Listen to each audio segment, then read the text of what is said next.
Let's get our morning sketching in. I'd like to thank my patrons for making this video possible, especially Get Failed, who honestly, to me, is not a failure. In fact, I'd say Get Failed is a super success in my book and obviously has the most discerning of taste. All right, I've got a 0.5 mechanical pencil here with regular HB lead in it. This is a Moleskine sketchbook. It is the big size. This is A3, so it's pretty huge. When you unfold it, it's almost 18 by 24 inches or something like that. And this is the first page. This is new. I just picked this one up and I broke it in with this little sketch, and I'm just gonna keep doodling here. I'll add some things to this page, work up these first drawings that I put down.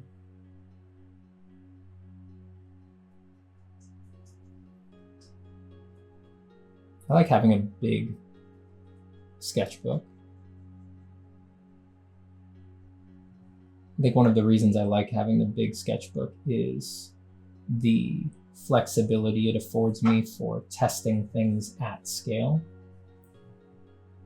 I've been pretty bummed on small sketches lately.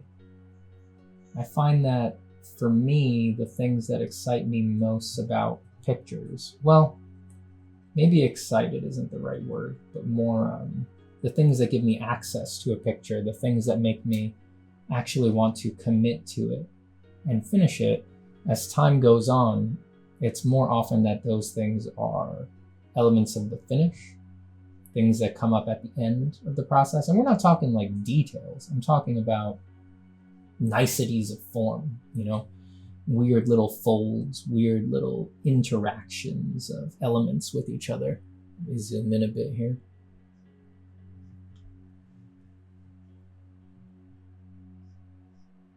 Make sure that we focus.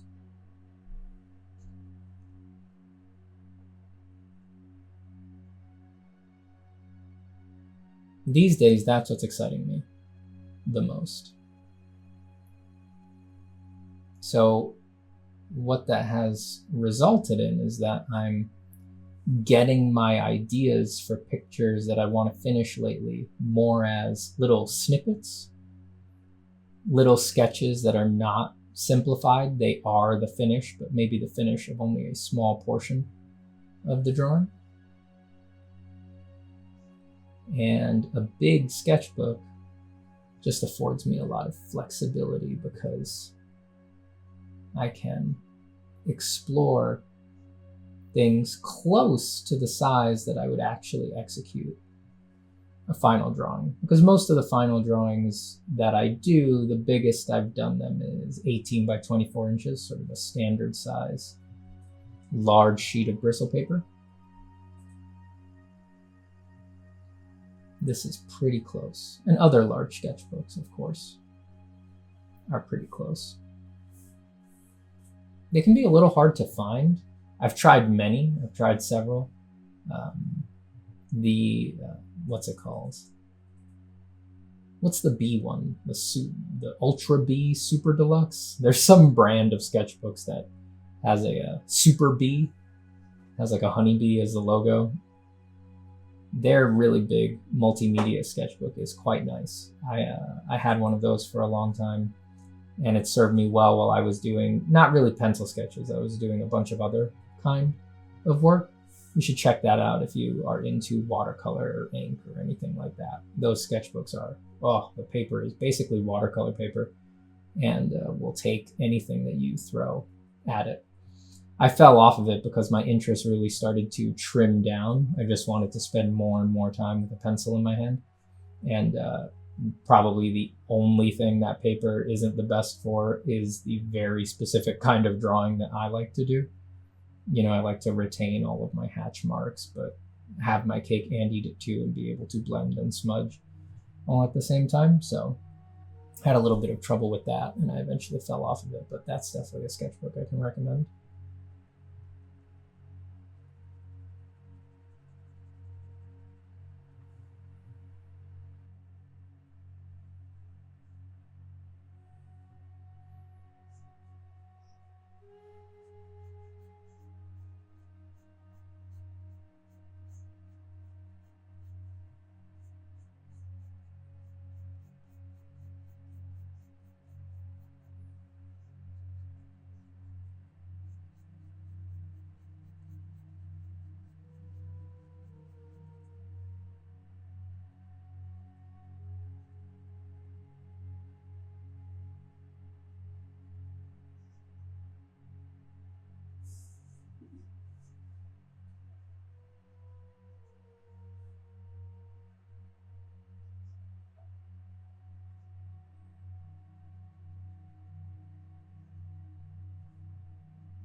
I'm going to try to make the shadow underneath the nose darker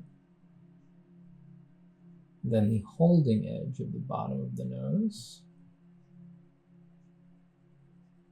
Hopefully that creates a cast shadow, form shadow feel automatically and implies that there's a little bit of light bouncing up into the underside of the nose without having to actually draw anything.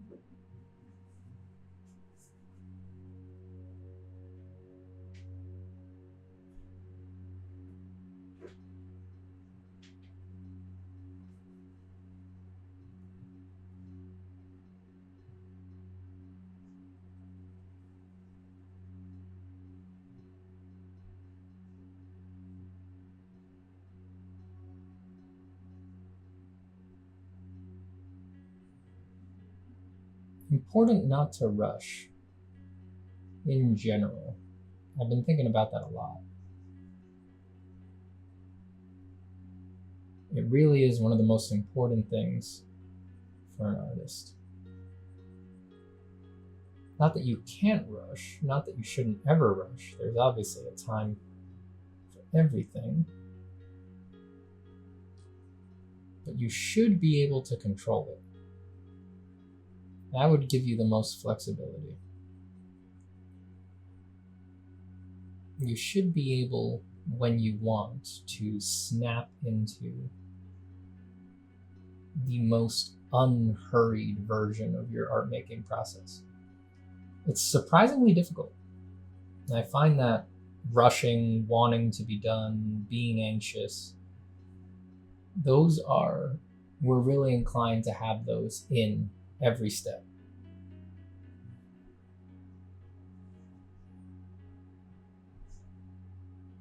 And if you want to be able to do that, if you want to have the endurance and ability to do 100-hour drawings that have a clear process and are actually worth spending 100 hours on, you need to practice it. And you should practice it often, and you can even practice it in your sketchbook. I don't feel any desire to rush just because I'm in my sketchbook, or at least I don't want to feel any desire to rush just because I'm in my sketchbook. I can rush, of course, and put down more fleeting ideas. I want to be able to slow down even here, even in a place that is quote unquote not the real drawing. But I'll tell you, to me, this is the real drawing. Even if it's locked up in a sketchbook, it is the real drawing. If I'm drawing, man.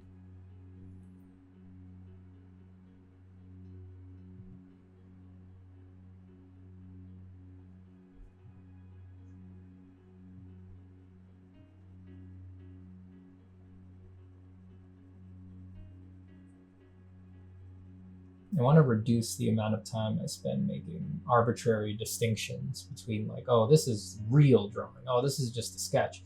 Oh, I don't have to do this one as well as I could. I want to reduce that. I'm starting to realize like I don't really have that much time in my life for things like that. Do I really have the luxurious time needed to spend a very long time on drawings I don't care about? I don't think so.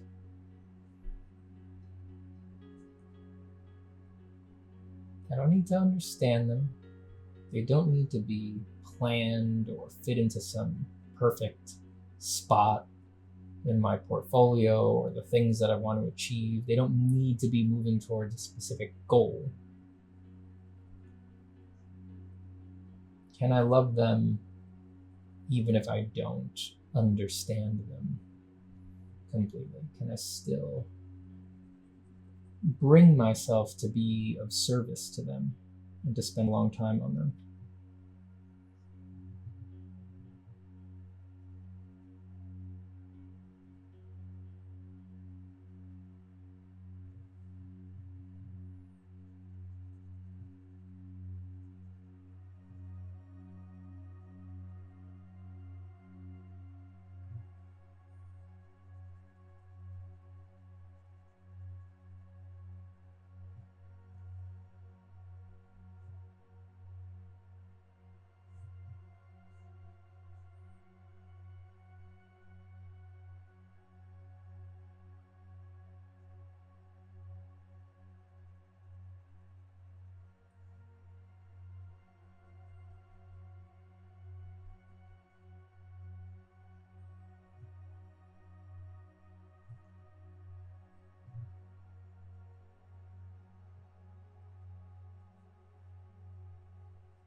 So I don't really know if this is supposed to be a tree person or a carving in a tree. I think it has become a tree person because I lowered the local values on the eyelashes. Now kind of has to be a sentient tree thing. Making these eyelashes a little weird so they don't look so normal. Leave some room for them to be maybe vines or ivies or something like that.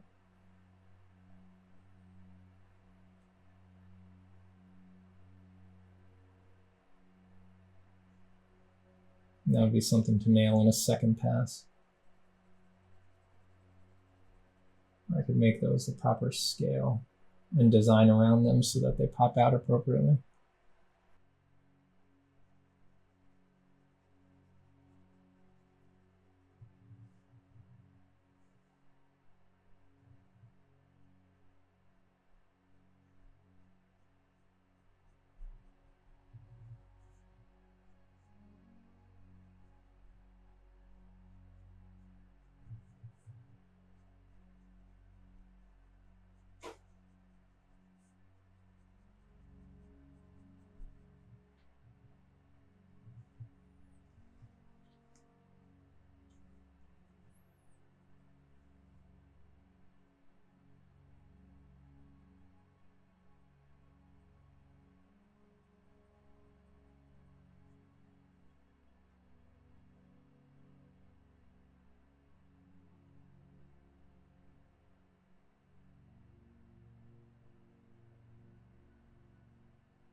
Making big things like this welt, anything like this, welts, boils, off growths, anything like that, it's very difficult to integrate them so that they work with the surrounding forms.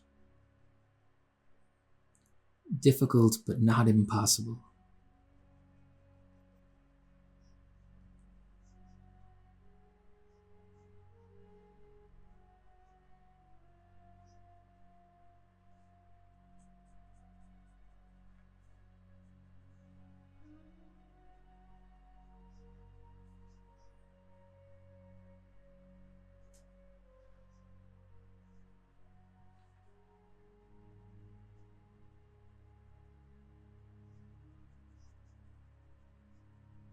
Doing some soft veiling to occlude the crease of the nose.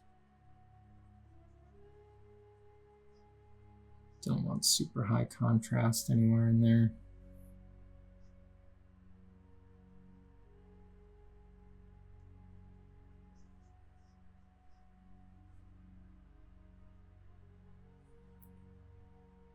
You know, if I was trying to pull this off for a design drawing, I would hopefully have the presence of mind to not go into rendering before figuring out the pretty active tree bark texture that needs to get applied over this tree person's face. The way that I'm doing it here in my sketchbook is chaos. It's inviting disaster. But that's all right. That's what sketchbooks are for.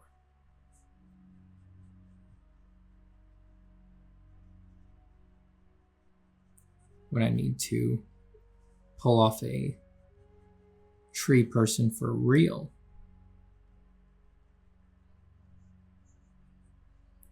I will get the process. I will have this mistake in mind, and hopefully I will readjust my process. I will plan out some of these major tree bark subforms, secondary shapes, plan those out better, and then get into doing some overall form.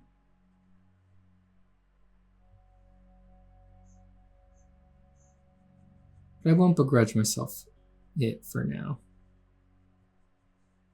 because, as I said, the form is what gets me into it.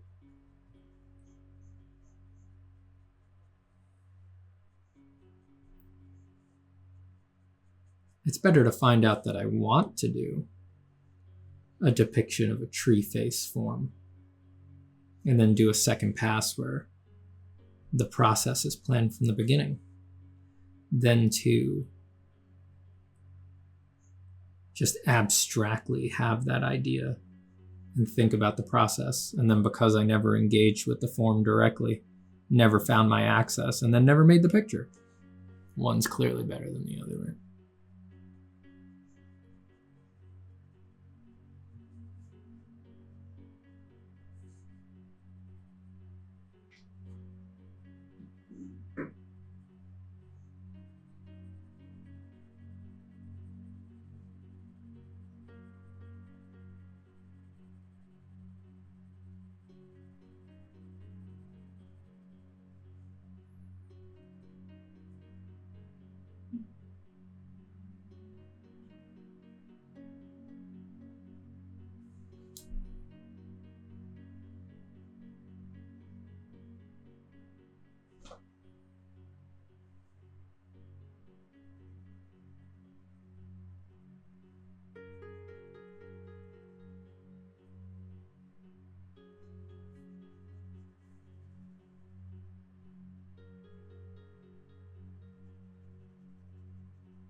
has taken me many years to grow comfortable with drawing at a larger scale. This is not the size I was naturally attracted to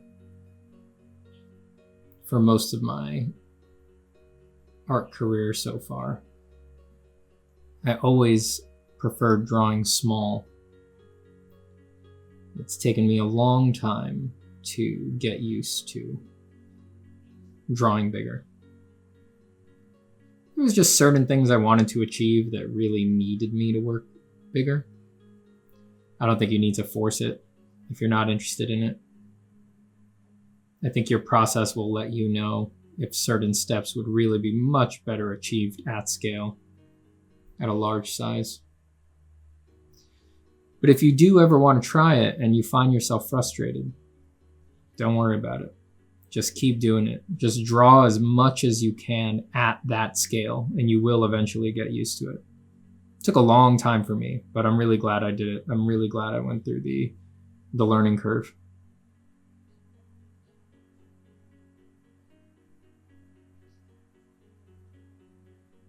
You know, really before I did that, the largest I would ever draw was standard US letter paper, so 8.5 by 11 inches. And I'm much happier now that I can just put like a 14 by 17 in front of myself to draw on and just go for it. And I don't feel the need to do like all this prep work, you know, like I don't need to project or trace or do a grid unless I have something super specific to work off. If I have something super specific to work off, then sure, I'll do that. That's obviously just the easiest way. But without something super specific to go off of, I love that I can just put a bigger piece of paper in front of me and sketch and draw. And I'm used to the scale enough at this point that I can do gestural sketchy work on it and I can finish on it. And that's a great freedom. I like it. It makes it a little easier to get the sort of impulsive drawing feeling that I like to get from a lot of my work. It's really annoying finding that for all of your preparation, you know, you were doing so much due diligence by creating a grid or by doing a transfer or by printing out an underlay onto your paper. It's so disappointing to do all of that hard work at the beginning and then find that for the structure that it gave you, it also kind of screwed you because it stole a little bit of like fresh impulsivity from the surface. It has made it so that the picture sort of reeks of planning. And that's obviously not a downfall everyone gets into, right? There's tons of things you can do and skillful moves you can make that will prevent even a highly finished, planned drawing from looking, well, planned, right? But I never quite figured out those tricks for myself. I never quite made them work. For me, I needed to do it without tricks. To get that effect, the trick that I found was no tricks, just sketch it impulsively at scale by hand, and then with no transfers, no new sheets of paper, just finish it. Not really much of a trick. Also, not efficient. Fun? Incredibly. Efficient? No.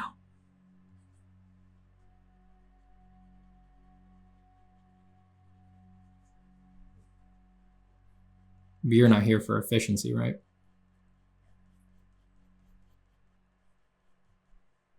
You're not watching the random internet person who is covering a A3 sheet with a 0.5 mechanical pencil for efficiency, are you? No, I don't think so.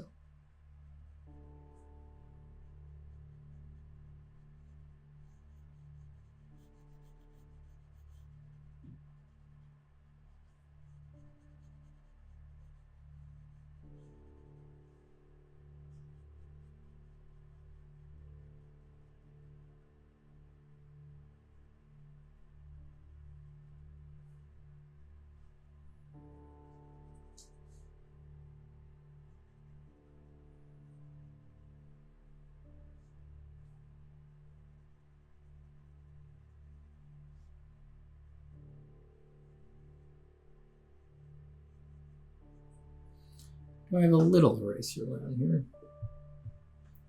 Does this have an eraser? Not much of one. Oh, I'm too lazy to go over to the desk with my pencil case on it. Let's just...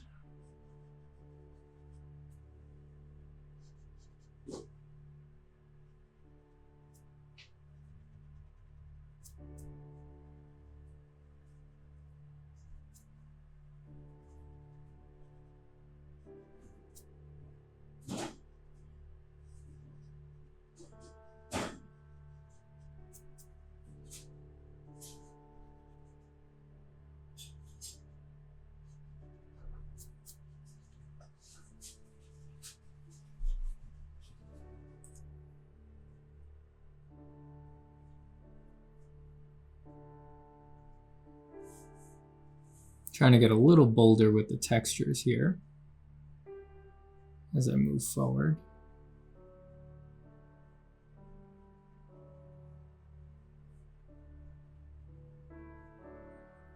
Letting pockmarks and divots and little indications of tree texture play a bigger role.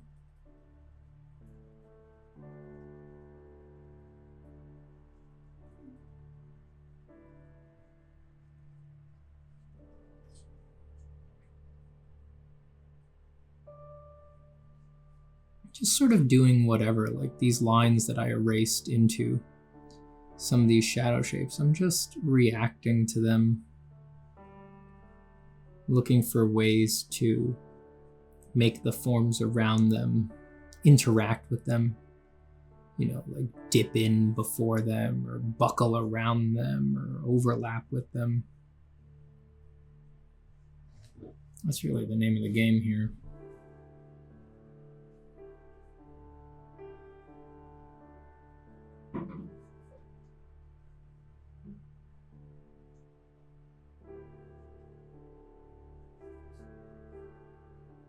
And isn't it weird?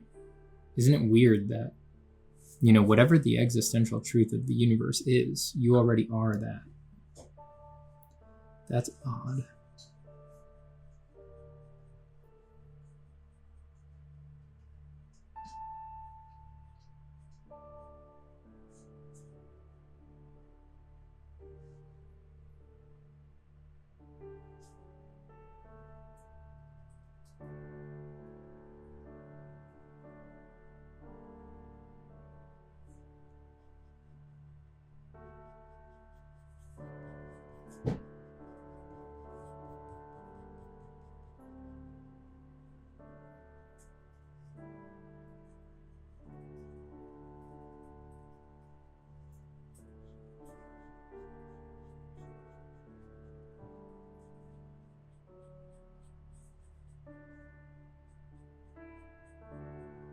You know, all of the wonder and fear and confusion that we experience in the middle of the art process, it really all stems from the same thing, which is a forgetting in that moment of what we are. And what we are is a complete mystery. No one actually knows. No one knows what it means to be a person. No one knows what it means to create art. No one knows what the ontological nature of the universe is. No one knows what the ground floor of being is. And just because there's people who will claim to know doesn't mean that they do know.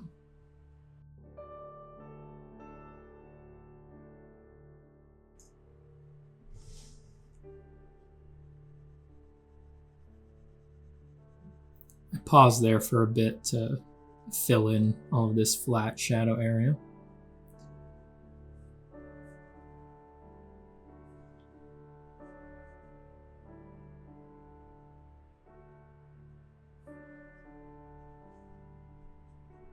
It's much too boring to subject anyone to.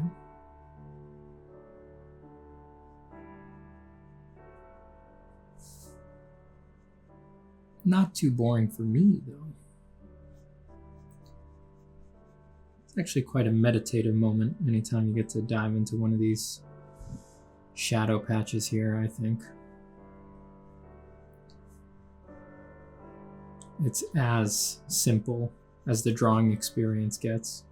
You can just kind of feel your body, notice your thoughts, see what assumptions you're making. Take a second to reorient to your priorities. Ask yourself what's motivating you in this moment as you flat a shadow in a pencil drawing. What is driving you?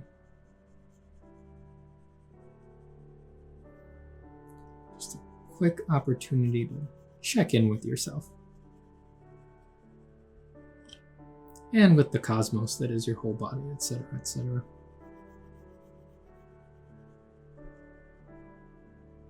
Listen. Hear birds outside. See how you feel about the birds. Are you happy to hear them? Are you angry at the birds? Does their freedom and enjoyment of the warm sunlight make you bitter, resentful? What does it feel like to be bitter or resentful? Does the emotion of bitterness or resent have any substantive quality? Is there something solid about it that can be held, presented? Or is it more of a process? A whirling of energy, a particular shape of agitation that, when seen from a particular angle, creates the impression of bitterness, resent. Maybe you can see the analogs to drawing here. Nothing in a drawing is real. It is artifice. It is all illusion. Now, the illusion can be crafted with enough care that it is impossible to see anything but the illusion. You will never stare at a drawing of a nose long enough to forget it's a nose. It will never truly break down into its true nature, its dust on paperiness. But that doesn't make it any less of an illusion. Feelings, impulses, thoughts are the same.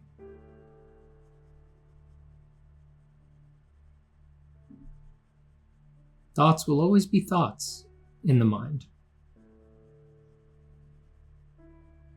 Staring at them for long enough, noticing them for long enough, may give them a bit of a different charge. But will you forget their thoughts?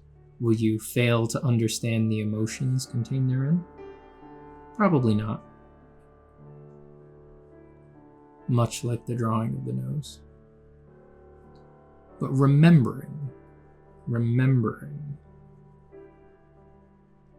that all is not quite as it seems. Just remembering that all the way in the back of your mind. That has some freedom to it.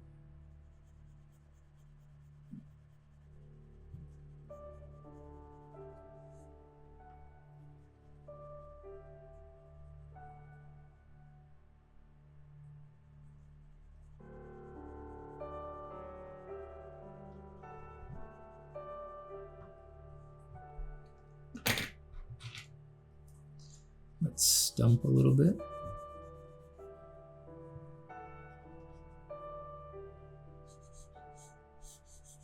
Why not?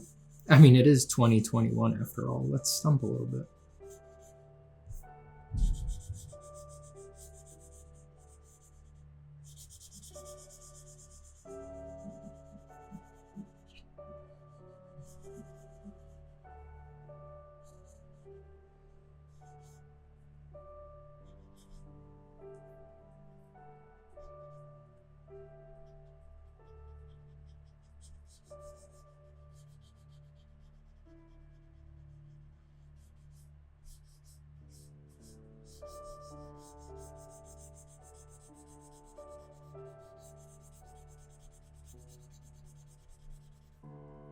lose some edges here and there, into and out of the hatching. That's always fun. Pressing pretty damn hard there when I want to lose a spot. Harder than you'd expect, I bet. Don't be precious with your drawings. Destroy them, abuse them.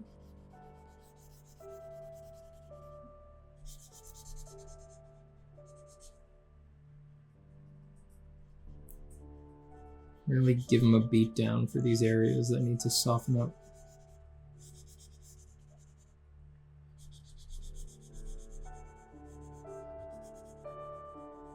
Nice to have nothing but graphite on the paper at this point. No colored pencil or anything like that.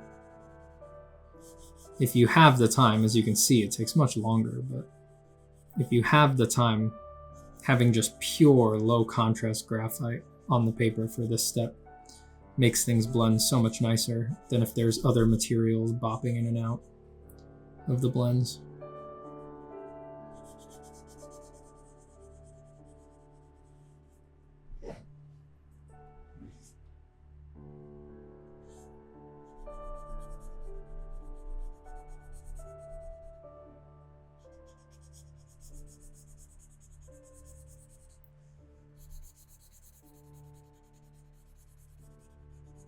Where's my big stump? I'm having to do this with my small stump because I don't remember where I put my big one. Disappeared somewhere.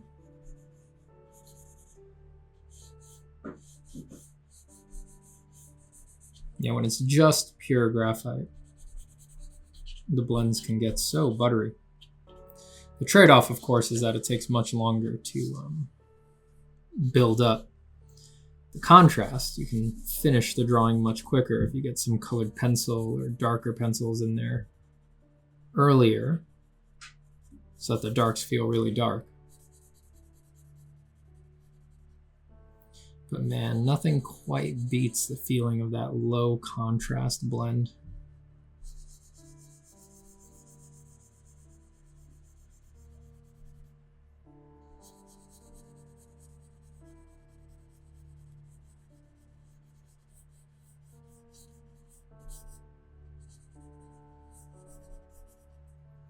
Worth waiting for most of the time, at least in my book.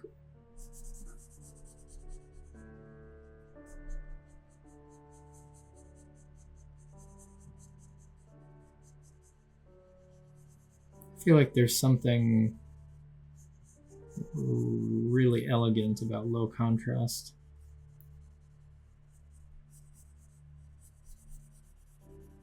It's hard to tell whether high contrast or low contrast is more common across art.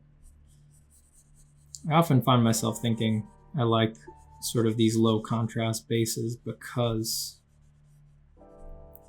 high contrast is more common, but I don't actually know about that. That might just be my bias. Maybe just because I like low contrast more, I'm more inclined to notice it when I see it out in the wilds. Let's pull some. So you see I haven't really demarcated what I'm going to do up here as it goes up into the branches and the rest of the trunk. So I'm just going to try to sketch some forms that interact with the stump. Hopefully that will make it so that there's a bit of primary shape crossover going on from the face part into the trunk part. So it's not just like a clean line with no sort of transitional elements between them. Instead, hopefully this will make it so that you see this curve can go whoop, all the way down through the forehead and into the nose. Hopefully that'll make it feel a little bit more realistic. You know, in reality, organic forms are interacting with each other all the way across the form all the time.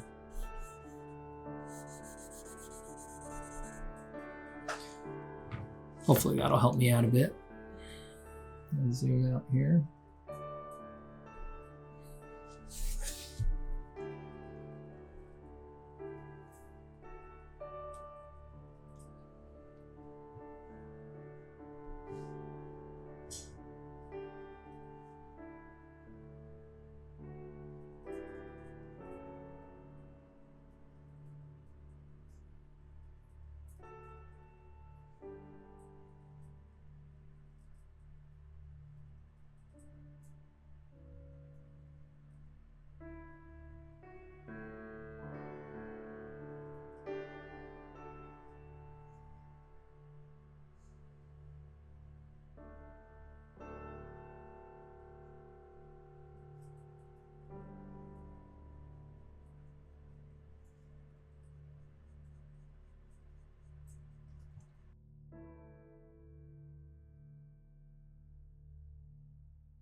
I think I'll add some background here, even though is it really appropriate to call it background? I mean, this is all so improvisational that it feels weird to say this is background, this is figure, this is field. I do think it makes sense if this is a forest. Maybe we'll do another character here. We'll keep going with the shaman-esque archetypal shapes.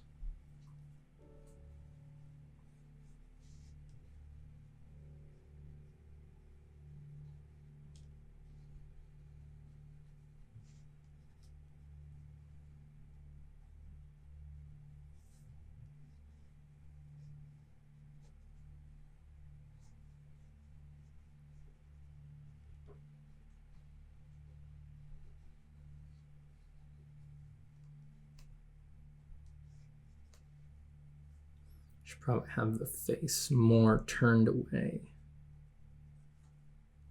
on this one than we did on the last one. More in profile.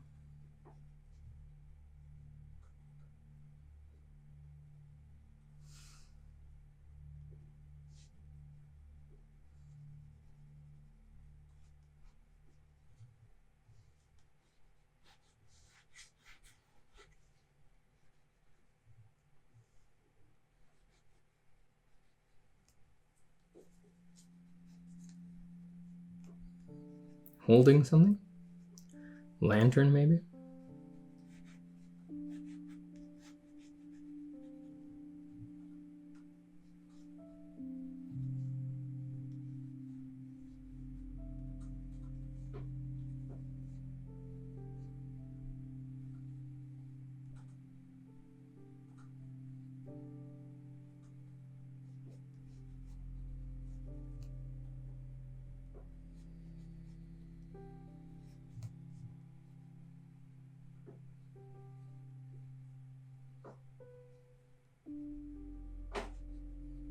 No need to rush here.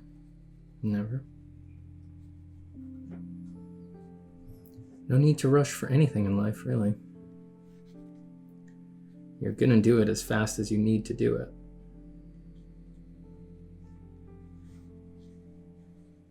Does rushing even work? I often wonder. I mean, you can mechanically move your hand faster, but you're just I think you're just sort of forcing it to erratically go like this more so that you feel like you're rushing. But can anyone actually prove that they're doing their work any faster when they do that? I don't think so. I'm not convinced. I think it's maybe possible that rushing isn't actually doable, and it's an illusion.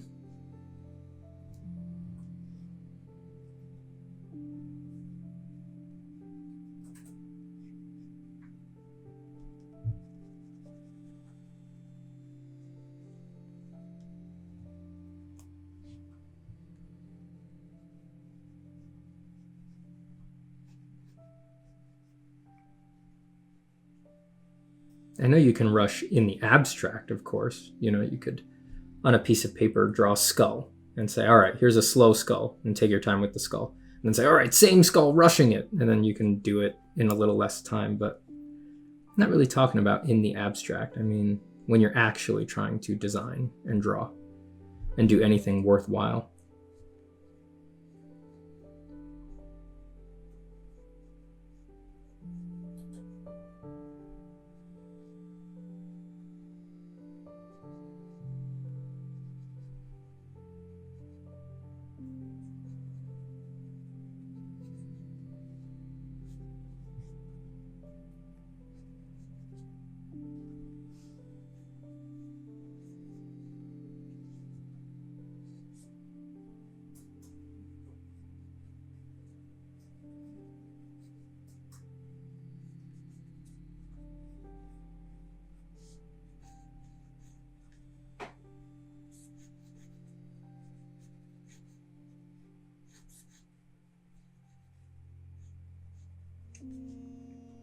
That seems extremely anachronistic. That's like a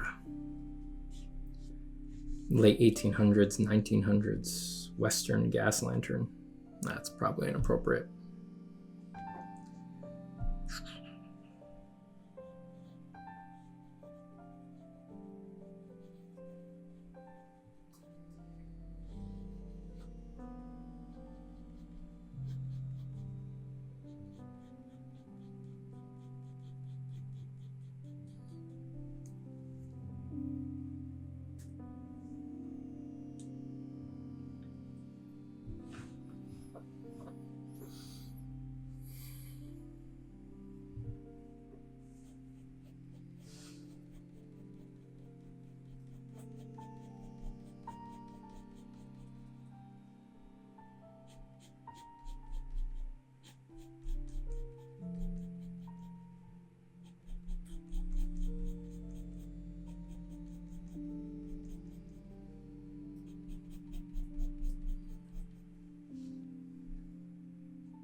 I'm not going to try to resolve these feathers for the cloak or anything like that.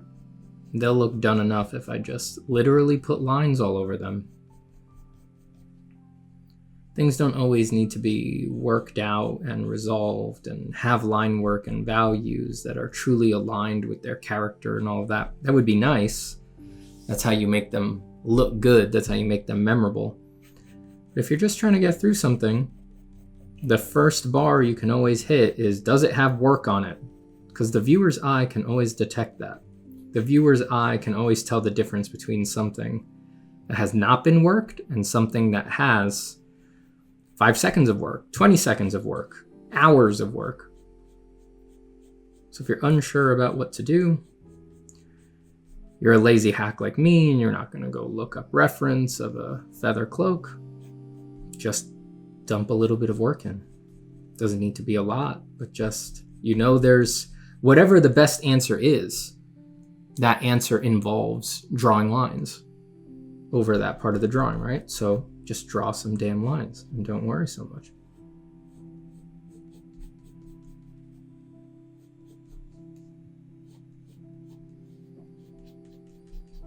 What are you worried about?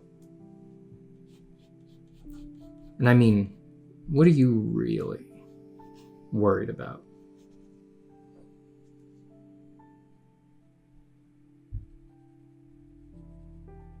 You really worried about art? You really worried about your silly drawing?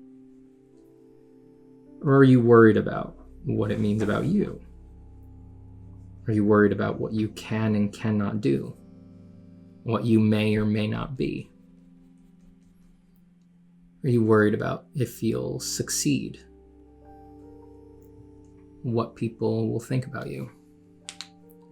what it means to fail after all these years of effort, what it means to not try after all these years of non-effort. Is that what you're worried about?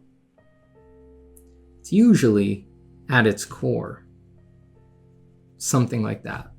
Because there's very little to worry about in a drawing. Almost nothing. I mean, it's just lines. No one's worried about it. Nobody cares. Your audience is just happy to see whatever you put out there for the most part. The problems that are in it are easily resolved. Lighting look wrong? Change the lighting. Structure look really wrong? Get a reference picture. In most drawings, the problems that are actually in the drawing pale in comparison to the problems that you are manufacturing in your own mind. That's the real war. That's the real fight. And those problems that we manufacture are the result of, as we've said, forgetting that you're a mystery to yourself. That you actually have no right to pretend that you know what's right for you or what you're supposed to be doing, or that you know what's good or bad or right and wrong, that you know this drawing is succeeding or not succeeding, that you know this drawing is disappointing, or conversely, that you know this drawing is great and that this is the one that's going to help you break through, that you're finally making progress. We all feel those things, and those are all probably essential emotions, but we don't have any evidence for those things actually being the case. In fact, you have nothing but mountains of evidence to the opposite. And of course, if you take it on first principles, it's very obvious that you are barking up the wrong tree with all that stuff because you have no idea what you are. No one does. You don't know why you're here. You don't know why you have a consciousness. You don't know what existence is. You don't know what the cosmos is. You don't understand the ground floor ontological nature of being. You do not have rare divine insight into the structure of your own spirit, mind, however you want to think of yourself. You don't know any of those things. You don't know any of those things. You are an absolute enigma to yourself at your core. So how do we spend so much time and energy on certainties and emotions that are completely backwards from that viewpoint? How do we do it? I really don't know. It's just forgetting. It's just that we forget. In any moment that you're remembering that you are a mystery to yourself and that you don't know why you draw or how you do it or why you want to do it or how other people take it in or what other people are or what other people are looking for, every second that you remember that, it is of course impossible to be worried about your career, about how much you hate or love doing what you're doing. It's impossible to worry about skills, fundamentals. It's impossible to worry about what others will think of you, especially your mom or dad. It's impossible to think about all those things because all of those things are built on an illusion of certainty, on an illusion that you know what people are looking for, that you know what your friends and family are looking for, that you know what art directors are looking for, that you know what people like or don't like in art. You have no idea. And all you ever see as you look in museums, scroll the internet, talk with other artists, all you ever actually see is that what people really love is the unexpected, the thing that they had no idea about. You just choose to forget it. That's so scary to you. That's so intractable to you that you say, oh, well, I've How do you give people what they don't know they want? So you just bail out. You don't even hold it in your mind, even though it's obviously true, right? If you think of your top 5 favorite artists, they all do something completely different, no? Probably none of them, their work doesn't look very similar at all for a lot of people. That's really scary. That is the truth. It's obvious. It's right there. It's hitting you in your face. Oh, art is about what you do that no one else does. Art is about what's weird, what's unique. Art is about the stuff that is not communicable or learnable or that can be broken down objectively. But we hate hearing that. It's very bad for the growth mindset. We resist that all the time. We want to think that we can cut a path, that we can control it, that if we exercise our will with enough judiciousness, sophistication, and nuance, we will be able to smarts our way to success. And you can't. You can't. And that's obvious because you can't do that in life either. Art is just a part of life. So anything that doesn't hold true for life, of course, can't hold true for art. You can't smarts your way through life. You can't nuance your way through life. Life is going to trample you. Life is going to hit you in ways that you can never expect. You're going to need to adapt. You're going to need to be super jazzy. You're going to need to be, as best you can, equanimous and accepting of everything that's going to happen to you because you have absolutely no way to guess what's going to happen to you. You can't even come close to predicting. The most important things that are going to happen to you in your life are going to be things that shock you, things that you thought weren't possible. Those are going to be the most important things in your life, not anything that you can predict. The things you can predict, they're boring, they're fun for a little bit. They move you up and down in station in life, but you get they don't mean anything in the long run. You just shrug them off. That's how it goes, always. It's the shocking things, the weird things, the unexpected things. Those are the things that stay with us. Those are the things that define our lives. Those are the things that we sit in awe of for years. The things we never quite get used to.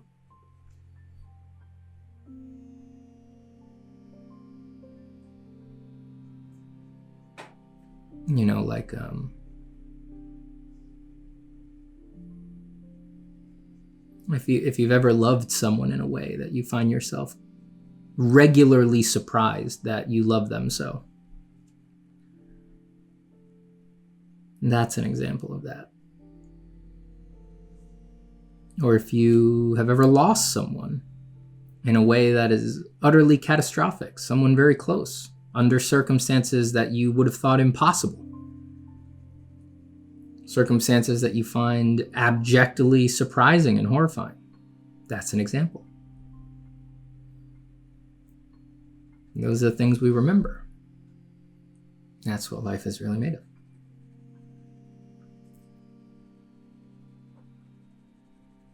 That's what you'll wind up making art about, of course.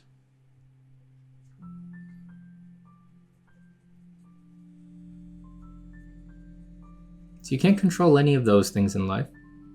You wouldn't want to, of course, in the long run. To some extent, surprises are the only thing that's keeping you going, If you understood everything, if you knew everything that was coming, if you were able to control everything that was coming, you would quickly tire of your godhood. You would instead invest all of your creative energy into creating surprises for yourself.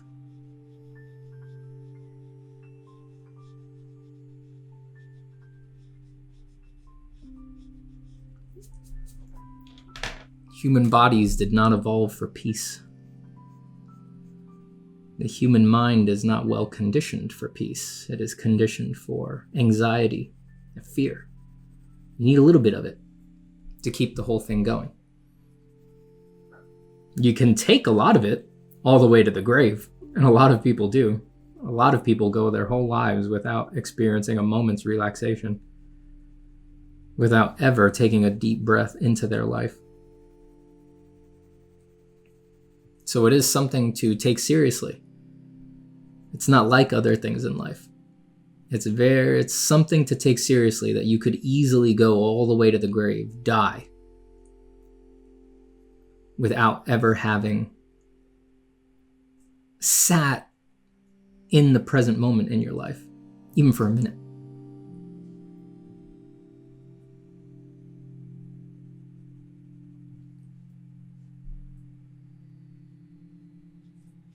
It's not needed. It's not essential. But man, if you've ever tried it, it's an experience you'd wish on your worst enemies, you know?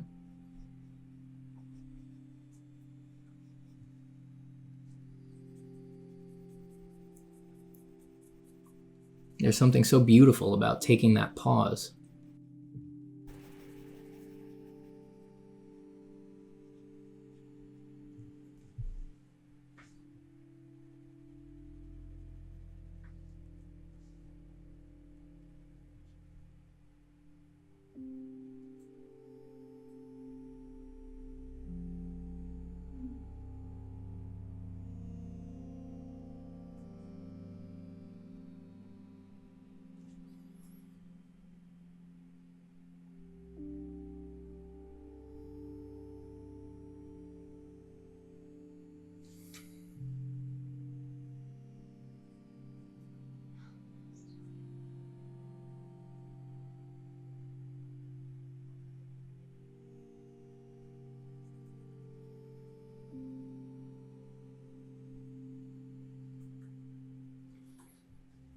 It's hard though.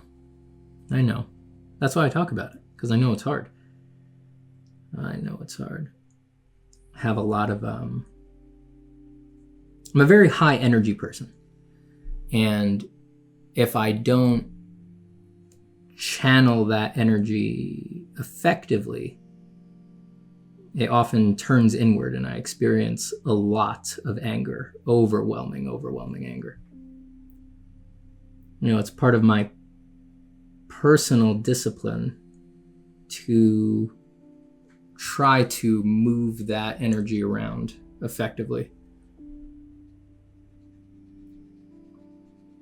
Everybody, just like you need to figure out your art, you need to figure yourself out.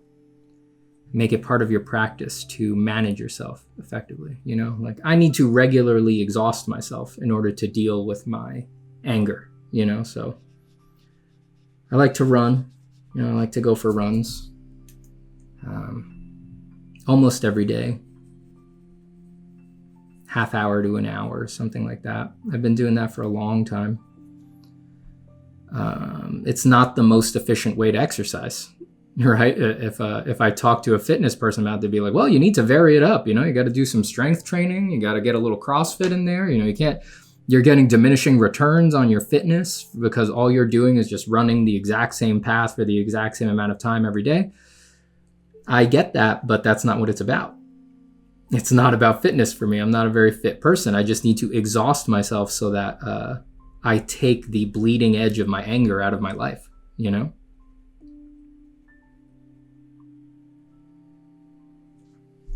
So yeah, I just run pretty fast, you know? If I'm feeling very anxious, I just really beat up my legs and my body, listen to the most aggressive music I can find, and I just huff and puff and dump all of my hate into my legs.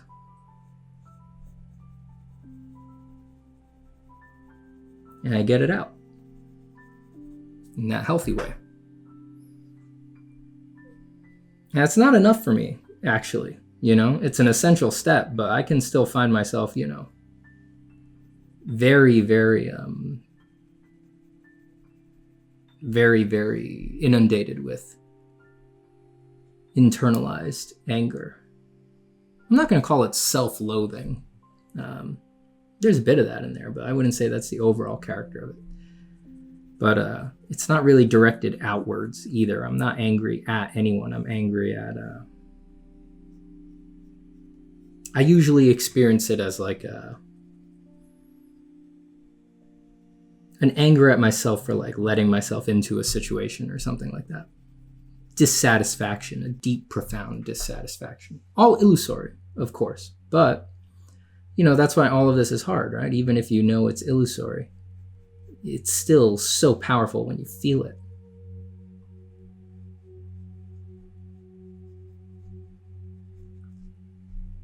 So yes, I need to do things like that to manage my energy effectively. I need to exhaust myself physically with some regularity. Even tired, I'm so high energy that I can be really creative even while tired, and I can still do tons of work even while tired. Again, just temperamentally very high energy.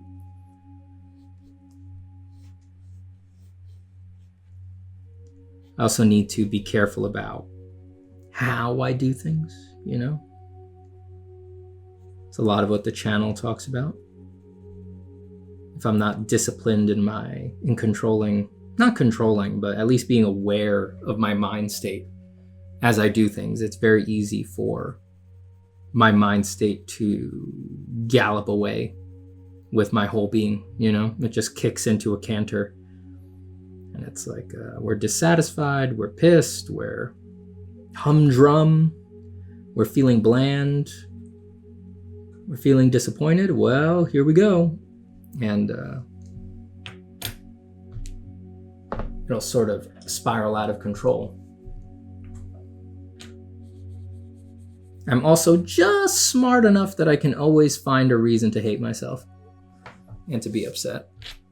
I'm sure a lot of you fall into that category as well.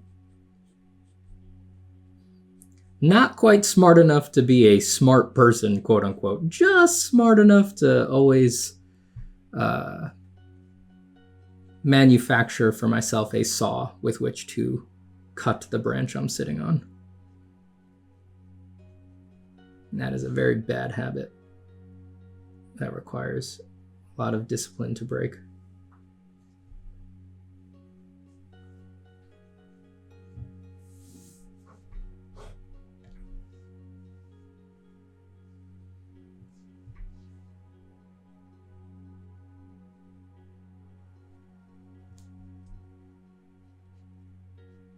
That's why I talk about all the stuff that I do on this channel, because I struggle with it. And I have struggled with it. I feel very lucky to have struggled with it head on over the years, because it is so much better now than it used to be. Holy crap. I wouldn't have survived if I hadn't improved the situation. I feel so much better now.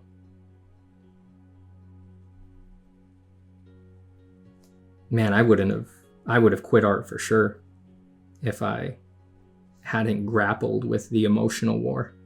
If I had just focused on the art, I never would have made it. I would have washed out for sure. It was too intense for me personally. The emotional roller coaster was, oh my goodness, it felt like the end of the world. And it had a great urgency, it made me do things. And that's really, really dangerous. Really, really dangerous. I still get upset, I still get angry, like I said, but it has much less urgency now. I feel, I never quite feel motivated to actually act on those negative feelings. I don't really get tricked into thinking that because I feel that way, I need to do this or that. That's the worst part of all of those illusions. You don't need to act on any of that. You don't need to do anything because you're angry. You also don't need to do anything because you're happy. You don't need to say anything, do anything in a reaction to that. You don't need to change your life. You're perfectly free to change or to stay the same. And that was the most, one of the most profound lessons I learned. For me, I really needed that for my temperament. I did not understand that when I was younger and when I was beginning the journey. I really didn't. I thought if I was angry, something needed to happen. I needed to fix something. I needed to act. I needed to, get control of myself, change something about my schedule severely, quit the thing I was doing, just whatever, right? Just come up with anything. No. You don't need to do any of that. You can just sit there and be angry. And who cares? Just let it devour you. Let it burn over you. Let it slosh over your face like magma. Let it turn you into a roiling, devilish demon. Let your anger become so overwhelming that you push back pillars of fire with your blazing hands on either side and unfurl mighty smoky wings and rise into an eternal flaming furnace of darkness and anger. Do all of that while you just sit there at your desk, doing absolutely nothing. You don't need to call anyone. You don't need to say anything to anyone. You don't need to recapitulate an argument. You don't need to do anything. You can just feel all that and have zero response. And the same goes with joy. The same goes with ecstasy, You feel amazing. You just don't need to go tell anyone that life is beautiful and that it's incredible to feel absolutely peaceful for no reason, even if the things objectively in your life are difficult. You don't need to say that to anyone. You shouldn't, because it really upsets people to hear that. People don't like hearing that people are happy for no reason. That disturbs the entire bedrock of Western society. You'll stop getting invited to parties if you tell too many people that you're happy for no reason. You'll get invited to a psychiatrist party. You'll get invited to an intervention where people tell you need serious psychological help. That'll happen.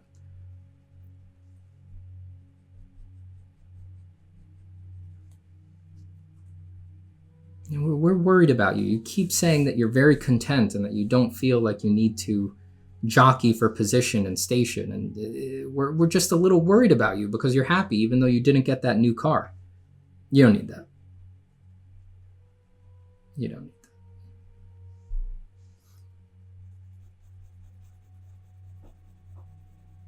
You don't need to do anything. Your feelings are just feelings. They're just that, but they're not merely that, of course. There's always a distinction to be made there. They are indeed just feelings, but there's nothing mere about feelings. They're absolutely powerful. They're to be respected. They're to be honored. They're not for denying, but they are for accepting. And then we can leave it there. Your acceptance doesn't mean that it goes and then never comes back. Your acceptance doesn't even mean that it dissipates in that moment or is eased in that moment, right? True acceptance is without an agenda. True acceptance says, I feel crushing turmoil.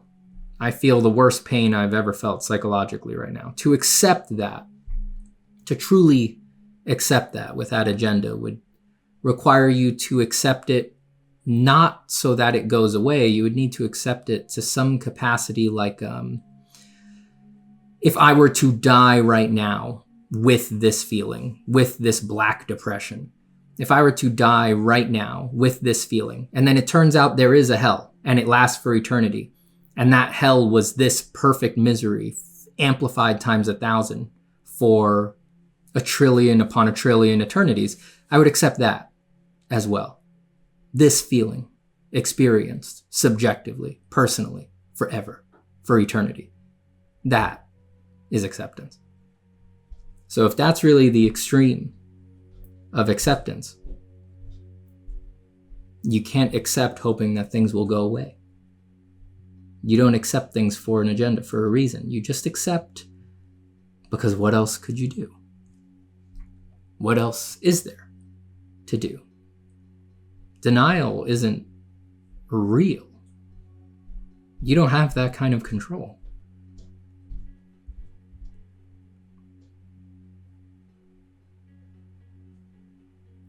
You're just passing the buck. Distracting yourself. And even if you're an effective repressor, you don't really control that either. That's just God-given temperament. How'd you get that?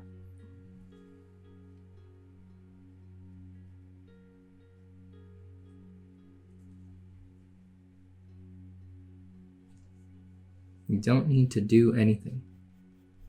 You don't need to do anything because you can't do anything. Not really.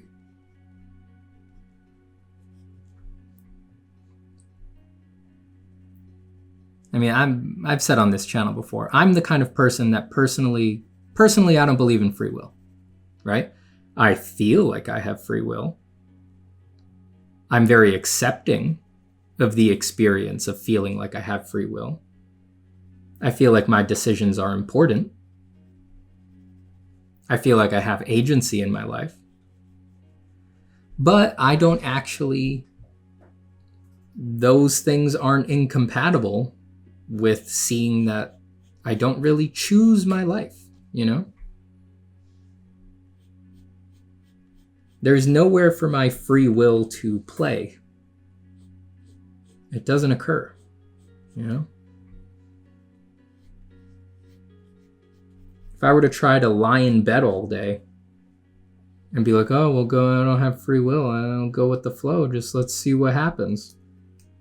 If I try to lie in bed all day, it's not going to be 20 minutes before there's a dog sitting on my head and my wife is like, get up, get up. That's how life is. You know, my dog is my life. My wife is my life. They are, in some sense, extensions of my being.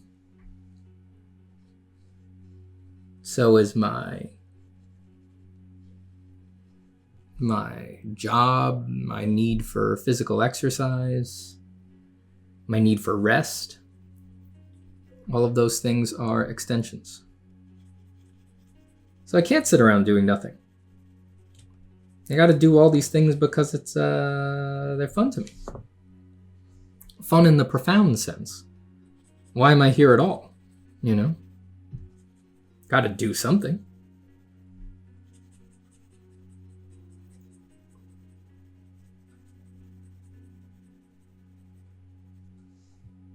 But yeah, I can't even choose to lay in bed all day.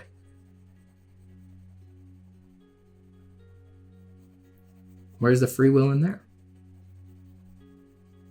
Even if I sent my dog to a kennel and I asked my wife to leave me alone for a whole day, I could lay in bed for maybe 40 minutes before my back started to hurt. And I started feeling horribly bored, which I didn't choose, right? Boredom is just a feeling that arises. And then before I know it, I'd be sick of this stupid experiment and I'd just be off drawing.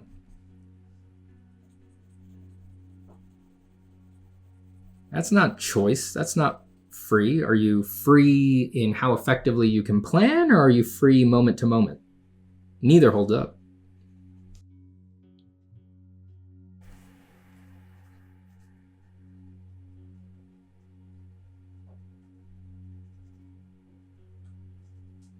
There's nothing you can do. Now, any confusion there is probably a misplacement of who's the you, right? Who's the you who can't do anything in this situation?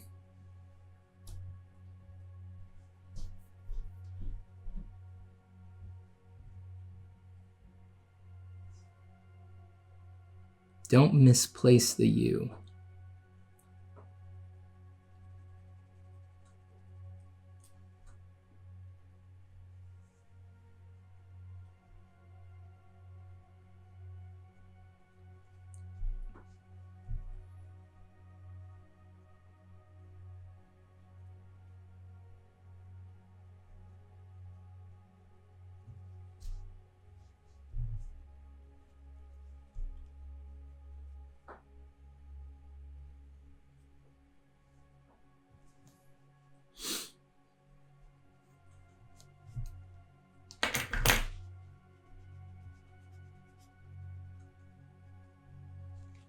Now, I enjoy it greatly, drawing from the stance of not really believing that I am the free agent of what's going on here, right?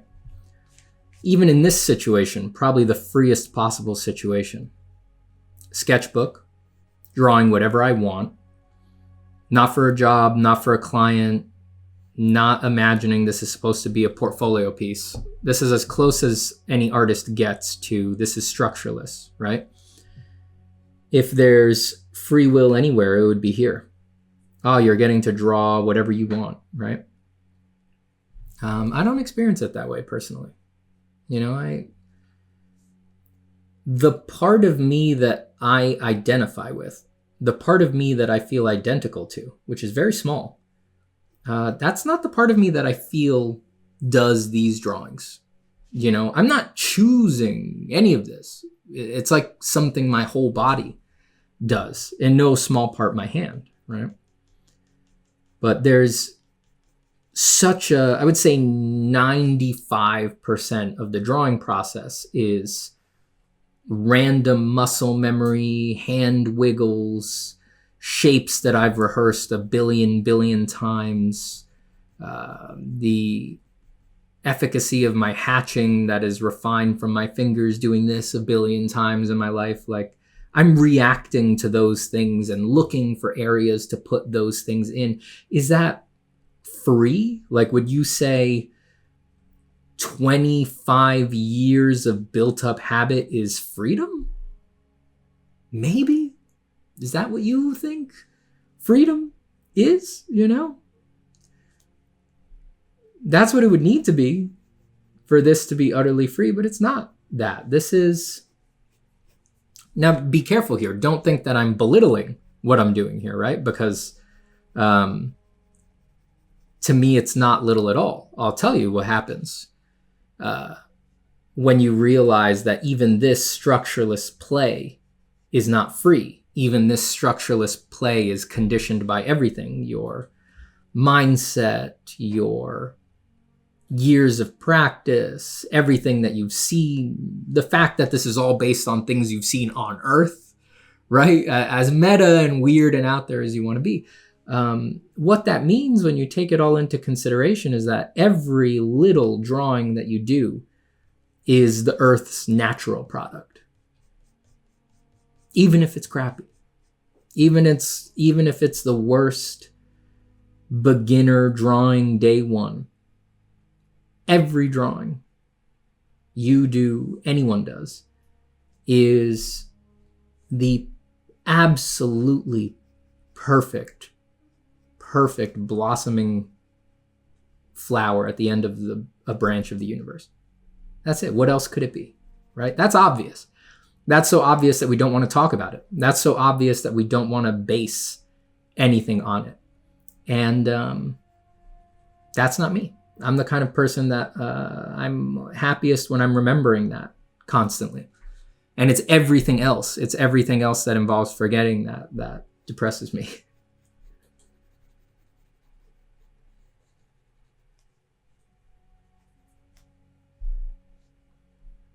In the same way that every person is already the universe's natural born child. That everyone, no matter what, is the perfect result of a cosmos's worth of conditioning factors. Of course, then, the art they put out is the same thing. Your judgment defiles it. Your prejudices defiles it. And that's your right. That's your prerogative as a person in a culture, right?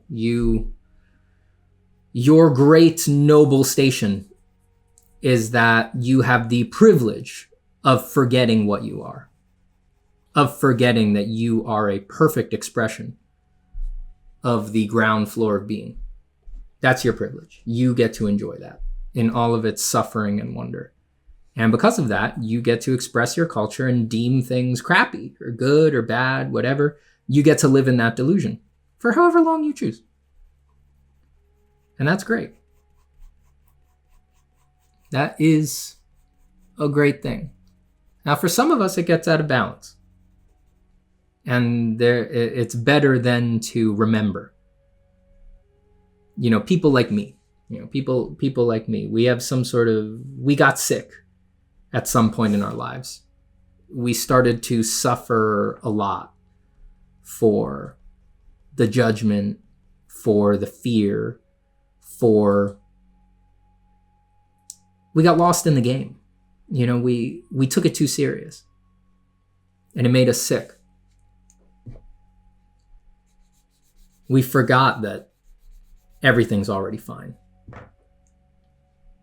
And that everything that comes out is deeply fine. A lot of artists never forget this. A lot of artists always remember this and know that they're doing some sort of gambit every time they pretend to evaluate something and evaluate their own work. But I wasn't one of those. I wasn't one of those naturally enlightened artists who just was always able to hold it in balance, right? That wasn't me. I got sick. And for people like me, you get sick, you just pull back. And you look at things the other way. There's medicine for that. You just remember more often.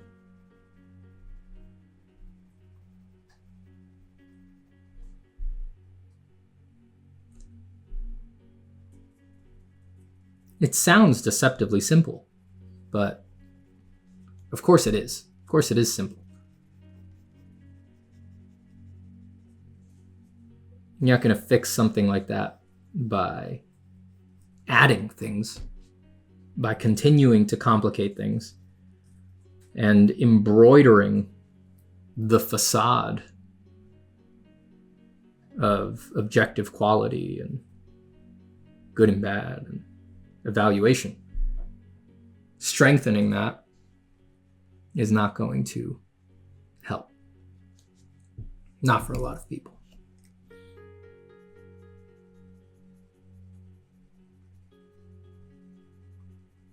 So it's a wonderful thing for me, instead, that I don't believe that anything that I'm doing here is my free authorship. That I am in complete control of this. That's healthy for me, for my temperament, for the kind of person I am. It's healthy. Like I said, it has only added beauty. By converse, when I thought I was free and I was really the author of all of this, and that I was choosing everything that was going on, and I had agency, and I had real free will, that meant that all of my failures and all of my successes were truly my own responsibility, and the successes became megalomaniacal pride, and the failures became dark self-loathing. That was too much for me. That was not healthy for me. That was out of balance for me. It produced more suffering than it produced joy. On the other hand, to remember instead that I am not free, that my mind, my personality, the things that I like and do not like, the things that I am interested in and not interested in, the things that I love and do not love are conditioned by such a variety of things that I will never have access to them. That my subconscious, the part of me that I am not permitted to be identified with, that drives some 99.999% of my life. And my conscious affect is minuscule by comparison. To remember that, and thus remember that I am the natural result of this exact time and place in the universe. And as such, every drawing that I make is not so much a nexus of good and bad, success or failure, but instead a nexus of this is what needed to happen right now. That's what freedom, what relaxation What joy to be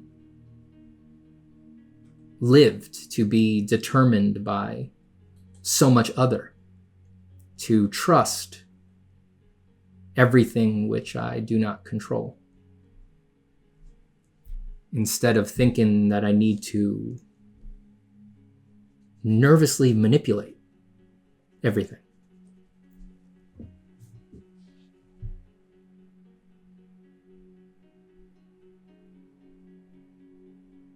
And I get to have my cake and eat it too. Because even though I believe that, it doesn't change the fact that it feels like I'm choosing everything, right? I really get to have my cake and eat it too. It's great. I get the peaceful remembering that I don't have to take any of this very seriously. And that if I remove myself from it, it's all handling itself. I get that peace, but then I also get the joy of it still feels like I'm choosing the shape of this eyebrow and the shape of these eyelashes. And it feels like I am the author of objectively saying, all right, let's put a ragged silhouette here instead of a smooth one. I still get to play the little boy game of thinking that I'm important in the middle of all of this and that I'm choosing these things and, oh, my, aren't I doing a good job? I still get to do that. It's just that it doesn't stick around. It still feels that way while I do it. It's just that when I get up and start walking around and remembering, it's like, all right, that's all silly. That's not the way life really is. That's not what the world is.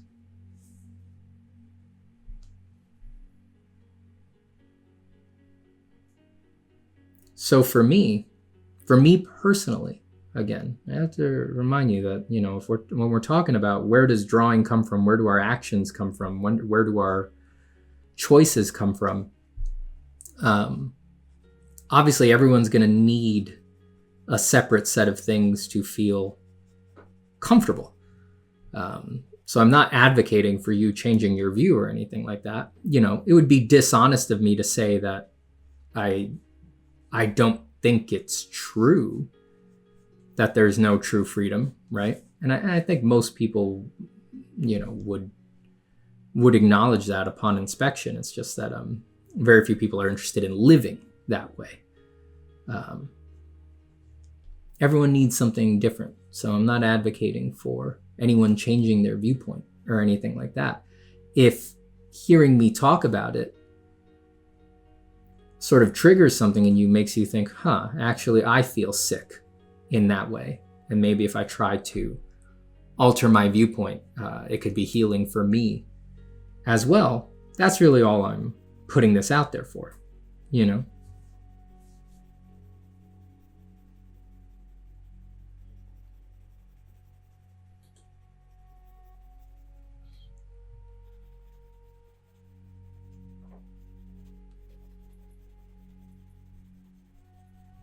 I just can't, it seems unavoidable to me, right? Like, for example, I really haven't, how long have I been running my mouth? Almost an hour now. And I'm really just thinking about what I'm saying. That's it, right? The drawing has just been happening automatically while I've been talking. For this session, I've been more focused on my thoughts and my words than on the drawing. In fact, I haven't really noticed I've been drawing. So the part of me that does the drawing has just been running on its own. And my consciousness is with the part of me that is speaking. Yeah, you can ignore that if you want, right? It'd be easy for me to just blah, right? Like, what's for lunch? And ignore that that's possible and that has happened. And there's so many things like that it's easy to ignore them. It's easy to ignore them. What happens if you don't, though? I stopped ignoring them a while ago, and they scared me straight. They made me realize, like, oh, right, okay. Yeah, if that's possible, and you do experience it all the time, right? I just experienced it, that I didn't really think about the drawing for even a second. I'm doing a pretty complicated drawing. I've just been focused on my words. If I don't ignore that that's possible, then what's allowing that? Muscle memory, mirror neurons. Maybe.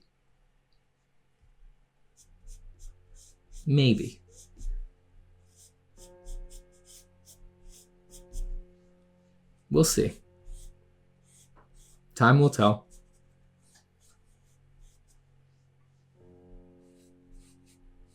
When the scientists are certain, I'd love to hear it. I would love to hear it. But whatever it is, even if it is just muscle memory, guess what? Muscle memory is more of me than I am, it turns out. That's the real me. I just got to get out of its way. So yeah, if you stop ignoring it, when I stopped ignoring it and I started acknowledging those things,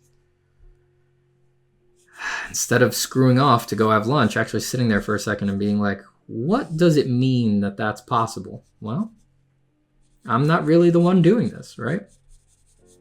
There's a play we can get into where, you know, you can sort of piggyback off of what's going on and insert as much of your conscious identity in there as you can, right? It's like a weird little playground game to watch things automatically happen on the paper and be like, oh yeah, I chose that. Oh, no, that's not good. No, let's change it this way. You're like, that's perfectly fine. There is a way to do that, but it really reveals everything you need to know that you can also completely not do that. You can also not do that at all for a whole session. And you can just let it run. And it comes out perfectly fine. Sometimes better than the drawings that you plan and that you try to think your whole way through. And as far as I'm concerned, that's the extreme wherein the truth lay. It's like that's the most weird foundational core experience. And whatever's true there must be true elsewhere. At least that's how I feel. So, yeah, if it's possible at all, and it is possible, you know, at least subjectively, at least through my personal experience, I experience that all the time. And I'm sure you do too, at least some of the time. I'm not involved. I'm really not involved. So it's not my free will. It's not my choice to do these things.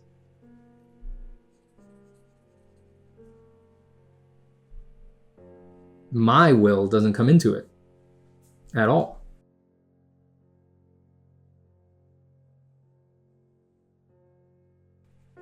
And I say, oh, well, you willed to go sit down for that hour and a half. Did I? Again, what's the I, right? Because I don't find myself sitting at my drawing board out of a force of will. I find myself sitting at my drawing board out of habit.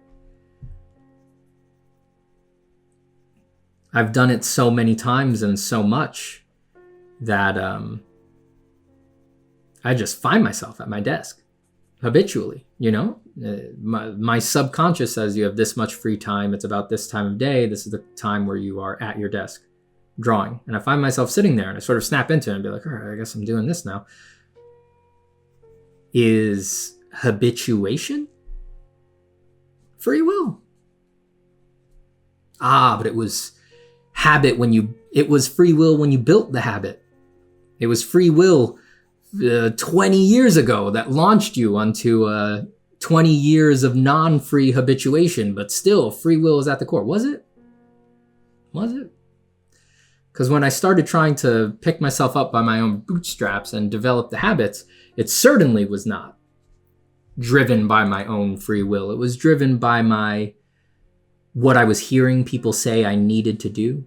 It was driven by my insecurity that I would not be good enough. It was driven by my societal and cultural desire to have a job that justified the things that I wanted to do, to have a job that proved something about me, proved I was a hard worker, that I was worth it, that I had my head on straight. Those things were those were the only things I was thinking about. And I don't remember a single moment where I opened my third eye and became the central font of divine given freedom and said, I choose with no conditioning to exercise this choice unbroken over the next 20 years. Never. Who would do that? That sounds psychotic. It sounds utterly psychotic. Of course not. The truth is so obvious. You do stuff because you're afraid or you want it. Is that freedom? If you need complete freedom, that's where it is. You need to accept that your freedom is the utterly random list of things that you are either afraid of or neurotically desirous of. And that's it.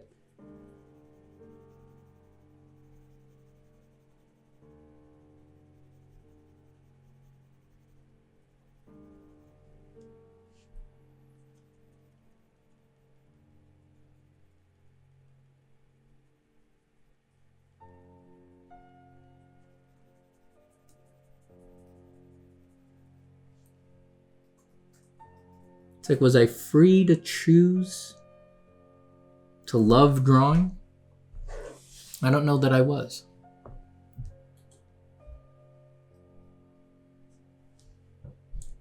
Drawing is a demon that possessed me since I was a child.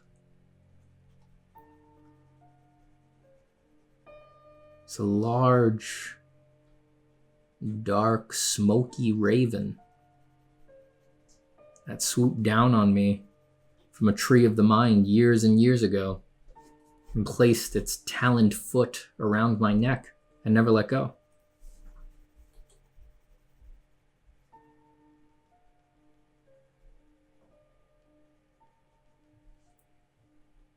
Was I free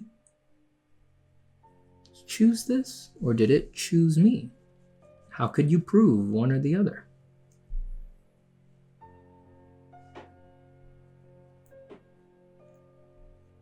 It just started, with its barbed beak, it started chewing out my liver and my kidneys, pulling out all of my entrails and replacing them with joy, just pure love for drawing.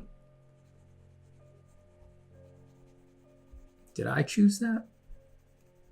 Because if we're talking incentives here and what it makes sense to choose, drawing, spending this much time doing this and making a career out of it is, oh boy, there is very little incentives. There is very little good reason to choose it, you know? That horrifying raven that had me pinned down to the ground, you know, it whispered into my ear. I was like, caw! Very hard to make money with this. Caw! Caw! People will think you're crazy. Caw! You'll spend your whole life explaining this. Caw!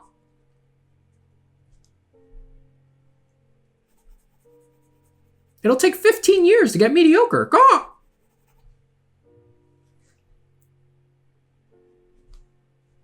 You know, the creepy art spirit raven probably sounded a little scarier than that back in the day. That one got a little Sesame Street.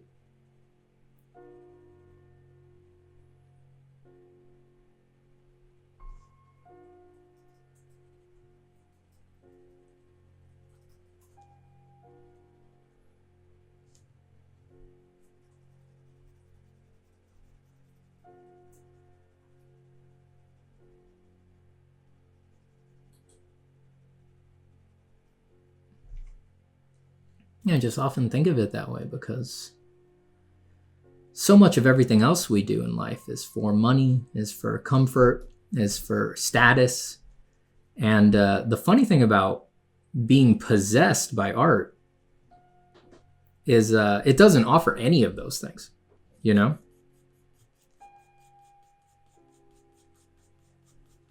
Money, very hard to come by in the art world, obviously.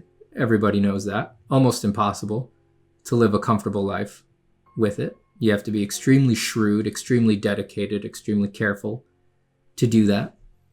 Even for the best. I'm very lucky to know some of the best artists in the world, and still, even with them, a lot of our conversations, the first thing that comes out of our mouth is, how are we going to get our money right? Oh man, you would be horribly depressed if you only knew. If you only knew. But that's just the way that it goes.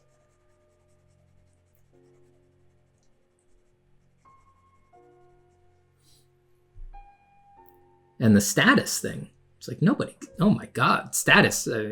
Artists are so low status in society right now. If you're doing this for status, it's like you're only jockeying for status with other artists, which is a losing game because all you're breeding is jealousy, if that's what you're doing. You're just a cynical, dark-minded son of a bitch who wants to get your status at the cost of everybody else's peace and tranquility, because nobody else but other artists cares about your status as an artist. Nobody.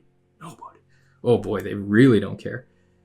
People don't even understand what it means to be an artist, especially not if you're into a niche like being an entertainment designer or concept artist or something like that. That's one of the most fun things about achieving that career goal, is that as soon as you achieve it, you find you want to stop talking about it immediately, because it's like you can't meet a person out in the world who has any idea what the hell you're talking about. I just lie at this point. Really, I do. When people ask me what I do, unless they poke several times, I always just lie and I say, I'm in marketing, advertising. When I'm working for an advertising firm, I say I work in advertising. I don't say that I draw.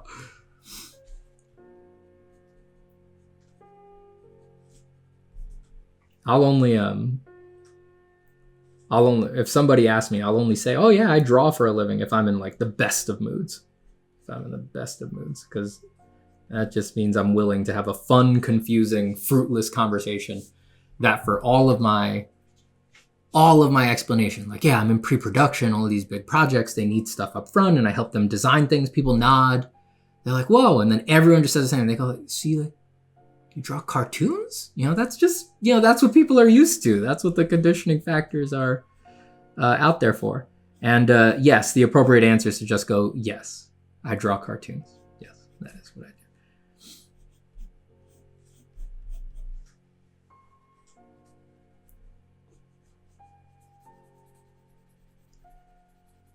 So yeah, status, there ain't any of that.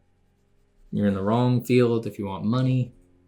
I think you could get confused. You can get a little lost over the years and think that you're in this world for those things, but no one really is. And I don't think most people, when they're going in, think that's it either. Again, you can get lost in the middle of it and sort of lose the plot and start getting very focused on those things. But I think most everyone, when they come into it, they're not fooled by that. They're in it because, they just feel like they have to do it. Like it's their dream. And they don't know why. They're just like, I just gotta do this. I have to draw. I have to work on these projects. I have to make these creative things.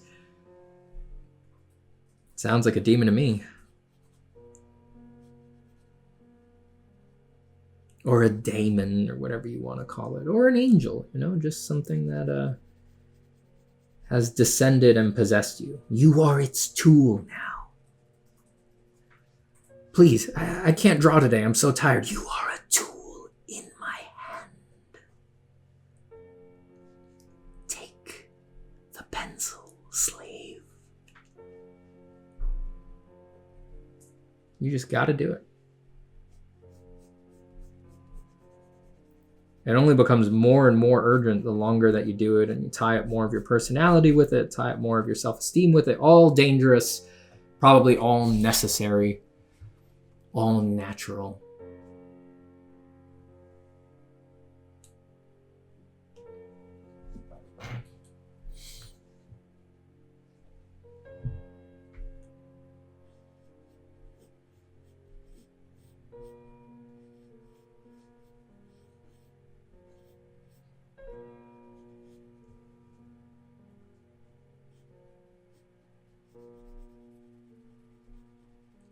Did I draw well today? I don't know. Not really up to me. Maybe I think I drew poorly, but I've been around the block too many times posted something that I know, oh wow, that was one of the poorest of my efforts in the past year. And too many times I've had that thing that I thought was my poorest effort get people to reach out to me personally and be like, whoa, what the hell was that? And, you know, trigger things and get a big response. It's like, oh, right, I have no idea. I want to think that I'm the number one person in the position to make that call because I'm making this stuff, but I'm not. And then I post stuff that I'm like, if expertise, experience, and time investment and taste mean anything, if they mean anything, then what they must mean is that I am definitely right, that this one is a winner. This piece is a winner. I know this is good. All of my expertise lets me know this is good. And it just flops completely. Nobody cares. That's the one everyone thinks sucks. And it gets no reaction. Nobody likes it. No one reaches out to you. And then you hate it a day later. You don't know. You just don't know. Stop pretending you know. Stop lying to yourself. I know it sucks. I know it's painful. Because it's like, how am I supposed to get through this then? How am I supposed to succeed? How am I supposed to make a plan? Just make a plan and try. But in all honesty, no, it doesn't matter. You got to make a plan because that's the only way to get through life. Because you're crazy if you don't make one. Because it provides peace and assurance and makes other people think that you're taking this whole thing seriously. But the best laid plans of mice and men, even the best plans in history, have gone awry and they're dust in the wind. Dreams in the undying minds of stars are plans.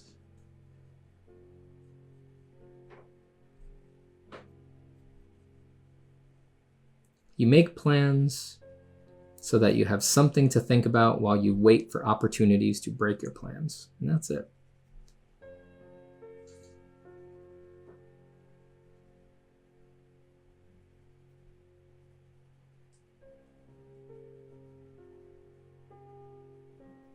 It's so obviously true that it's amazing that it's so upsetting to everybody, myself included, you know?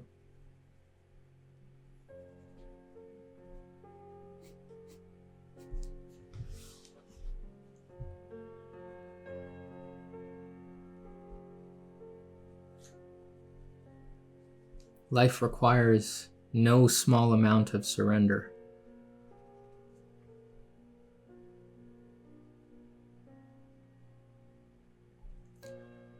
You've got to be willing to vacate the seat of power. Let things flow through you and around you instead. You still get to feel like you're choosing everything if you do that.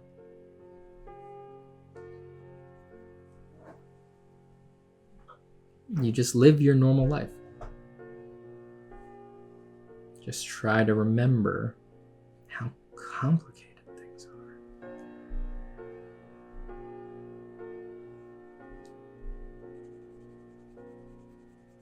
You're not going to sit around cross-legged like a yogi meditating in unchoosing bliss. That's a graven image. That's just something keeping you from happiness, that you think that that's what that looks like.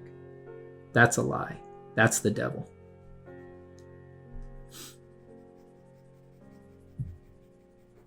You just live. Make plans. Your desire to make a plan is also unchosen, unfree. You're just the kind of person who needs a plan. If thinking like this frees you to not make plans, also unchosen, also not free. You're just the kind of person who prefers not to have a plan.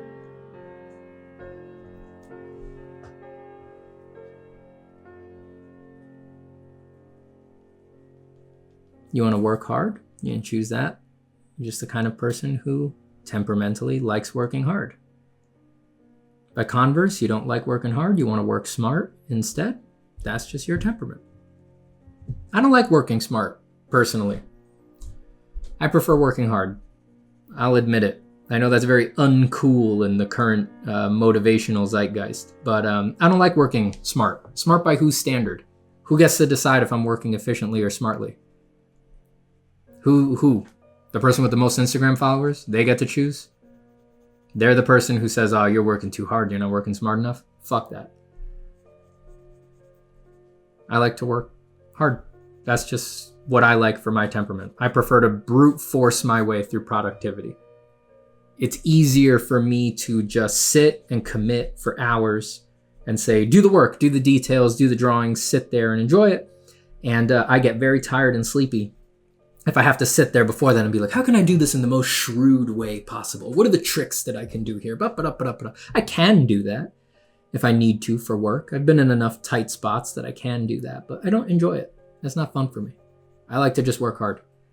I prefer to look at a 17-inch tall piece of blank paper and attack it with a 0.5 pencil. The most inefficient, not smart way.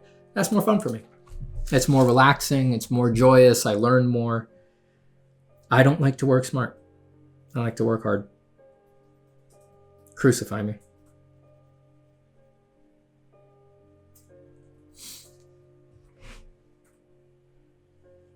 No one gets to tell me what to do. It's my practice. I get to choose it. And it can be whatever I want.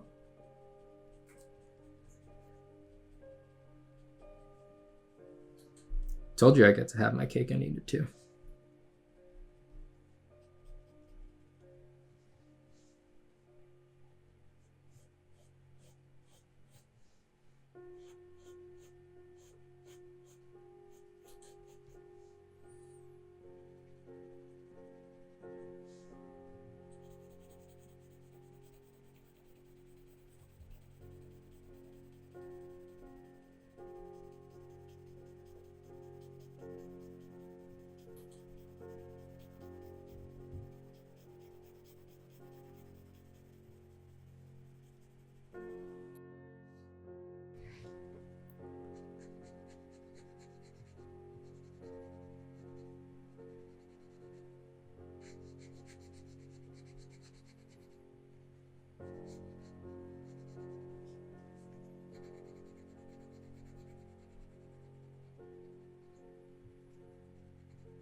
I think it's very important to follow your interest and be really painfully honest with what you like and why you do things.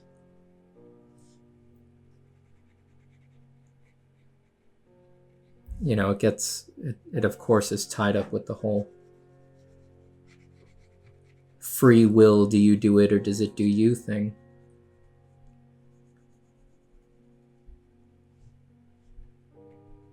You don't get to choose what you're interested in, right? If you're on this art journey and you're trying to grind out fundamentals and you find them boring and you wish you didn't have to do them, but you're convinced that you have to because everyone says you do, why can't you just choose to find them interesting, right? That's not something anyone gets to do about anything. You're just hopelessly interested in the things that you're interested in. So since you don't get to choose, since no one gets to choose, since no one gets to control what they are or are not interested in, because those things are just utterly random based on things you've already been exposed to and things you've seen and I don't know, literally an infinity of other things. You got to take what you're interested in very seriously. You know, it's a rare and lucky thing. You don't get to choose it. There's only so much out there. I mean, you don't know. Since you don't get to control it, you theoretically don't know. Maybe the next thing you're interested in is the last thing you'll ever be interested in. That could happen. That will happen with something. Something. Someday you'll develop your last interest. You know, someday you'll be like, man, I should really learn piano, or man, I should really learn about, the Baltics, or I'm going to start reading everything there is to know about the colossal squid. Someday you're going to have the last version of that impulse before you die. That's going to happen. That's guaranteed. So take it seriously, those things, especially for your art. Like, really be honest and pursue the things you're actually interested in, and don't worry about what everyone else says you should be interested in.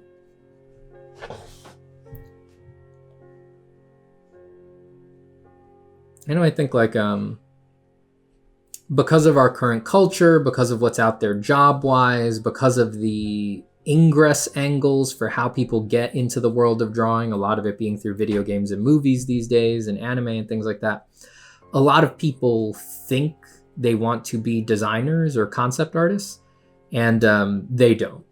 They definitely don't. They think they want to be because that is what culture is telling them. Like, this is the drawing job. This is how you get to keep drawing. But if they knew what the job was actually like, they would realize, oh no, this isn't for me at all, right? Like, most people who want to be a concept artist, they're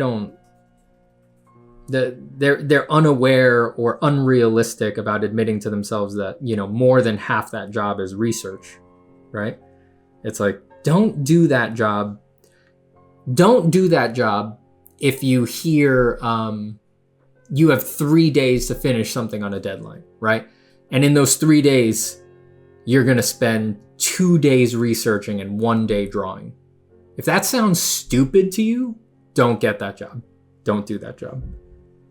If you're like, no, I got to be drawing the whole time. It's got to look as good as possible. Guess what? You don't want to be a concept artist. You really don't. I mean, you'll need to go through your own arc, and you'll need to experience things and realize the things that you need to realize. You'll probably have to get the job and then do the thing everyone needs to do. It's like, oh my God, I found out I don't like it. It's something else. Like, yeah, go for it. Everyone needs to experience that. But yeah, you don't really want to do that. You're just afraid to admit to yourself that you just want to draw. And you're afraid to say that to yourself and allow that for yourself because getting a concept art job or an entertainment design job or a designer job is already magical enough that to take a step up and be like, I just want to draw for a living is like, you chafe against it, right? Like, who in you, like, God, like, what an ocean to throw yourself out into in a kayak, a very small, flimsy, inflatable kayak that is going to capsize under the first sizable wave. Very, very scary. So I understand, right? But know that it's your fear that is closing doors for you. You can't imagine having to say to yourself like, oh God, no one's ever going to hire me. I'm really only interested in a life where I just draw and people pay me for it or something like that. And there's no structure, there's no job, there's no problem I'm solving. Scary, super, super scary. But naturally, once you sort of get over that, it's like, of course there's more people who want to do that than who actually want to be designers for video games and movies. Like, it takes such a specific temperament to do that job and to do it well that like, what are the odds? You probably don't want it. If you really want it, prove it. go show that you're obsessive about research and you're a super thoughtful person for every step that isn't drawing, right? Go prove that. That's what it takes to be a concept artist and all of that. To be a good designer, you need to prove that you are super thoughtful about everything that is not putting pencil to the paper. And you're just probably not. And I don't mean that pejoratively. I don't mean to, like, you know, that's not supposed to come off like I'm making fun of anyone or anything like that. It's just like, of course you're not. That's such a specific thing. Why would you be like that just by chance? Some percentage of you are like that, but the people who are like that, you also, it's like, you know, not to listen to me. You know it with your whole heart already that you're that kind of person. You don't need any help. But everybody else, it's like, don't be so quick to assume that you're supposed to fit into these little slots that our culture has right now, because those slots are random. They're completely just conditioned by what's going on with money and with commerce and with the kinds of ideas that sell and what becomes popular. Those are the only things that condition all of that stuff. So don't hang all of your creative ambitions on that, because, you know, next week someone could invent a new technology that flips everything on its head, and then all the structures are completely different. And all of the companies need a completely different kind of artist, and they need a completely different temperament, a completely different mindset. And if you let yourself get thoughtlessly funneled into that controlled, conditioned, influenced state, artistic state, by the happenstance zeitgeist of commerce at the time, you're going to be kicking yourself in the ass, because you might find, oh, actually, you know, if I had just stuck with my natural guts, I would have been the kind of artist that the industry needs right now. And again, acceptance, because that could also not happen. Scary world out there.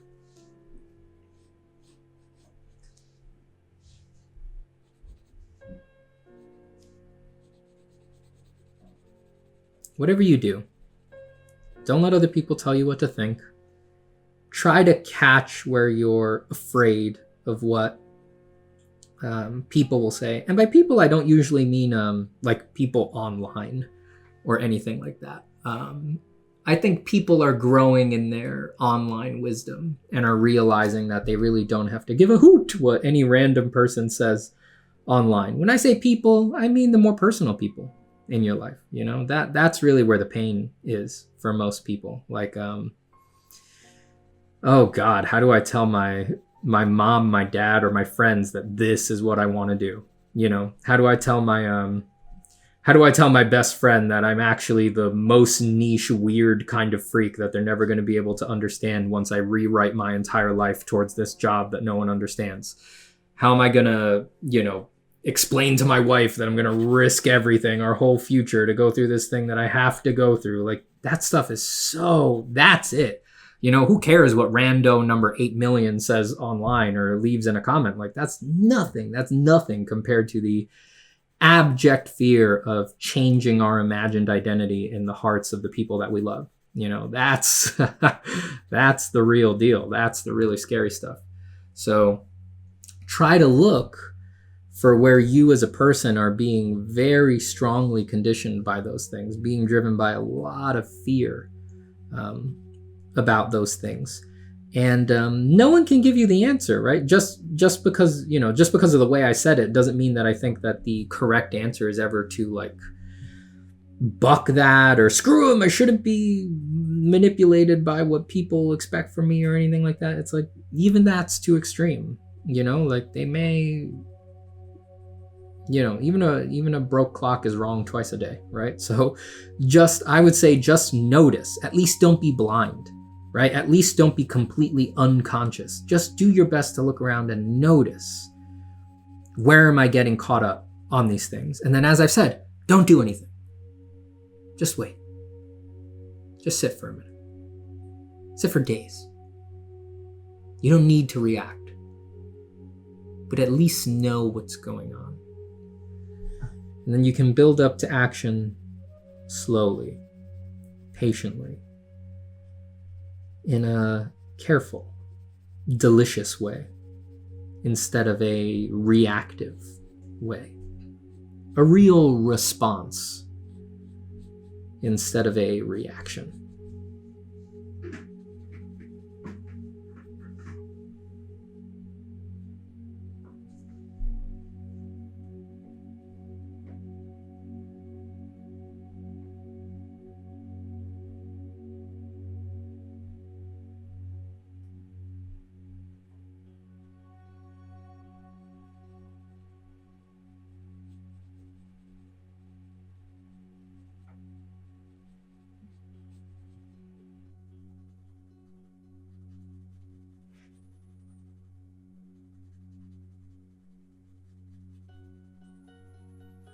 darken a lot of the core shadows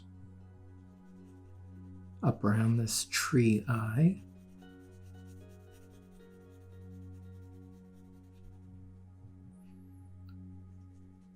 I guess really the shadows in general could be darkened.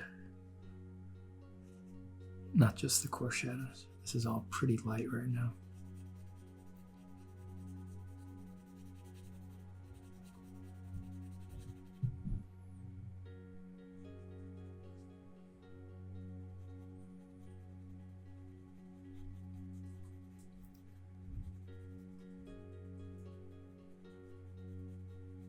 It is all about this. It is all about the transition between the shadow and the light.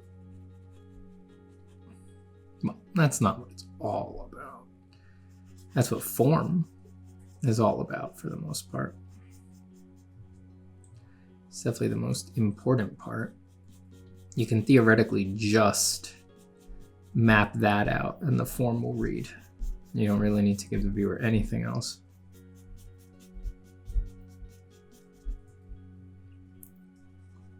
You don't need to draw any outlines. You can let things disappear completely unrealistically, as long as a careful mapping of the soft form shadows and hard cast shadows bleeding into halftone has been executed. It will read for the viewer most of the time. They won't be able to help but imply the rest of the forms in the light.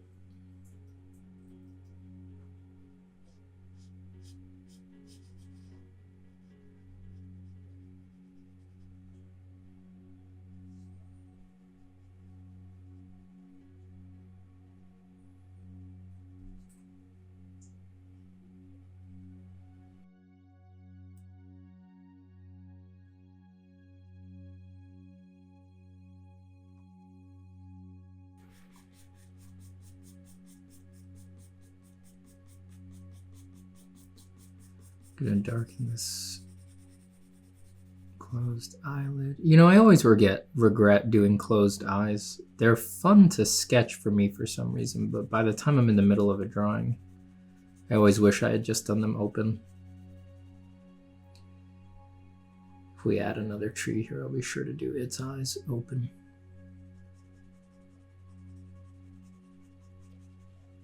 It's just sometimes a pupil, like just drawing the punchline of an eye is a little too demanding emotionally, you know? It asks for too much expression and intent and gaze, you know? Like, where is this? You can imagine it. If I had drawn an open eye with a pupil on this tree, I would have had to figure out, like, where is it looking? Is it looking at them? Is it looking off into the environment? It would have raised a whole lot of other questions, and very emotional and compositional questions. Hatching, hatching, hatching, hatching, hatching, hatching. Soft over everything. Let's snake up here and do some work on this rough transition that we've got going on here.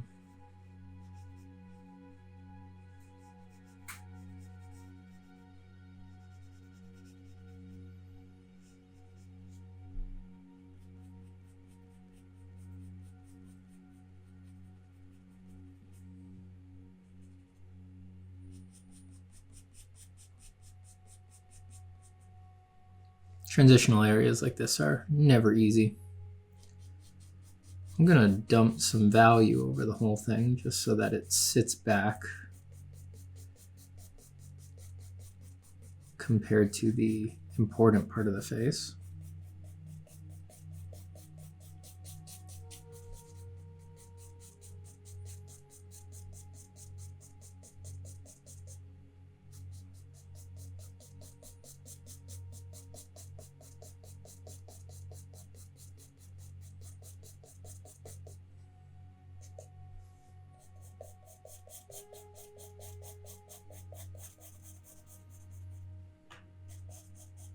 Nothing too serious now.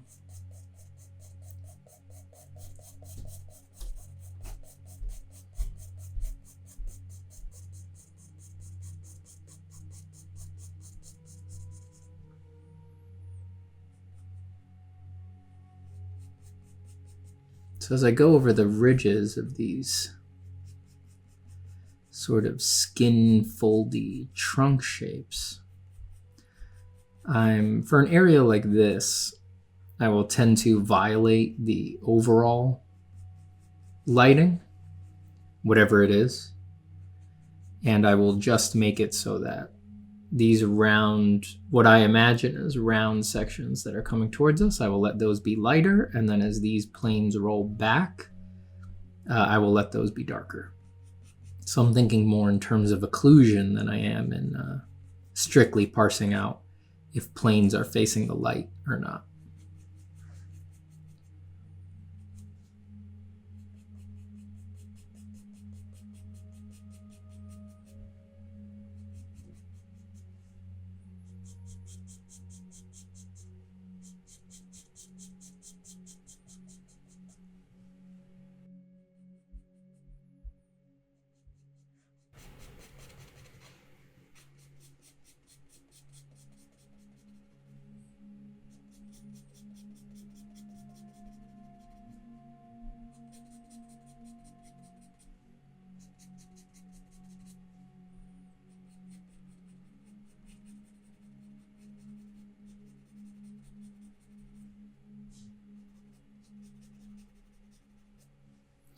Ooh, this one section, when I put on my long distance eyes, when I put on my big picture eyes, this one section of trunk, if I was really going to render this out and finish it and try to do it as the best drawing I could, that would take hours on its own, this one little section. So much texture, so much blending the shapes together. It would really demand a lot.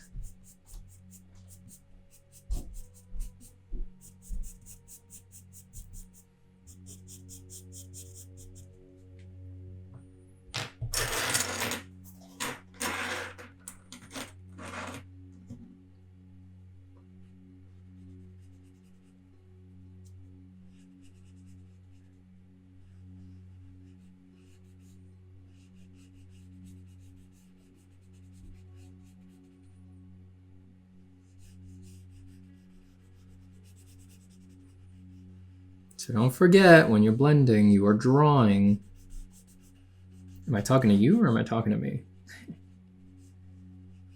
I'm not just softening things. I'm following the forms. I'm trying to add new and interesting information. I'm just doing it with a blending stump in my hand instead of a pencil. So adding, adding, adding, adding.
Now, a lot of drawings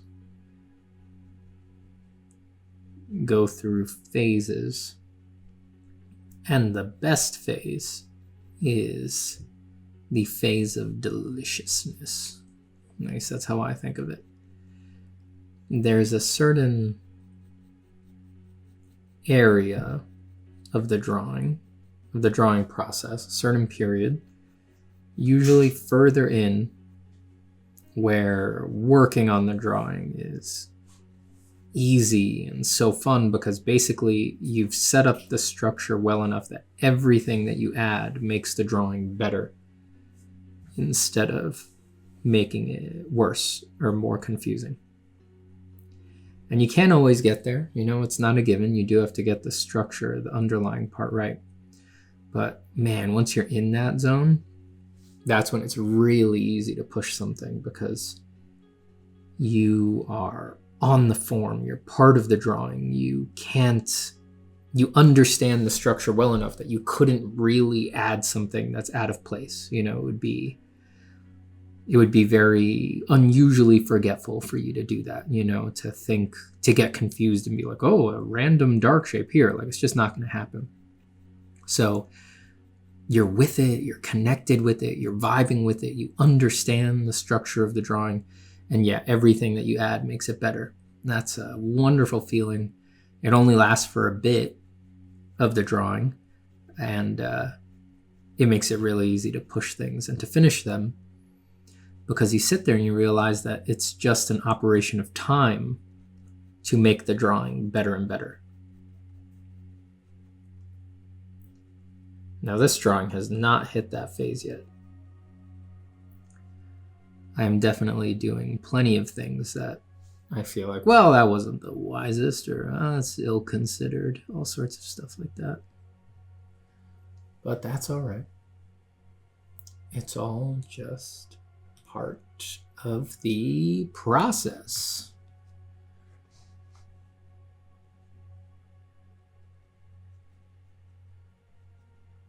That's not a big consolation for a lot of people, though. A lot of artists don't like the process, and that's fine too. Some artists are just satisfied enough with the final product that they are willing to suffer the process of doing the art, which they really just don't enjoy. And that's valid. I think it's easier if you can find a way to experience it both ways, but everyone needs different things from their art. It's perfectly valid to despise every moment of creating it and crafting it, but getting a huge energetic spike at the end when you get to a nice finish. Maybe that's the core emotional difference between artists that tend to be sketchers and artists that tend to be finishers. In my experience, that's like one of the most foundational, axiomatic differences between people who like to draw. It seems that everybody falls into one category or another naturally. One of those two categories. And then for almost everyone, they need to resolve it to some extent. They need to find a balance and incorporate part of the other side. Usually, drawers, that is to say people who sketch less, people who focus more on finishing things, finishers, closers, they tend to have an easier time career-wise. Because even though they don't like to sketch, even though they don't like to fool around, they don't like to ideate and do divergent thinking and come up with really weird new pathways and things like that, even though that's not really their cup of tea when they're starting out, because they're so focused on finishing everything, they always have a portfolio. So that's usually much easier on them than the rabid sketcher who they have a really hard time generally, because they can draw and practice and be really dedicated for, oh my God, they could be drawing for 10 years and you don't have a single portfolio piece because they've never actually finished anything.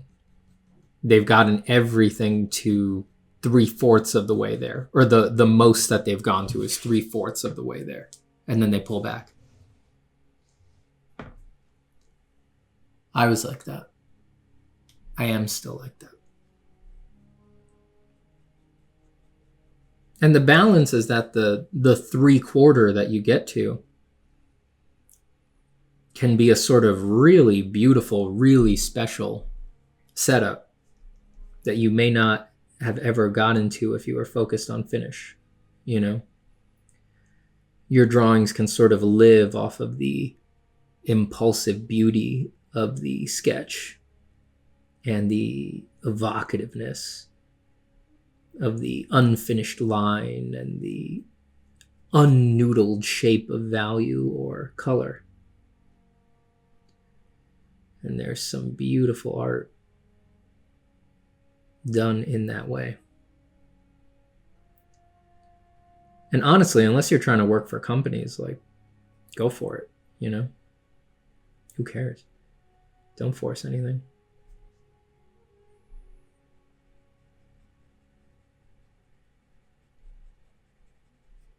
Art directors tend to like seeing something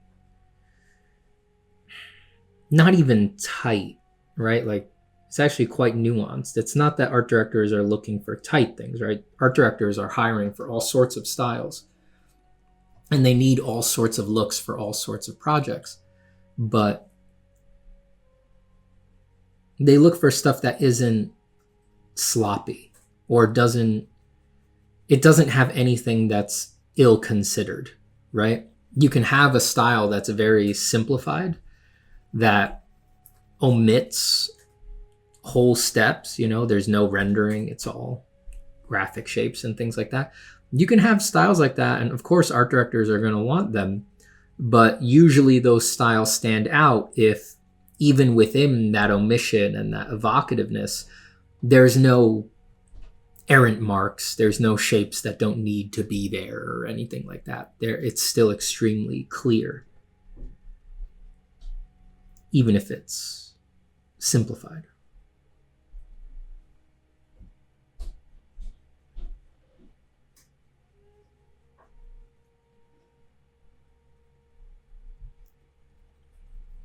Adding a lot of subshapes to this.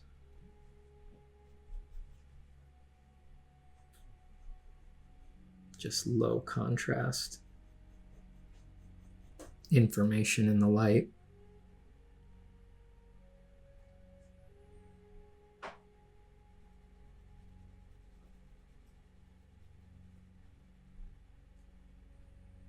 Should it have teeth? I really don't know. Probably not.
Hmm.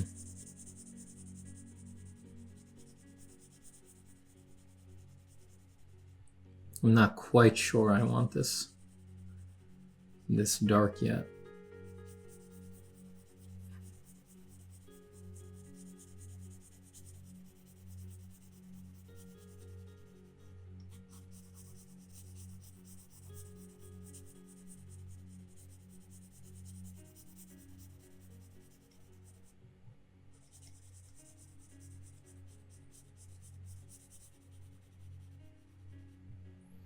You can see my flat. My flats are going down pretty spotty. I think that's because I'm on this a little spottier than usual with this particular pencil. I think that's because I'm in this sketchbook paper, and I'm going over a patch that I rubbed down with the Stump, so that will affect the way the paper accepts graphite. And on cheaper papers, it will affect it more strongly.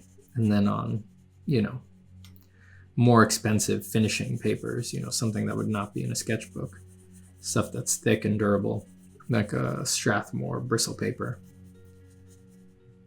that the paper will be almost unaffected by getting stumped down. It'll still take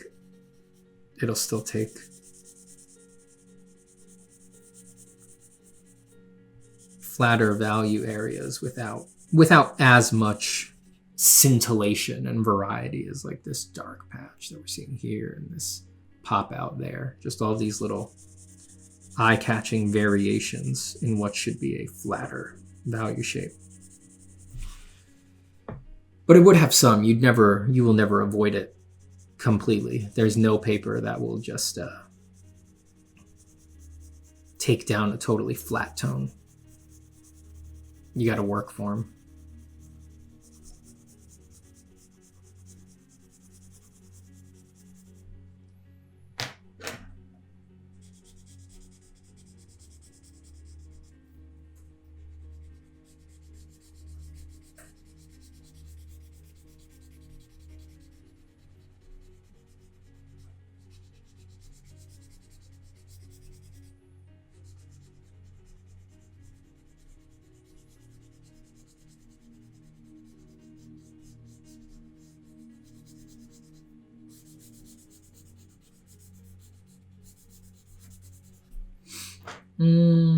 Yeah, I don't know about that. Maybe that's a regret, a pentimenti, but pentimenti are part of drawings.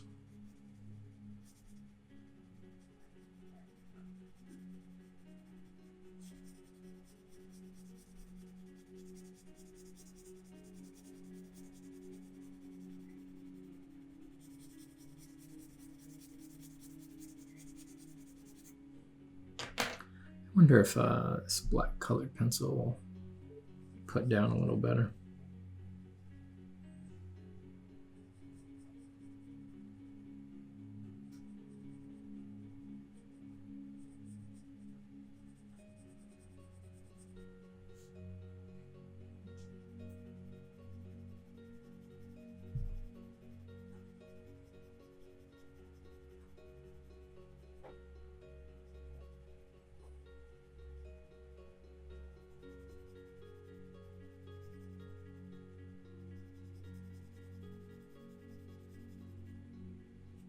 I usually find it okay to add these in at this step because you're no longer looking for the big, smooth, soft blends, low contrast soft blends that graphite is really the best at.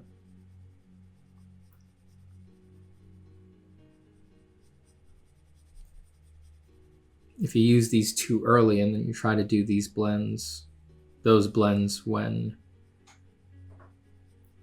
the colored pencil and the graphite are interacting, the little flecks of colored pencil dust will get caught up and sort of move erratically around in the blends and just make them look less neat. I think. At least I think I've observed that effect. But don't take anything any art teacher says as reason not to try it or to do it. You know, your whole technique might wind up being based around that effect. I've had tons of stuff like that happen to me in my art journey. So that's why I'm always very cautious about saying, don't do this, don't do that. It's like, no, do everything. That exact same thing that is one artist's like the number one thing they're trying to avoid happening in their drawings is the bedrock of someone else's look. It's someone else's favorite thing about drawing. So you really can't put too much stock in technique tips like that.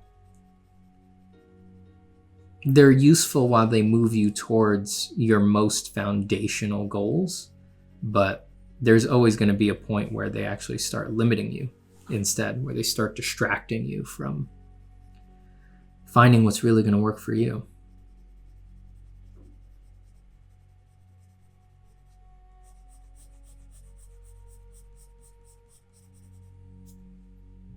And that's not good.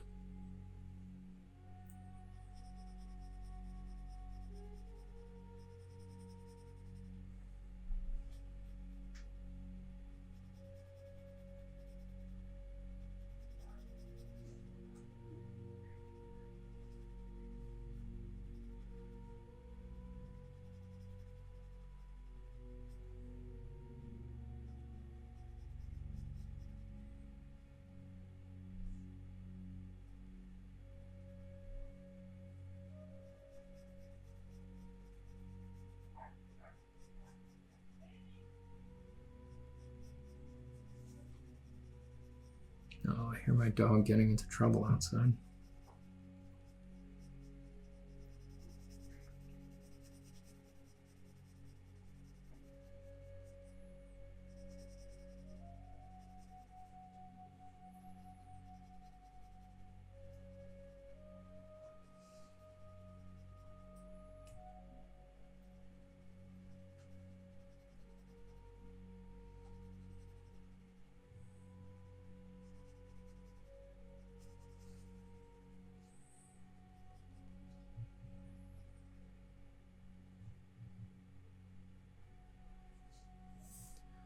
This is what it takes.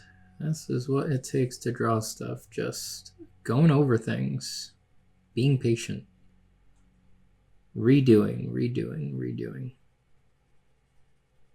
pushing, pulling, adjusting values.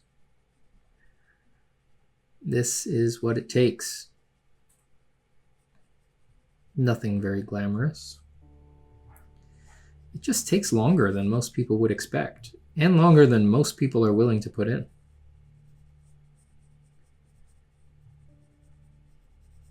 Most people also think they are working way longer than they think. And you really don't know or have a leg to stand on in that discussion until you have spent a considerable amount of time timing yourself, running a stopwatch. Don't run an internet one. Keep one on your desk. You'll never build the habit running an internet one. You have to close your browser too often, restart too often. It just doesn't make it concrete and sustainable enough. You gotta keep a real one on your desk. Where's mine? Here's mine. I've had it for years. Don't go anywhere to draw without it. In the house, you know what I mean? But I take it with me when I go to the living room to work on my iPad. I don't just keep it on my desk. It's always with me for timing. But yeah, when you time yourself, you find out very, very quickly that the mind is a deceptive thing. You will, no matter how patient a person you are, your mind will offer up these cocktails of fatigue and emotion that convince you that you've been drawing for 40 minutes when you've been drawing for 7 minutes. and you didn't quite pay attention to what time it was when you sat down, or you did check, but then you just forgot because people forget. So then you're looking at your drawing, you look at the time, and you're like, God, it feels like I've been drawing for 40 minutes. What time did I sit down? God, I bet it's been a half hour. No, you need a stopwatch. It has not been a half hour. You just are never as patient as you think. It's been 7 freaking minutes. That's how long you've been drawing. And yet you beat up on yourself. You draw for 7 minutes and then you get upset in 7 minutes and you're like, why am I not good? Why does this drawing look so bad? Oh, it's just not anywhere near the level I need to be at. It's like, yeah, no duh. You drew for 7 minutes. I don't even evaluate a drawing until I've spent an hour on it. And I've been doing this a long time. If it took less than an hour to draw something, it does not have enough presence to even come pay me respect. Back into the hole. Nothing. A throwaway. I don't evaluate a line drawing until it's been an hour. After it's been alive for an hour, it's been worked on for an hour, then I'll decide, is this good or bad? Is this worth looking at? Before that, it's like inconsequential. Of course it's no good. It's not just not good, it's unreadable. You have no idea what it is in an hour.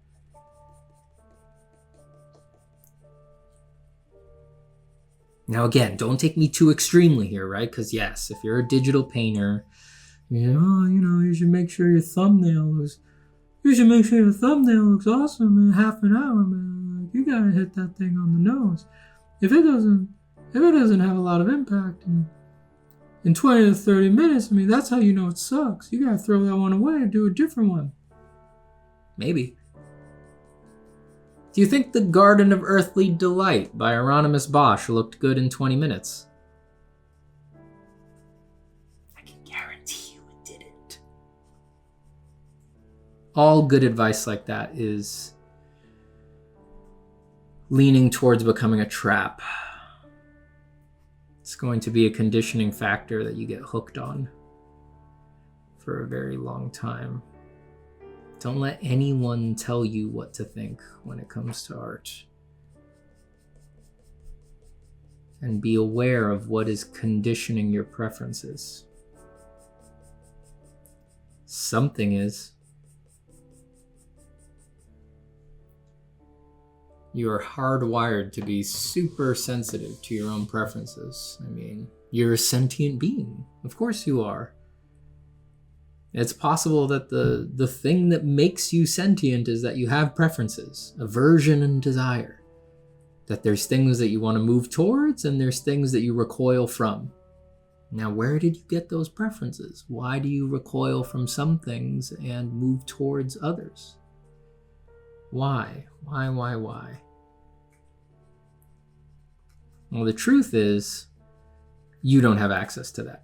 You could guess a few things, right? You'd be like, oh, I hate green dinosaurs because my mother once made a scathing remark at me when I was 7 years old in front of a statue of a green dinosaur. And ever since, I start getting heart palpitations around green dinosaurs.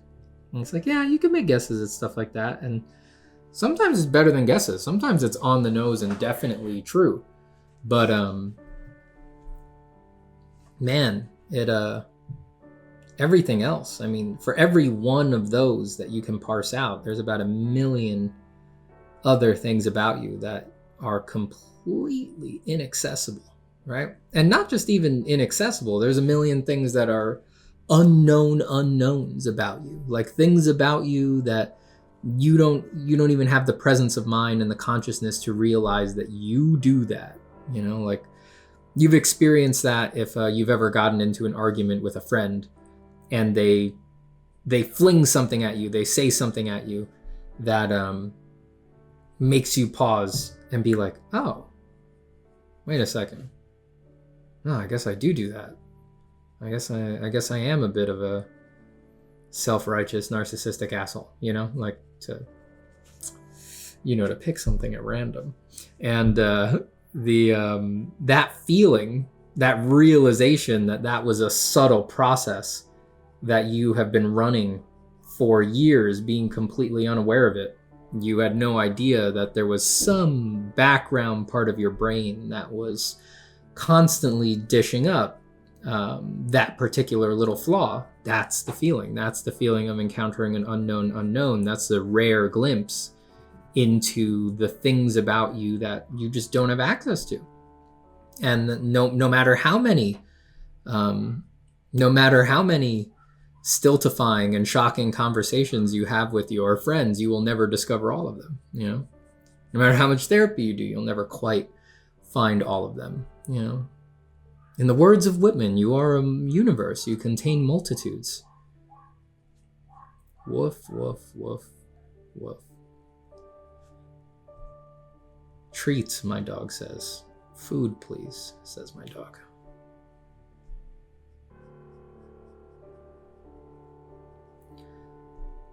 So yeah, those are all unknown unknowns. You will never quite have access to all of those things about you. Probably for good reason. Your brain is, or your subconscious, whatever the hell is going on with us, thinks, it confidently steps into the fray and says, don't worry, I got that. You focus on everything else, like what your preferred airline is. I'll handle maintaining a self-righteous undercurrent to our interpersonal relationships. You guys make a secret handshake deal like that every day. There's tons of stuff like that. And of course, there's tons of stuff like that for your art as well. There's tons of things in your art that you don't even know they're affecting you. And they're things from your life. They're things more pared down about art. But you got to watch out for all of them. Or not. Like I said, you can go through totally ignorant, but you're probably going to miss some opportunities to discover interesting things about yourself and make very sophisticated moves and judgment calls about your artwork if you don't ever think about them. Some conditioning factors are small, like how the existence of Instagram makes it much more likely that people will design pictures so that they look good 1.5 inches across. That's just the nature of the art world right now, right? That's a conditioning factor that everybody has just sort of accepted, or a lot of people have accepted, and it affects their art on an absolutely foundational level. Same way that in Baroque era France, painters were composing things so that they looked detailed and epic when seen with a craned neck looking at the ceiling of a villa. That's the exact same thing, right? And it's up to you. It's up to you if you... neither is good or bad, right? Obviously, the ill thought out, flung out majority of work that's done on Instagram can compete with the beautiful frescoes that are adorning the roofs of Italian villas. Obviously, they can compete. But both being equal, both neither being good nor bad on its own, they are results of the art culture, the art system that is around them. Now, if you're thoughtless about it, you're just going to, you may never recognize that, and you're probably just going to go with the flow, and you're going to think, or you might believe that it's just absolutely true, the advice that floats around at these times, things like it's got to be perfect in the thumbnail, right? It's all the thumbnail. It has to read small. It has to have the gorgeous first read. And that first read is something like, what does it look like at postage stamp size, 1.5 inches across? And generally good advice, a decent framework, but you might just take it hook, line, and sinker and think that that is what makes something good, and there's no reason to investigate anything else in your whole art career unless you think about it and be like, oh, right, that's actually just a very useful and convenient shorthand for achieving success within the current art sharing systems. Instagram, again, or Facebook, cell phone size. But all of that could change any second, and it would of course require completely different kinds of art from people. So keep that in mind. You can make the inverse decision. You can notice that and be like, well, you know what? I actually don't feel comfortable getting funneled into that like everybody else. I'm going to buck the system, and I'm going to do my best to not let that condition what I think is right or wrong for my art practice. Maybe I'll put my practice first. What I really like to do, I'm going to focus on finding that. And then I'll find an avenue that is appropriate for it instead of the other way around. God, I wish I had done that years ago. God, I wish I had done that years ago. That's the better way to do it. Unfortunately, I did it backwards. So I spent years trying to unnaturally torture my natural interest in drawing style. That is to say, stuff like this. Highly detailed, no good first read, done at scale. All of my natural inclinations for drawing, I tried to torture them, reject them, repress them, and do what I thought was the art that needs to be done, which is stuff that reads super punchy at 1.5 inches across, because I was desperate for like, well, I don't, how the F do I know if I'm doing a good job unless people are really reacting to this stuff?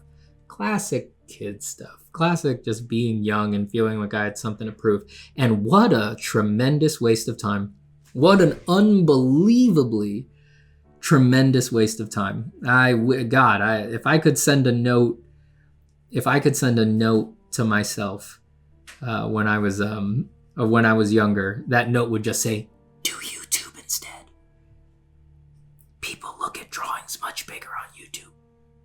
Forget Instagram. Also, don't go out on March 30th, 2013.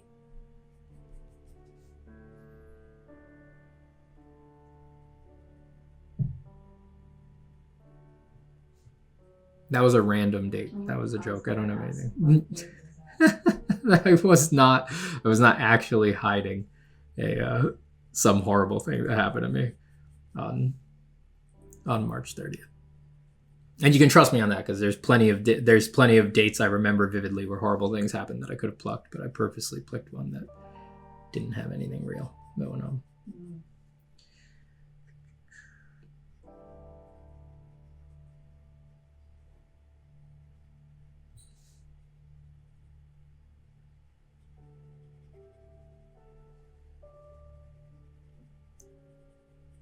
So yeah, watch out for what's conditioning you. Watch out for what is subtly getting its little claws into your practice. Now, there's no way to avoid conditioning completely, right? There is no way, at least in my opinion,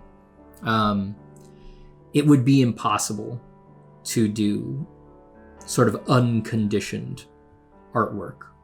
You can't. That would basically amount to doing something completely alien, right? Something that has no connection to human experience on this planet. And as far as I can tell, many intelligent artists have bent over backwards to try to make that their career. And as far as I can tell, no one has succeeded, right? At the extremes,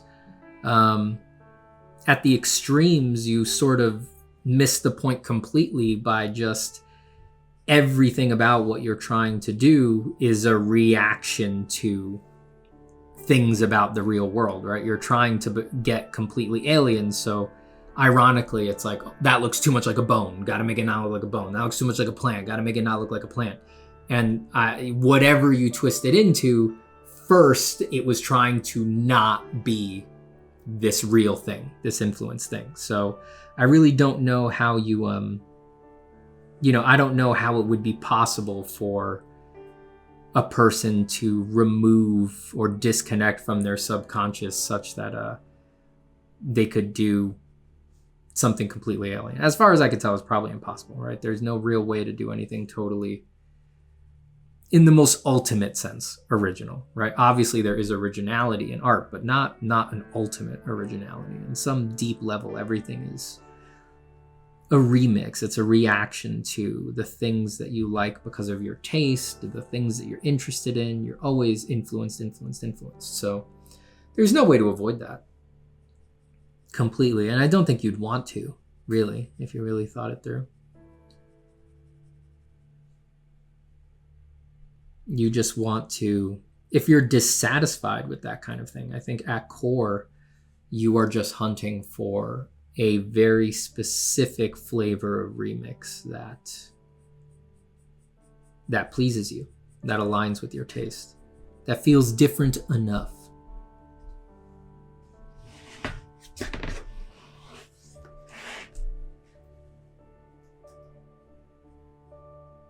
Try letting go. Try letting your subconscious come through. Try spending 100 hours on a drawing that you felt you knew 100% with your whole heart wasn't worth doing at an hour in. Look for that feeling an hour in where you're like, if my experience is worth anything, then I know this drawing isn't worth doing. Have that feeling, acknowledge it, and then spend 100 hours on it. And then report back. And don't let your judgment come in. You already abandoned your judgment at hour 1, right? You gave it up at hour 1. That's the point of the exercise. Keep it abandoned. Don't let it come in. Just do it as a mechanical exercise. Just say, screw it. I'm going to spend 100 hours on it, even though this drawing, I know it's no good. An hour in. See what happens. Learn from that. See if you can become so frustrated, so sure it's bad, so bored with it while you work on it that you clock out, that you leave. You spend all of your conscious energy while you're spending this 100 hours working on it. You spend all your conscious energy thinking about, how you're gonna, how your old arch nemesis is gonna react when you meet them at a party and you're like, no, I'm a pretty successful artist now. Just think about that. Think about all that stuff. And don't worry about the art. Tune in again in 100 hours and see what happened.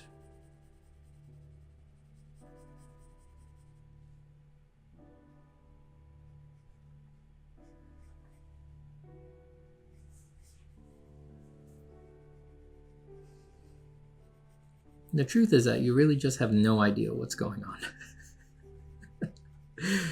And my God, everyone hates hearing that. But yeah, you don't. No one does. And you never hear it. No one wants to talk about it because it invalidates everything, right? It invalidates art education. It invalidates the growth mindset. It invalidates ambition and goal setting and beating up on yourself when you fail at your goals and accountability. It invalidates all of that, right? Or at least it seems to invalidate all of that. It doesn't really, right? All of those things are, everything is its own reward. All of those things are beautiful and fun to do just on their own for the sake of it. So it doesn't actually invalidate that. But when you first hear it, when you first start coming to grips with it, it sure seems that way. And that's very upsetting for a lot of people.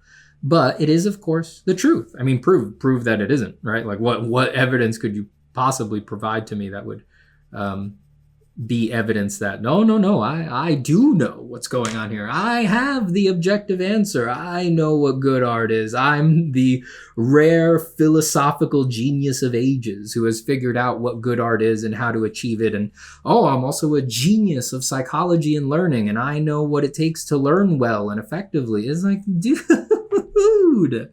no way.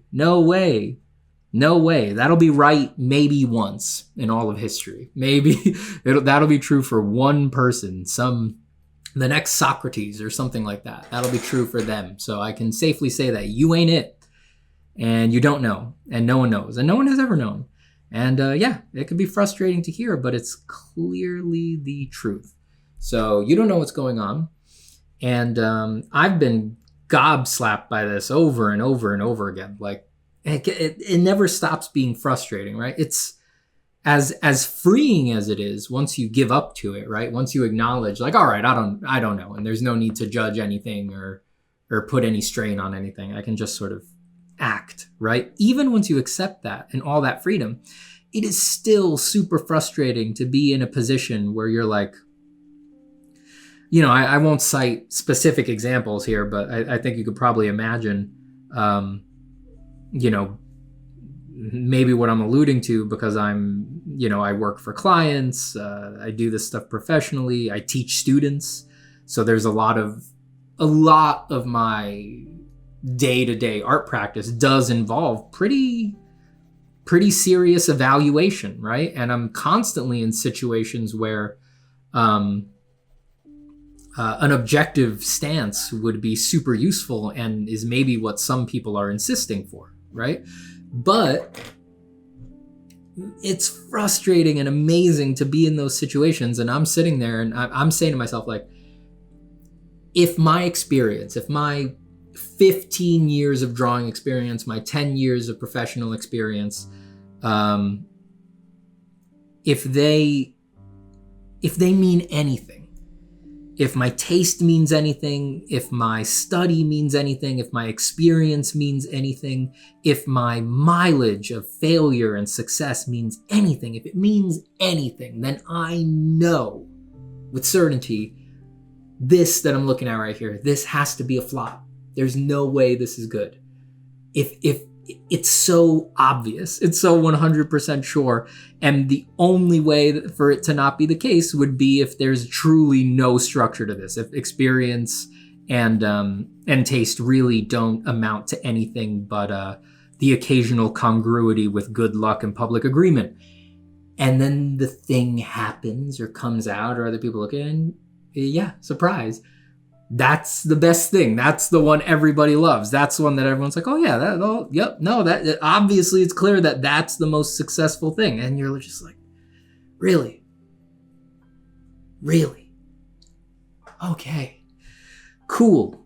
Yeah, let's just pretend that didn't happen. Let's just pretend that there's a way to be objective about all of this. Of course there isn't. And the more and more you do this, every professional has been put in that situation over and over and over and over and over again. And that's really what marks professionalism in a lot of cases in the art world, right? Your professionalism is built up on a sort of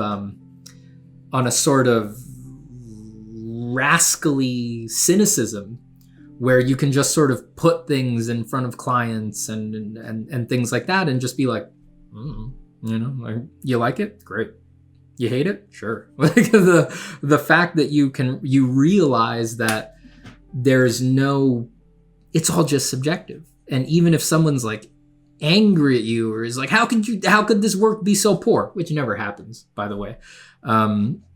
That would just amount to, why would you get bent out of shape about that, right? I mean, the obvious reaction is just, well, that's your prerogative. That's just your prejudice. It's not really up to you. You just randomly don't like that. And I could show it to 10 other people and they would all love it. That's just the way it is. And again, everybody hates that. I understand the frustration of hearing that because, yes, like I said, it invalidates everything that we go for. It invalidates the idea of skill. It invalidates the idea of art schools. It invalidates the idea of helping people with this stuff. But why am I sitting here drawing this stuff on YouTube if I'm not trying to tell the truth in my experience, what I really believe, what I've really seen, what I've really learned? Just the truth. And again, that doesn't mean don't learn, right?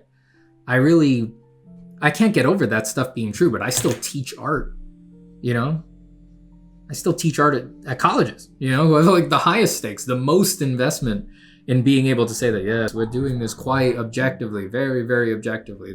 No one has higher stakes for that kind of thing than them. I still teach in those environments, even though I believe that, because like I said, the joy of teaching and being taught and improving it's self-validating. It's fun on its own, and fun is everything. And it's worth it on its own, even if it doesn't work the way that you think it works. And it does work. I'm not crazy. Like I got good at drawing by doing things that made me better, right? But damn, a lot of that stuff really just looks like drawing. It doesn't look like exercises or secrets or tricks or arcane hidden knowledge. There's a bit of that, but it's not a lot of it.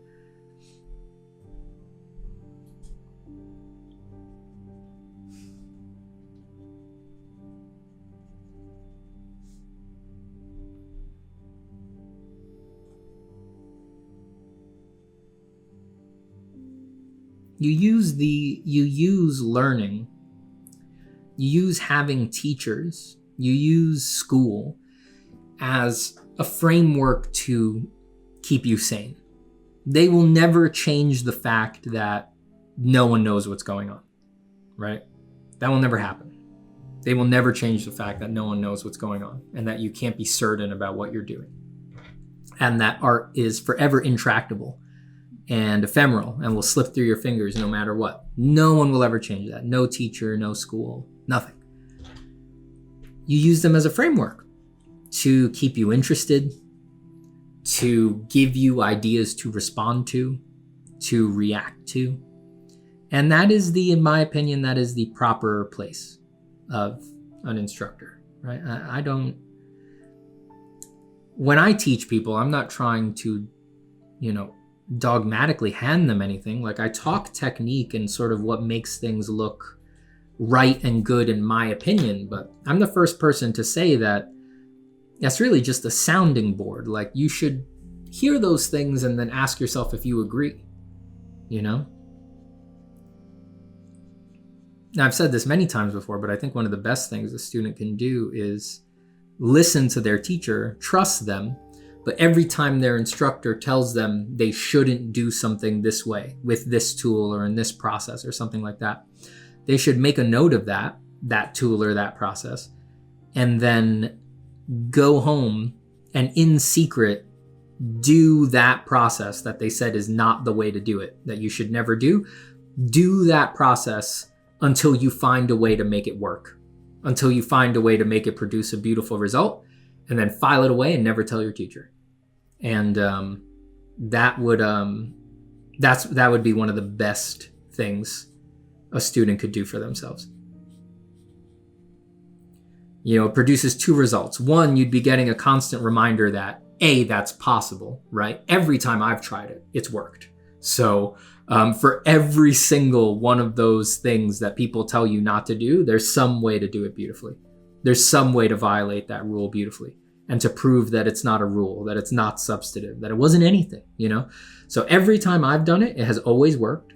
I've always found a way to make that failure of a process successful. Or I found just through a little research, I found some artists that's their whole process, the thing you're never supposed to do. And it looks great. It works great.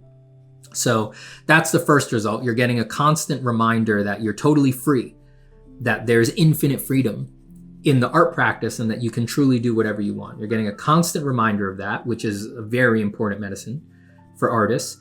And you're also expanding your base of techniques in a very novel way, which is that you are expanding into a base of techniques that no one else is willing to try. Like, the 90% of artists are unwilling to attempt that particular thing. So the work that you produce by doing that is, of course, a standout.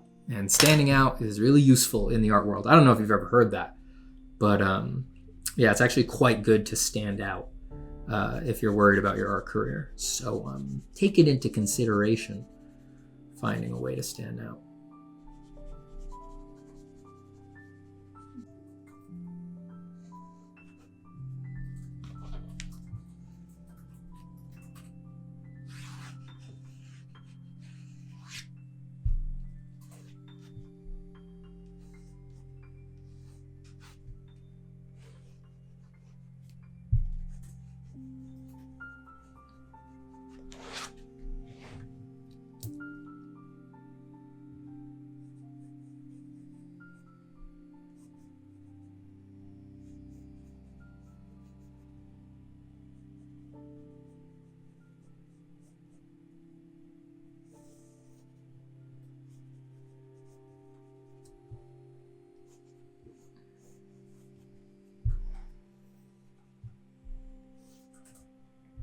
So let's add some trees to the background, or a other tree. I wonder if, I'm not totally sold on continuing this composition over onto the other page. We could extend the forest over here and do a bunch of work over there. But let us commit to putting some work on implying a forest here in the background. A forest of many treed faces, the bleeding trees.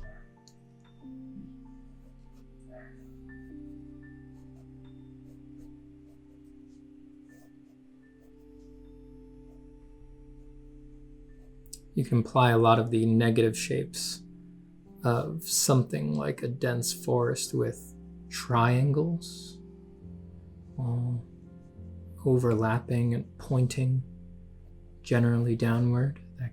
Instead of thinking of drawing branches, you just make these triangles, and they imply the dense negative shapes and all that. Camera reveals that you can barely see those lines, and that's just fine because I can't either. They are indeed ghostly light.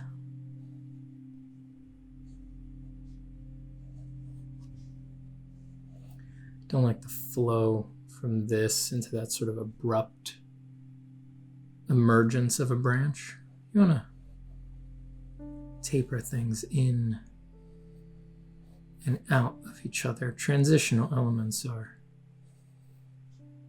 worth their weight in gold when it comes to designing things. Let's see if I change that completely. Trusty kneaded eraser.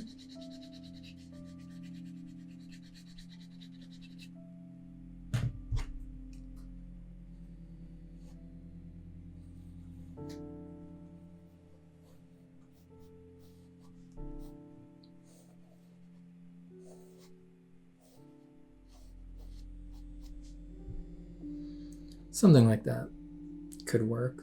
And then let's see, would we put another face on this tree? This one's looking up, so maybe we could imply this one looking more downward.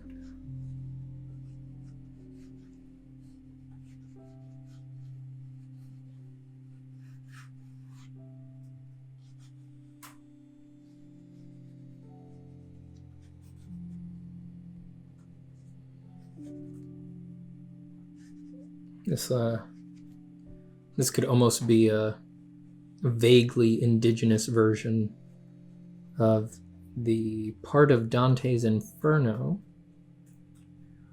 where they visit with the self-harmers, those who took their own lives. They are embodied in the Inferno. Each one becomes a tree that bleeds, a bleeding tree. And the vicious harpies spend all of eternity ravaging them.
Spilling out into the other page. Again, not committed. I don't feel committed. I know I'm leaning that way, but I always reserve the right to cop out. I always reserve the right to be lazy. I'll just have to earn it with hours and hours of drawing first. Once I've hit the arbitrary hard work threshold, then I get to be lazy. You know, I say that as a joke, but you do got to watch out for that. There's definitely a common thing that happens when you're working on a piece where the closer you get to finish, the harder and harder it becomes to continue working on it. That is definitely a thing. Even though you've done all this work, even though it looks great really, really far down the road, even though adding another hour or 2 hours feels really insignificant in light of the hundreds of hours that you've done, for example. There is this very common thing that happens where you just get more and more anxious and nervous the more time you dump into it. Sort of when you're on the downward slope from the peak, when you're on the other side of the bell curve. And who knows what that is? I mean, it might just be that, oh my God, you're so tired and burnt out on this thing, you can't take it anymore. But I do also think that there is a implicit fear of success thing going on, you know? The more and more committed you are, the more and more you're willing to dump tremendous amounts of time into a piece, the implication is that you feel more for it, that it's ever more important, that it's becoming more tied with your selfhood, that it is approaching being your masterpiece or your magnum opus, or at least the feeling that you would want to present it as such, right? Let's say you spent 700 hours on something, but to you is just a sketch. It's just a sketch you happen to spend very long on. Let's say that emotionally you didn't invest a lot into it. It was just an artifact that was the result of 700 hours of your time. Even if you feel that way, if you tell people that that's how long you spent on it, people are going to look at it a different way. And they may be inclined not to believe you, that it means nothing to you, right? It just feels unnatural. It's counterintuitive to think that you would spend so much time on something and it wouldn't have a deep meaning for you.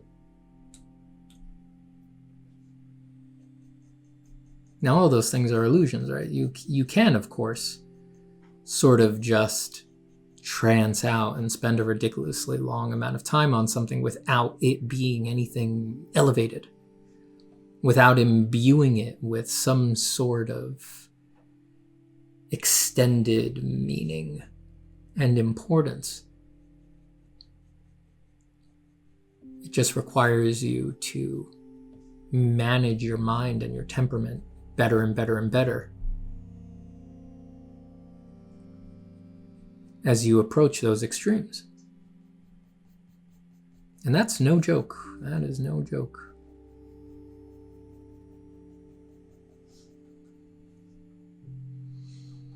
All right, so this tree is looking down. Let's pass some overall value on the face of this other tree.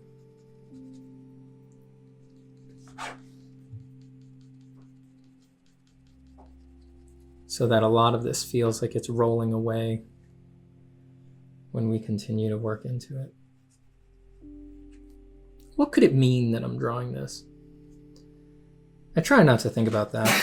Didn't I just talk? You okay over there? Sorry. You're all right. I know I just talked about not worrying about stuff like that, but I think talking about it made me cue into it. I'm not looking for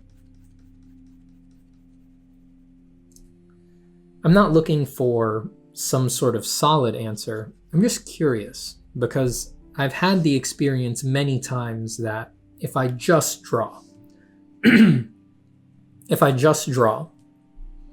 and get out of my own way and let a picture happen, a lot of the times when it's done or at some point in the middle of it, I will realize that it perfectly connects with something I have inside of me or something that I've been thinking about recently, and not a visual thing I was thinking about, not some visual impression, but something that's going on with me, something that's been on my mind, something about myself or about others, but something emotional, something sensitive. And that's happened to me enough times now that I trust it at this point. I do think if I spend an unusually long amount of time on something that I did not inflict a lot of myself onto, something comes out. Something gets found in there. maybe it's overly optimistic to say, but I really think that the subconscious takes over for enough of the drawing that it gets to sneak something in there. It slips one past the goalie. It sends me a bottom-up message. Weird to say? Yes. Problematic? Maybe. If you think so, you should probably close the video, because there's only going to be more of that as we go on. You might want to unsubscribe, actually. That stuff's too interesting to not talk about as far as I'm concerned. But it's happened to me a bunch of times. It's actually the most interesting experiences I've gone through with art at this point. It's very odd indeed.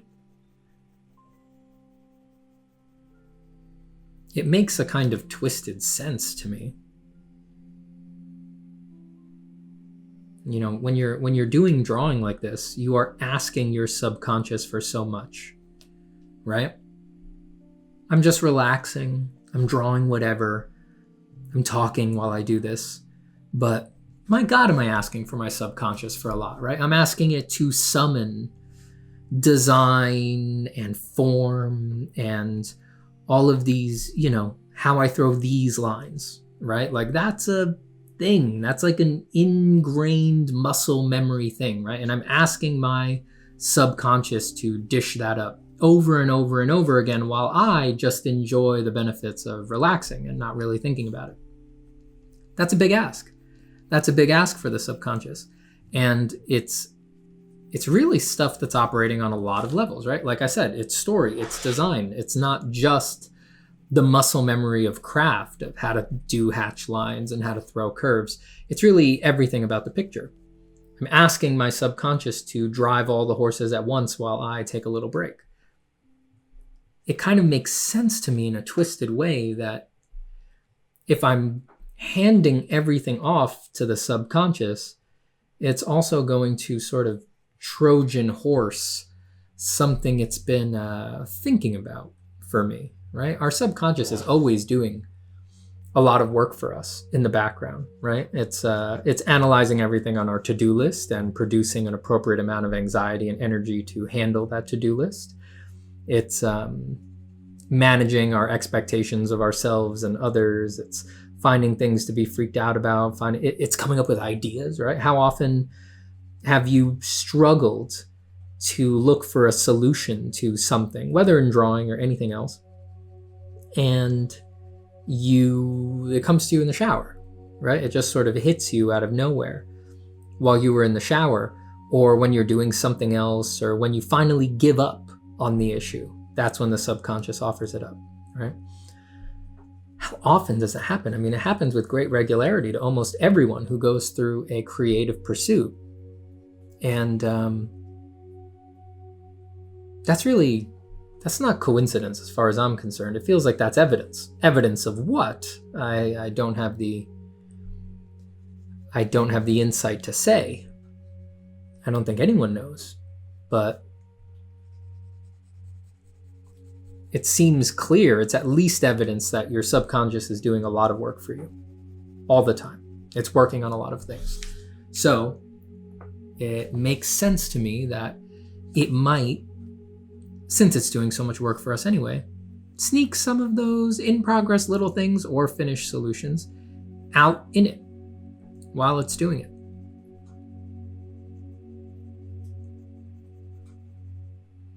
So who knows what might be lurking in this drawing? Maybe there's nothing lurking in it yet, but then let's say if I extend it over here, whatever happens over here, that might have the big gift from the subconscious in it, right?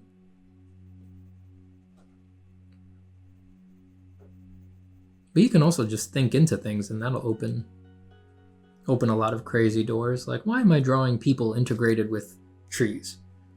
Has it been on my mind lately, the importance of integrating with nature, of feeling one with the natural environment around you? Why is it interesting to me that in Dante's Inferno, after death, this group of people become very natural? They take the archetypal form of something that we know from our little human life here. It's why does that resonate with me? Why does that stick out in my mind? Does it have something to do with the belief or the feeling or the inkling that really what does happen after we die is that we return to the earth like anything else does? Maybe we do just reintegrate with all of the biomaterial that is available for Earth's processes to continue with. I'm getting very anodyne here, aren't I? This is rather saccharine. It doesn't have the usual edge, the usual aggressive edge of some of the philosophizing that I like to do. Maybe bringing up those bleeding trees was aggressive enough, creepy enough.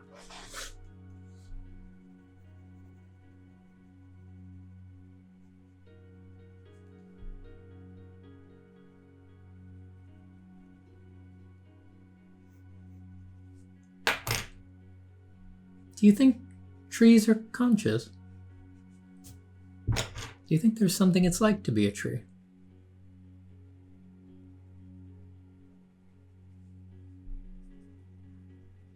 If I saw a tree with a face, I think I'd be inclined to say yes.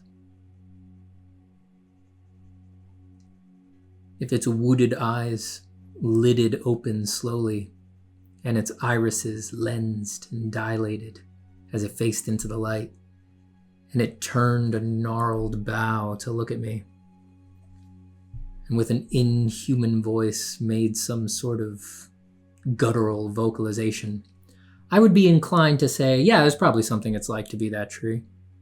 That's what my gut would say. And then I'd run. You know, I got enough stuff going on in my life that I don't know if I need to add a sentient tree friend to my life. Have you caught wind of any of those recent, I don't know how recent, but definitely they're having their moment recently. Those recent scientific speculations or / discoveries that a lot of forests are connected by mycelial networks in the roots of the trees, and that the trees use them to share resources and help each other and send warnings and everything like that. Have you caught wind of any of that? Weird stuff, right? They act just like us, even though they're probably not conscious the way we are, or maybe they might not be. No one knows truly, but actions like that surely are, to some degree, acting like us, right? Do you think they chose to build those networks? Do you think they exercised their free will in establishing a relationship with the fungus and the mushrooms to make a little information highway for their moments of despair and success?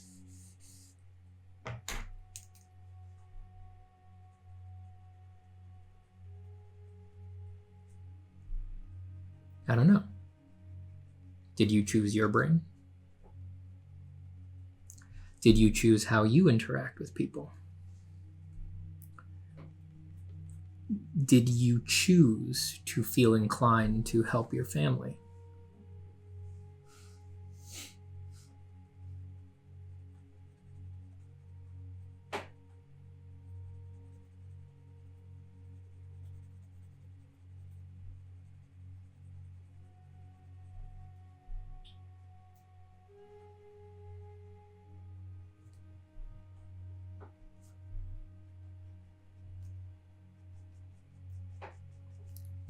You know, existential musings are half the fun of drawing.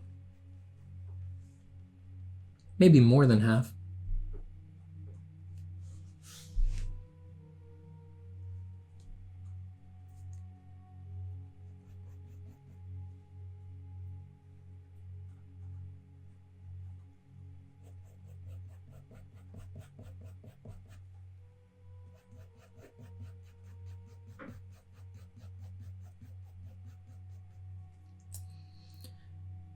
How are we going to...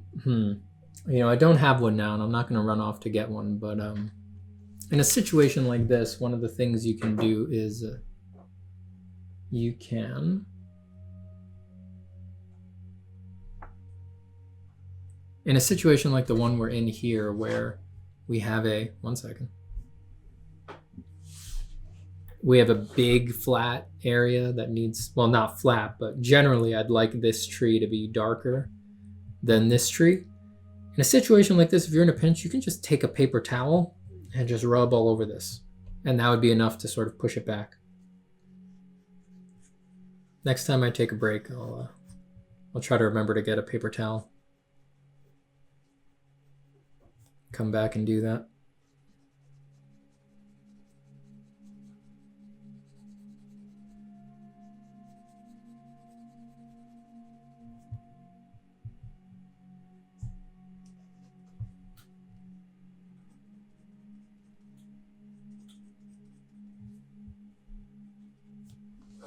Let's try to... I'm stuck. 1 second. All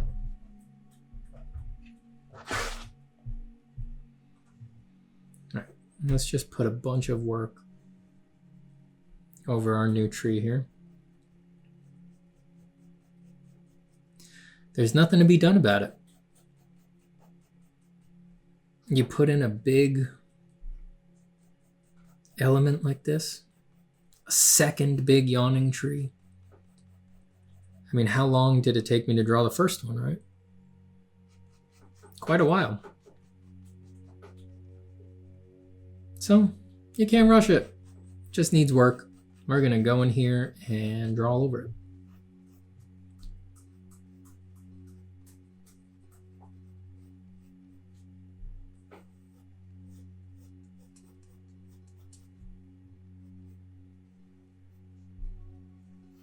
It's always difficult when you are working unplanned, improvisational, like we are, of course, right now in our sketchbook.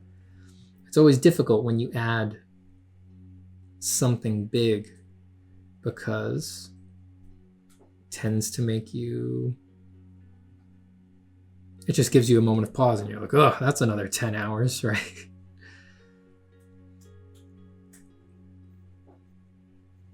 That's why it's nice to have some sort of plan when you're really going for a final, just like a full-on finished piece that you're going to do on a separate sheet of paper and all of that.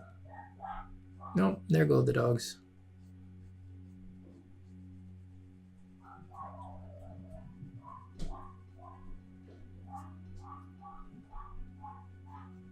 Don't worry, I'll let you listen to them.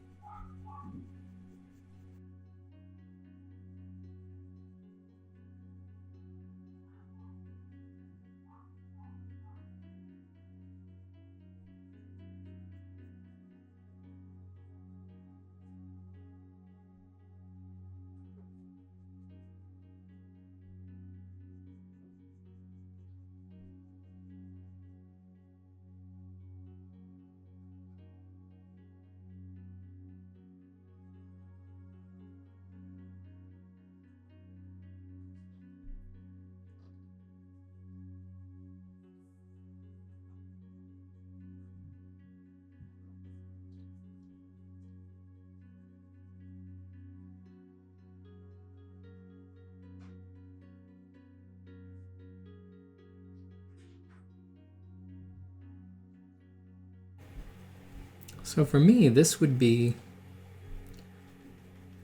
a plan for a drawing, right? And I know, I can seem a little crazy saying that, considering the amount of work that I put into a sketchbook page like this, but that's just because I like it. That's just because it's so fun to draw, and what I'm interested in drawing is form and rendering and all that stuff. So of course, I'm not gonna, shortchange myself on that stuff for no reason. I'm just gonna do it. I'm just gonna do it whenever I want to do it. So I like doing my process and sort of drawing the way I like to draw, which involves a lot of figuring things out and making volumes and passing values everywhere. I'm just gonna do it.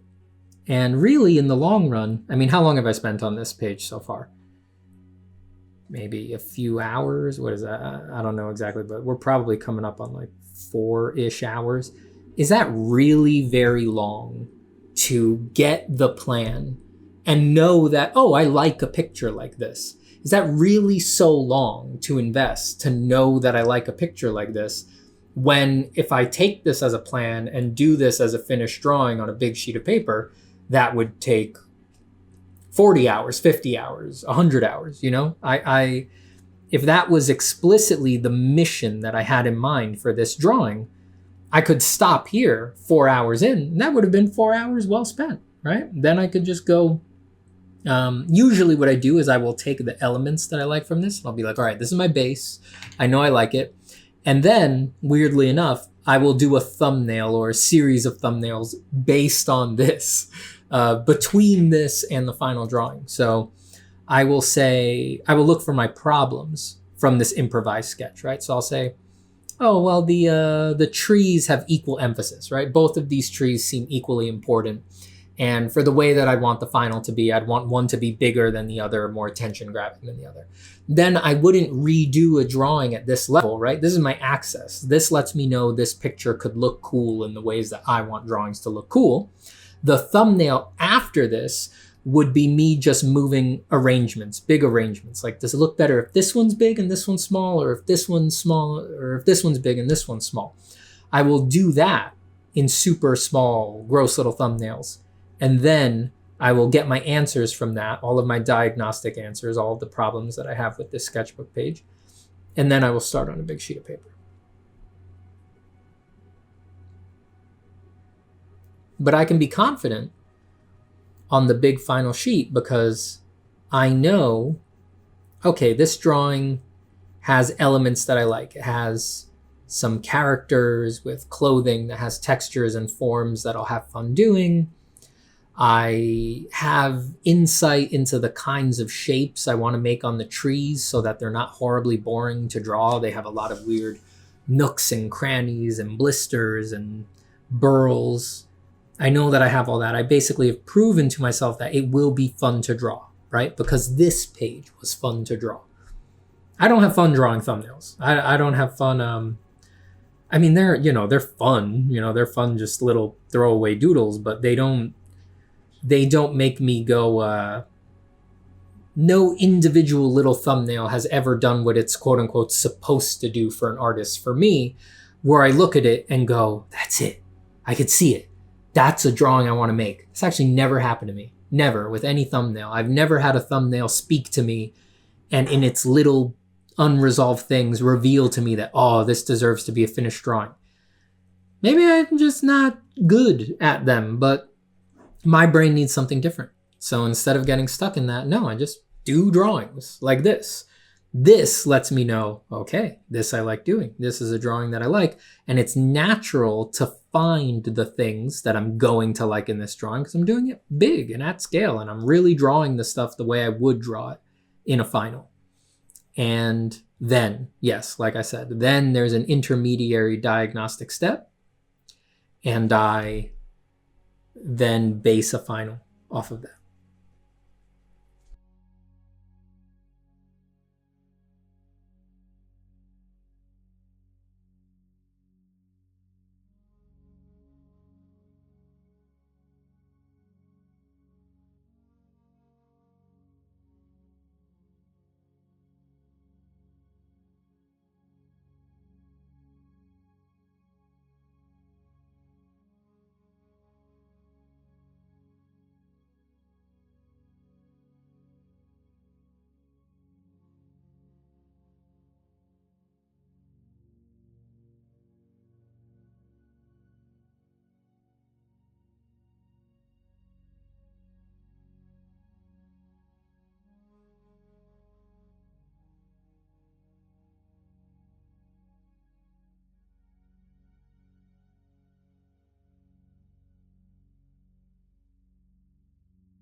Now let's zoom in here.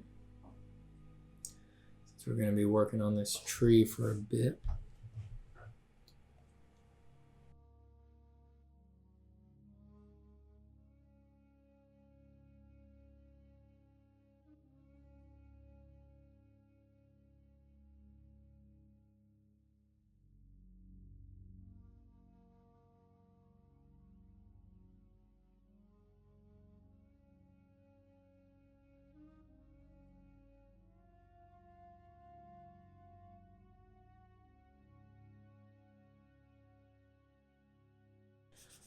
Let's whip out the old stump and find some subforms here. So these will be little interactions and form changes in the light. Very low contrast, we want these.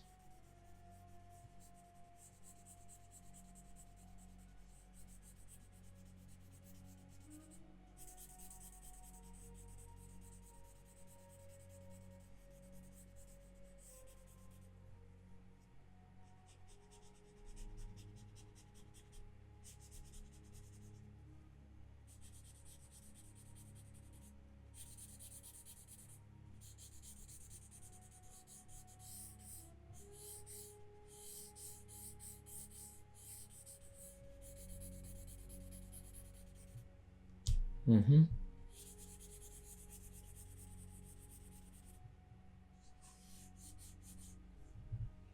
So we'll just do, I think I could probably do most of the shapes in the top part of this tree with this.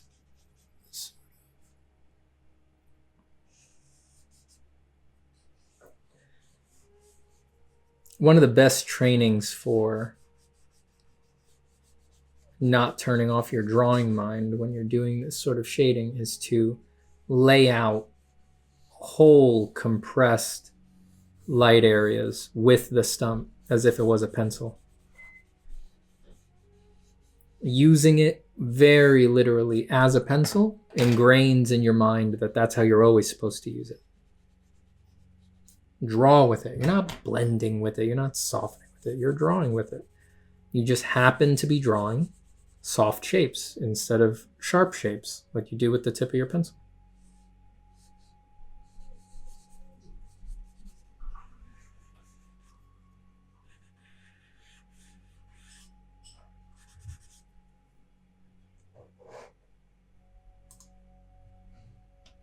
Let's resolve some of how this tree is going to sort of stand. So I think probably this bough is coming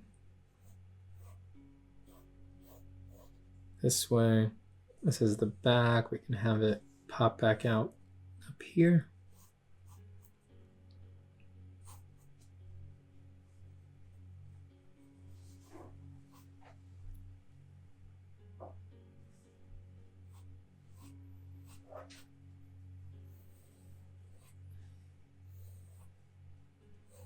So let the branches sort of wrinkle and compress into each other. Let's get rid of these veiny dark lines I threw up here.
It's a very low contrast. It's very soft.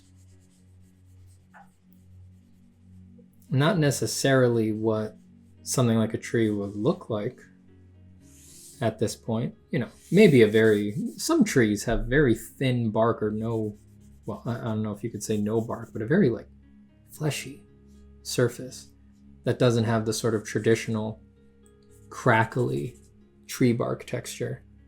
And maybe this would be appropriate for that kind of tree, which I don't know if this tree is that kind of tree.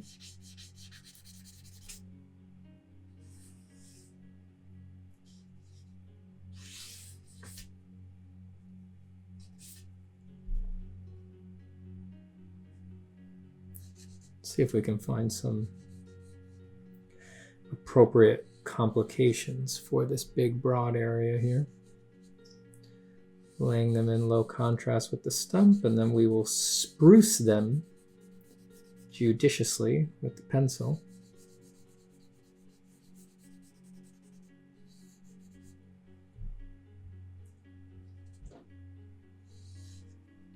Thinking sort of brow furrows here.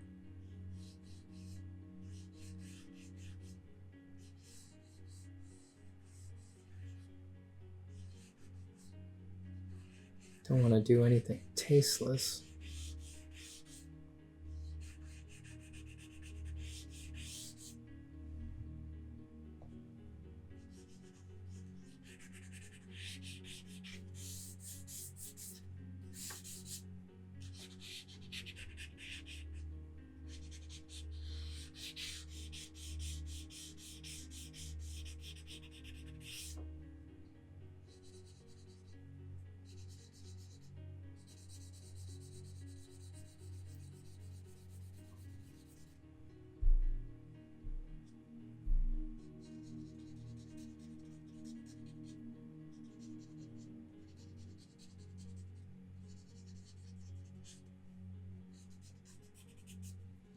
Probably want to, now that we're doing so much soft work up there, probably want to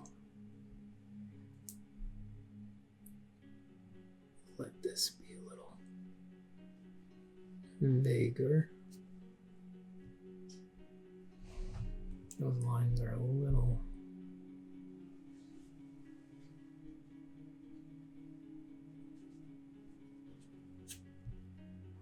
crisp for what's going on around them.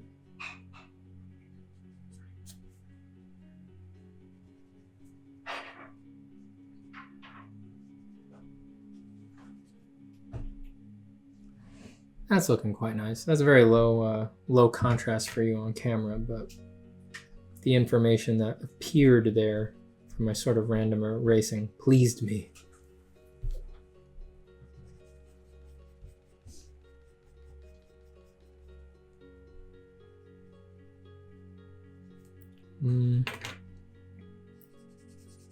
Let's stump this back as well. I'm just going to go over the whole area to sort of, like I said before, if I had a paper towel, I would just press a paper towel all over this.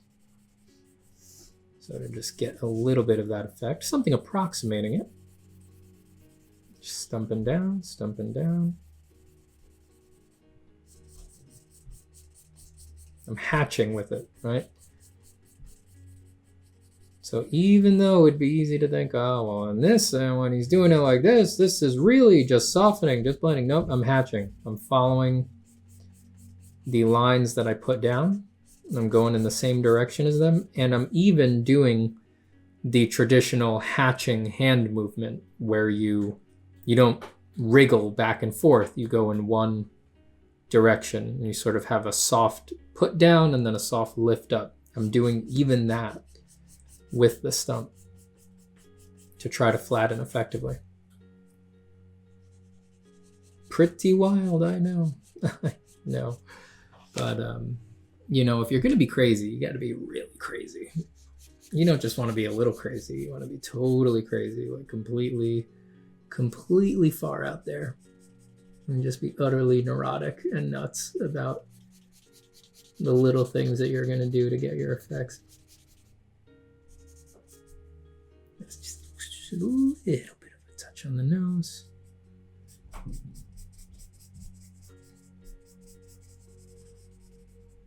All right, not bad, not bad. It's looking like it's sitting back. That's pretty funny. All right, let me press around here, following these little wrinkles. Let's darken this whole burl while going in the circular directions of the whole burl and the little features. So I'm not just passing over the whole thing, I'm following its little features that I sketched in there. So it's getting generally darker while I'm also reinforcing the forms that I sketched in.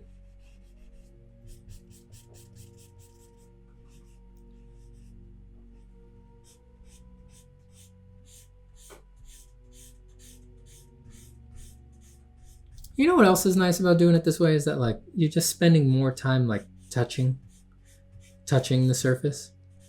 You know, you're spending more time sort of rehearsing with your hand how you think the surface goes, you know? You're needing to have such an intimate connection over and over and over and over again. You're creating this mental map of like, right, it dips in here. It's flowing this way. It has a broad shape and then it tightens up.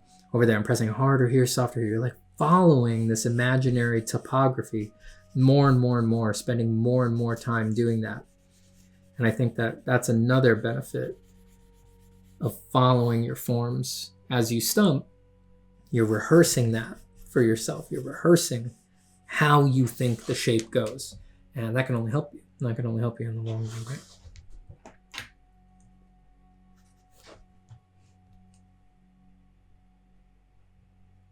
Makes a lot of sense to me, at least. It's like, have you ever seen those studies where they tested people's linguistic skills while their hands were tied behind their back? There's some pretty compelling studies to show that people don't just speak with their hands. They don't just use them to help make a point. The hands are actually intimately connected with how people are thinking. And if you restrict them, if you prevent, quote unquote, speaking with your hands, it actually hurts the language. It actually makes it so that you can't speak as well. So if that's true, if I'm not just completely misunderstanding or misremembering, but I do think I remember this pretty vividly, it makes a lot of sense that there's a lot of reason to pay attention to the way your hand is spending time with these things. You know, it may actually be doing a significant portion of your thinking. That is to say, the parts of your thoughts about what you're doing that you could phrase linguistically, that you could put into words to another person, the parts that are not completely ephemeral, the parts that you will eventually be able to conceptualize may actually be intimately linked with what happens with your hands while you do this stuff. Fascinating. Possible. Crazy. Anything's possible. Anything's possible in art. And if it turns out that that's not true, if it turns out that that's scientifically unsound, if you like it, why not just choose to believe it?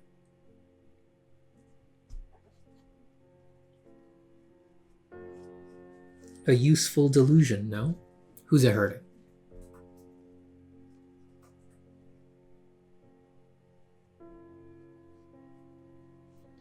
Some little mushrooms.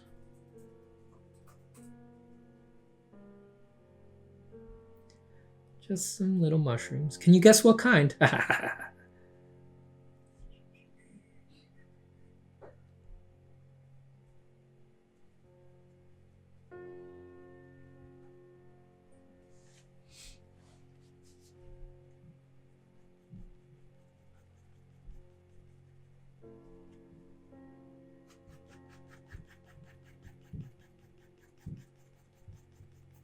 I guess I should have the lantern on. That would definitely be, that's a perfect example. That is one of the That is one of the diagnostic problems that I would have with this drawing.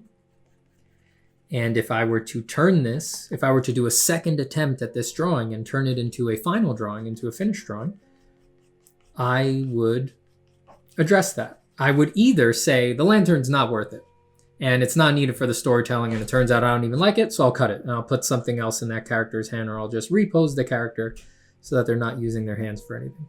I could either do that, or I would readjust the value structure of the whole picture so that I could make it look like the lantern is lit.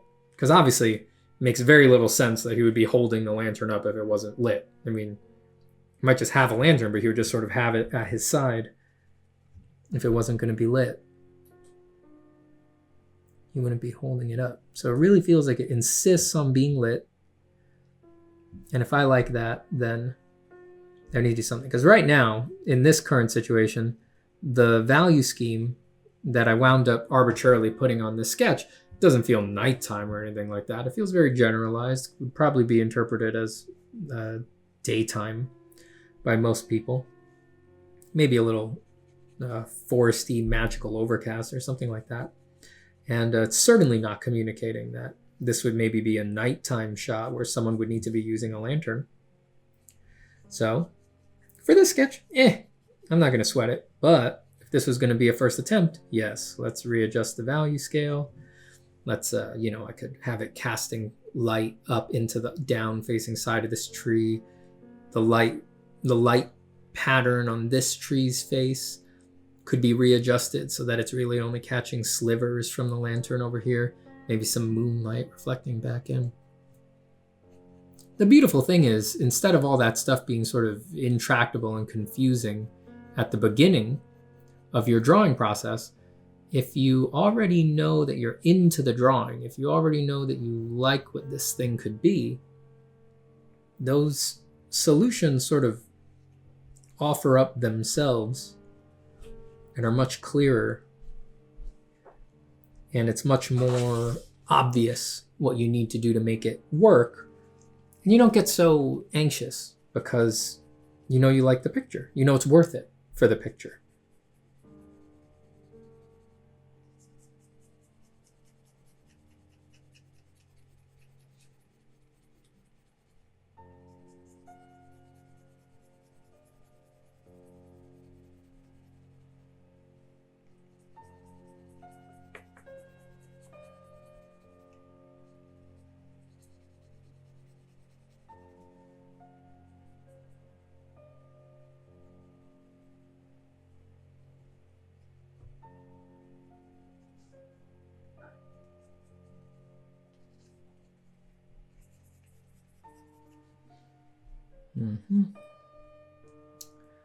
Just pass some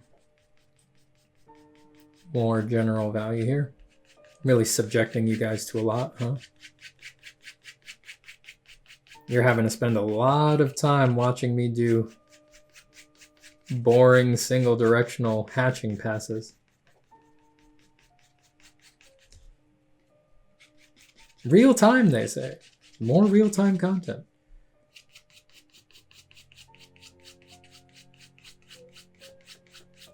Ask and ye shall receive.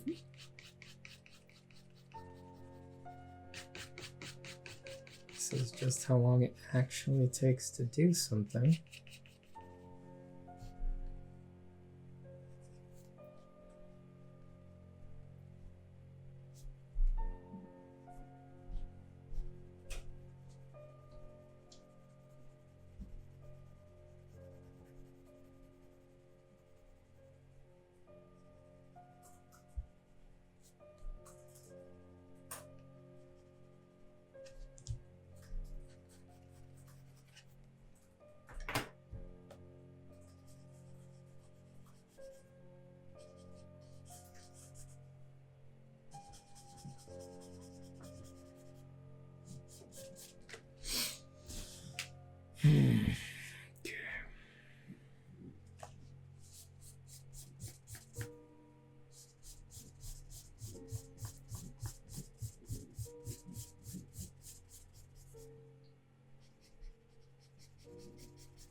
All right, let's go back up here and focus on the juicy part.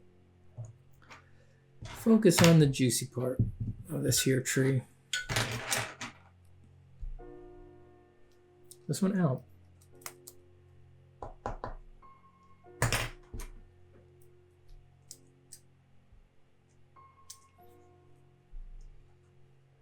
You know, let's do this with a little darker.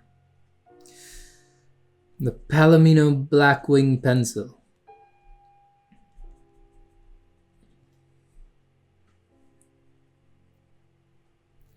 Just a little bit more punch for this second stab at the overall shadow shapes.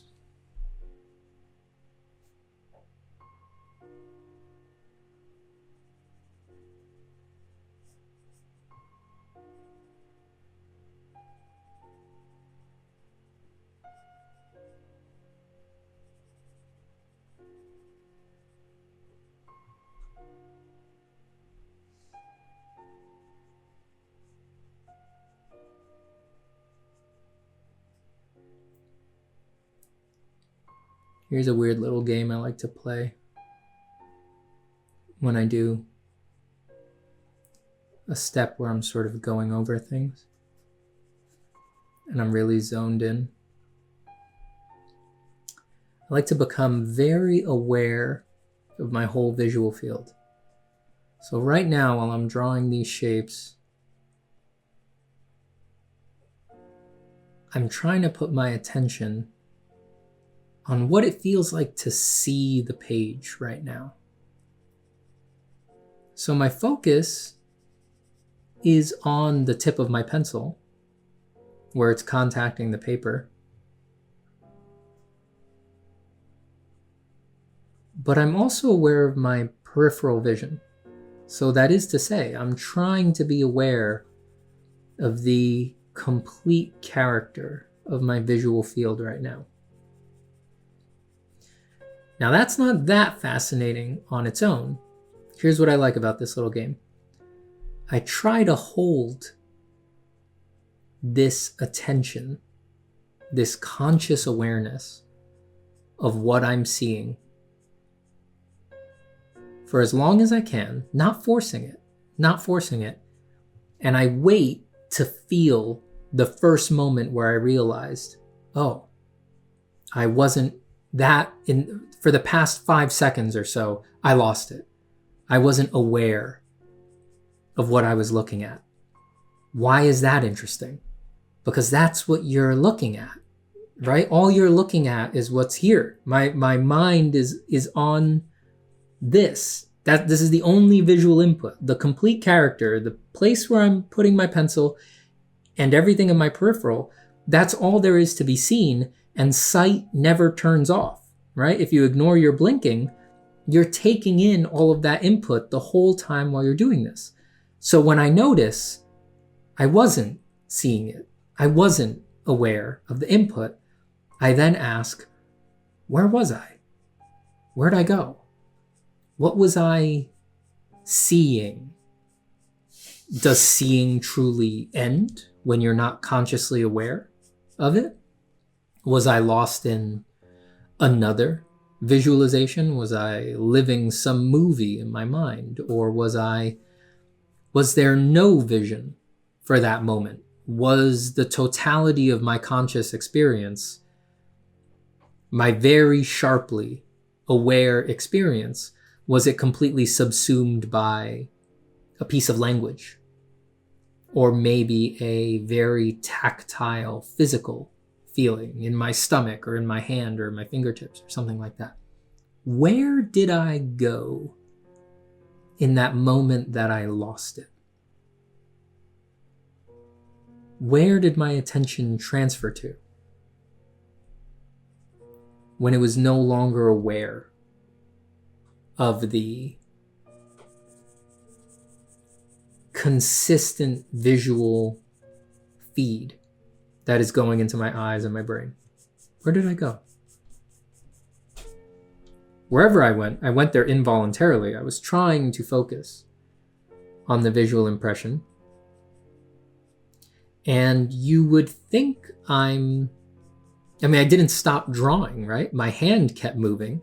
So in that moment where I was gone, where I was thinking of something else, where the visual field was not consciously noticed anymore and completely out of my control, I was, imagining a delicious sandwich or expertly winning a tete-a-tete with my arch nemesis.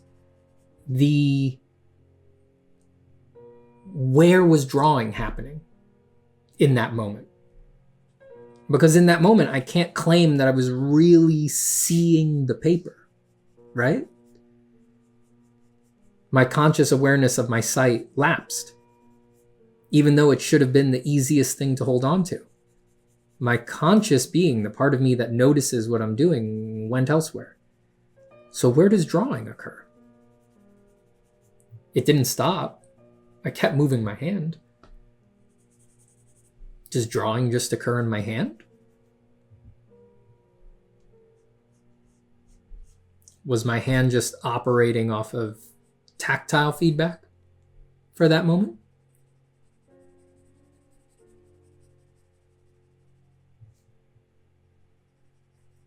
What am I? What am I? Maybe I'm just my conscious attention. And in that moment, my conscious attention went off to the sandwich, went off to the nemesis tete-a-tete, and it left behind the subconscious processing of sight and hand, and they just did it. They let me go have my little reverie, and they made a little pact, and they were like, don't worry about Steven. He's very obsessed with what he feels identical to, and he doesn't really give us our due credit. Don't worry about him. Let's just keep doing the drawing. And eyes just fed information to hand, and hand reacted and continued the drawing. Is that what's happening? I don't have answers for you. I just find it curious. Not just curious, I find it utterly fascinating. What is going on there?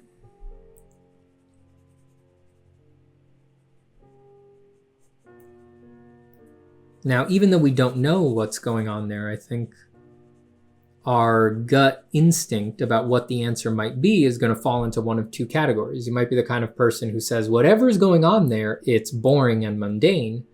Or you're the kind of person who says, whatever is going on there, it's deeply weird and interesting. And both are valid, I think. Everyone's on their own trip.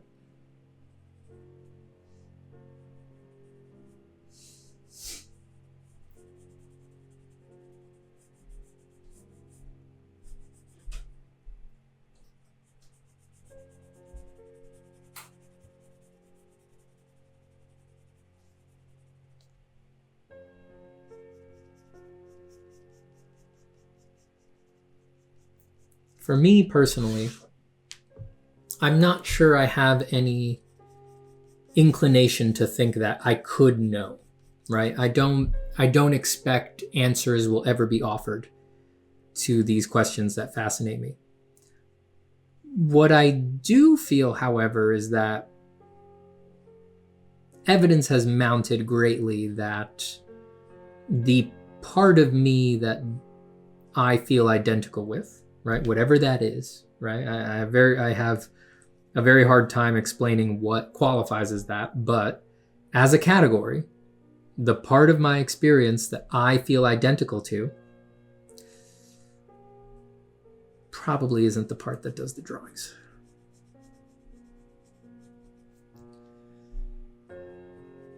I'm not married to that claim. I don't need anyone else to believe that. I don't need to spiral that out into suppositions about what the universe is. I'm just saying, for me personally, the experiential evidence has gotten a little overwhelming.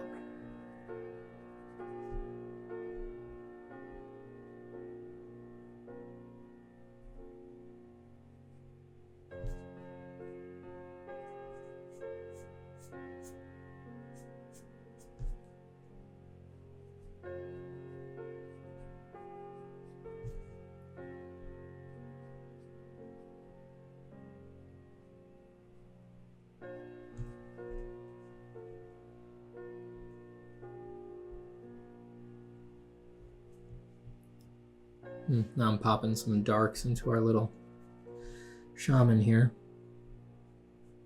Oh, she might not be little. I mean, there's not much scale in this picture. Who knows? She might be 12 feet tall. Maybe she's a shaman for some race of giants.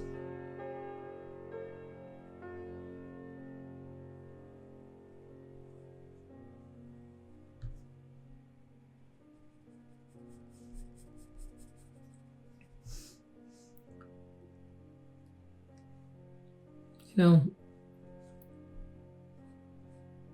I just remembered that I have like a lot on my mind today. Like I have a lot of stuff that I would be thinking about if I wasn't drawing. And I just feel very lucky that my art practice still, after all this time, and now even with a camera on and talking while I do this, man, I'm still, I'm still at a point where it just turns off. I forget, It took a while with the camera thing, but yeah, it's getting more often now. Even though I'm recording my process, I'm just still able to sink into the forgetting.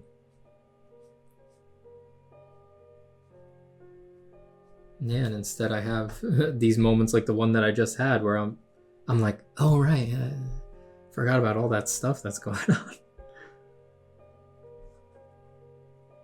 That's a good feeling. Art is full of good feelings.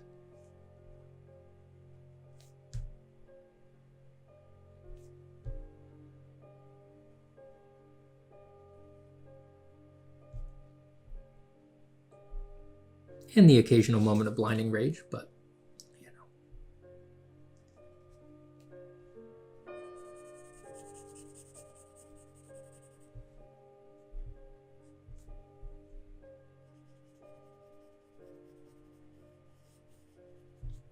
got distracted down there on our shaman, popping some darks around her head.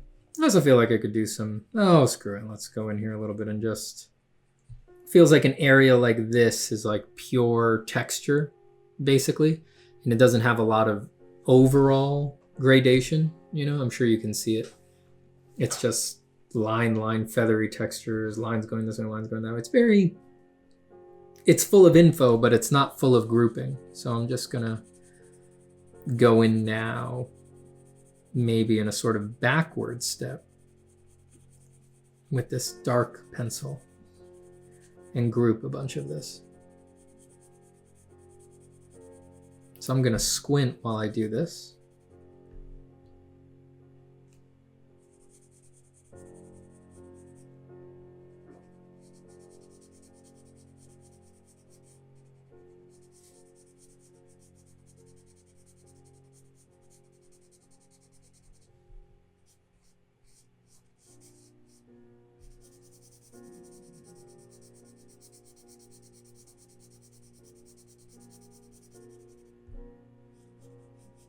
Squinting while I do this just makes it more clear to me if the big group shapes that I'm putting down are going to hold together for the audience. Every time I do this, this is taking me back. Every time I do this, I remember that Richard Schmid in Alla Prima, Everything I Know About Painting, which is one of the best books on art ever. Everyone should read it, I think. Richard Schmid in Alla Prima says in there at one point, because he advocates for squinting a lot at your subject, says, don't ever squint at your artwork though. And every time that I do this, I'm always reminded of like, oh, Richard wouldn't like this. No rules, only tools. Richard Schmid passed away a few days ago. That's, he was a gift to the art world, that's for sure.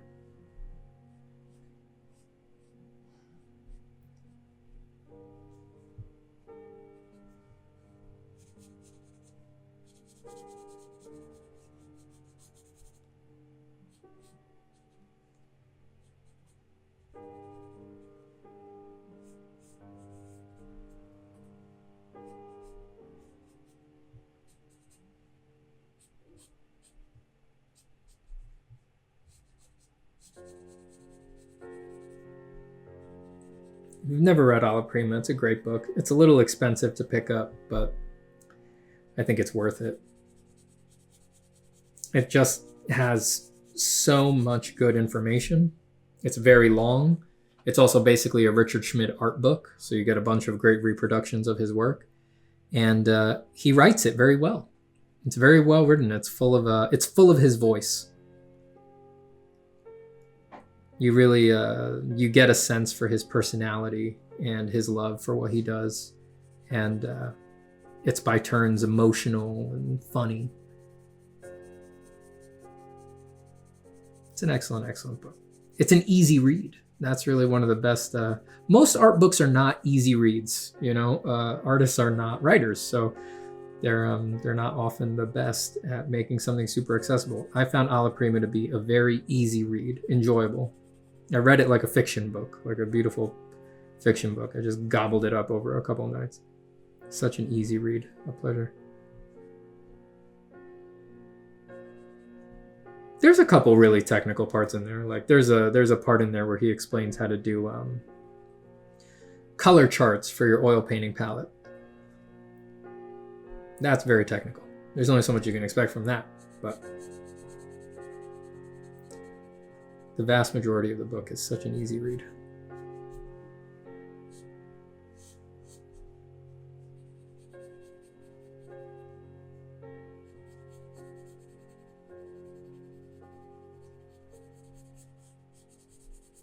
I tried oil painting. I did it. I went through a phase there where I was doing it a bit, quite a bit. Not a long phase.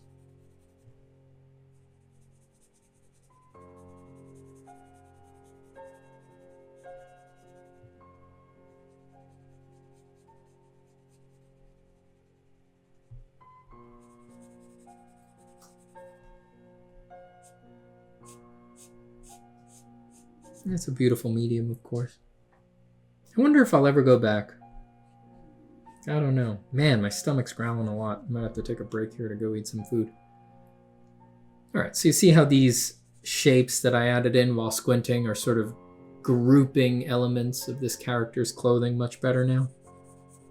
It doesn't feel like an undifferentiated field. It's not super refined, but it at least doesn't feel like an undifferentiated field of texture now. It feels like there's some difference between clumps of feathers or cloak and these little cast shadows underneath this knotted rope element here on her sash. Sort of gives you some idea of depth, some sense of depth.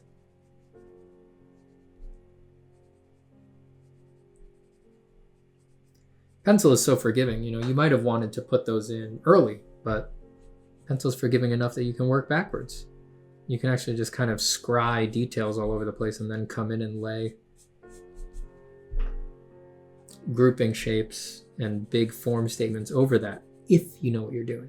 Very hard to do, obviously, if you're confused or just getting your legs under you, but once you sort of understand what it takes to maintain a hierarchy in a drawing, it unlocks a lot of freedom to play around and sort of be a little bit more dare to care about it. You can take on a more en garde attitude to your drawing. Try to surprise it. Oh, you never saw this one coming, did you, drawing? I'm really coming at you from left field with this one. Hi-ya!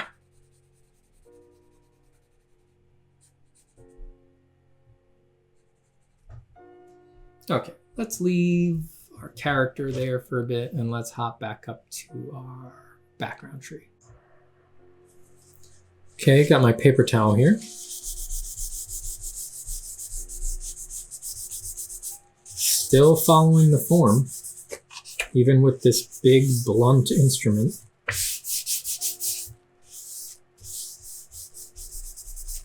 This is even a quilted paper towel. It's not even a cloth-like non-quilted paper towel, which for some reason I think is better for this sort of thing. Okay, so that just knocked it back ever so slightly overall. And now let's keep drawing on it. All right.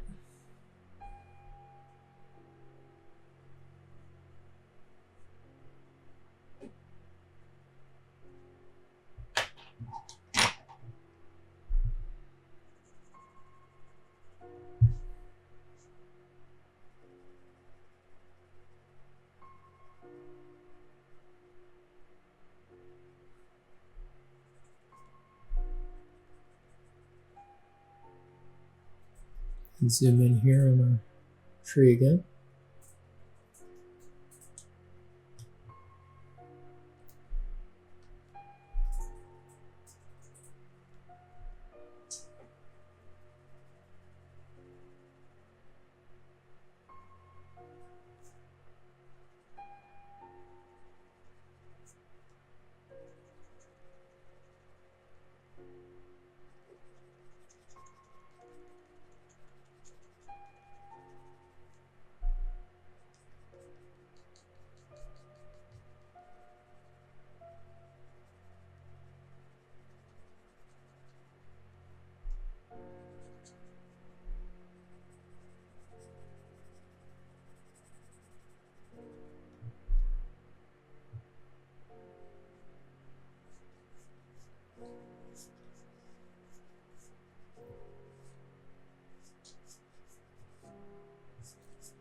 I want to do, because I didn't like the closed eyes on the other tree, I want to do opened eyes on this one, but that will fight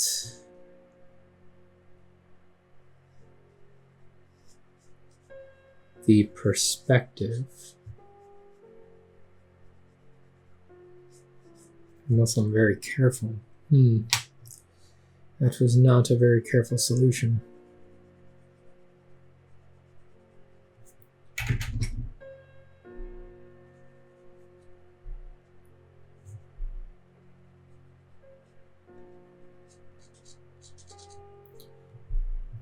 Can I use the... I'm using my face cam as a reference. Why not? Just make my preview bigger. I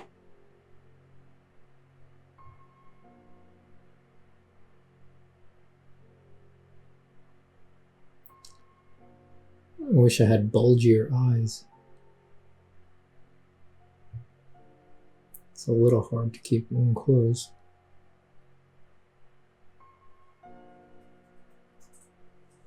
Alright, screw it.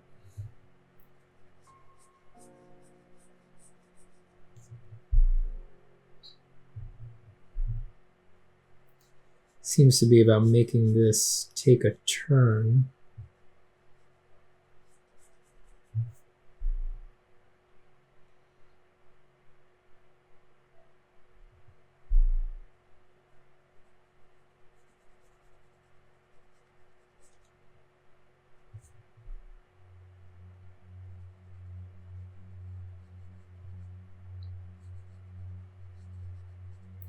So instead of really solving my problem, I made the same mistake twice. Cool.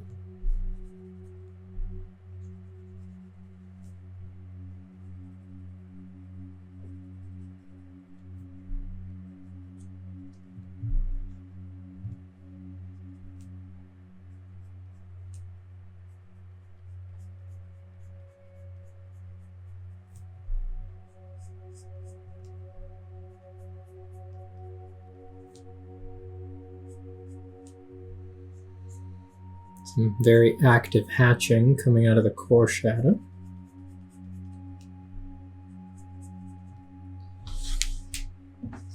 Put a piece of paper under my hand.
That eye is looking too light now.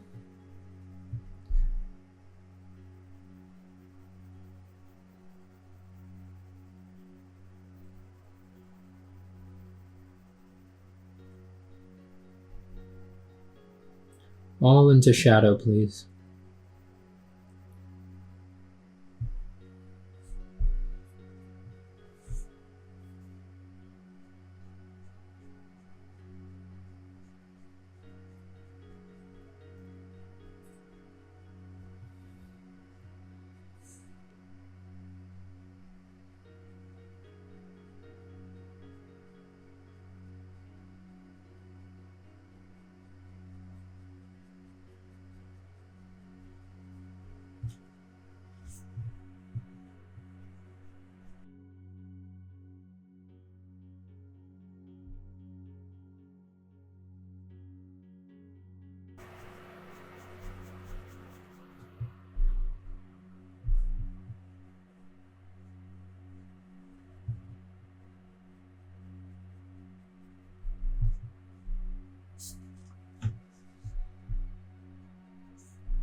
Okay, so a lot of the soft forms that we put down with the stump in this area coming out of the tree's temple.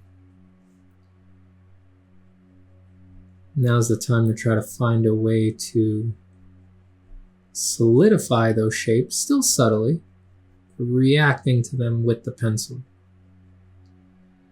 Working over the stump work.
Trying to create some sort of blend of crow's feet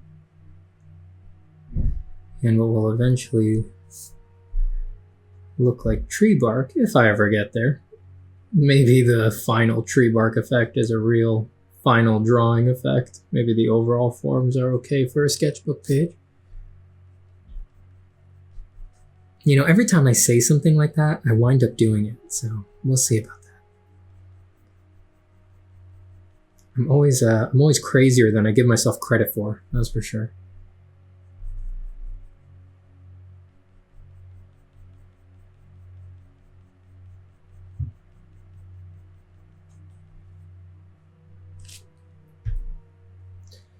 I'm going to modify this shape to a more traditional zygomatic arc shape. Screw this headdress element here. Oh, hello, doggies. Goodbye, doggies.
So let's see, how do I want to do these wrinkles? Because I don't want them to pop too much, but they would also be like pretty significant furrows on this tree. So maybe I need to roll out of them more aggressively.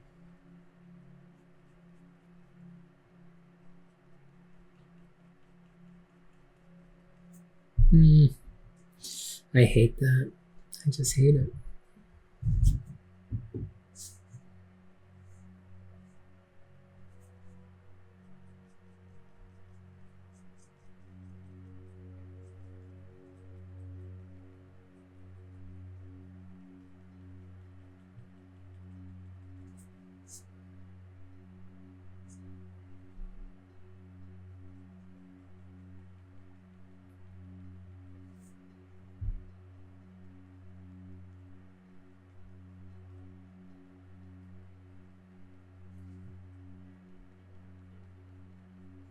Hatching along some of these ghosted forms that I put down.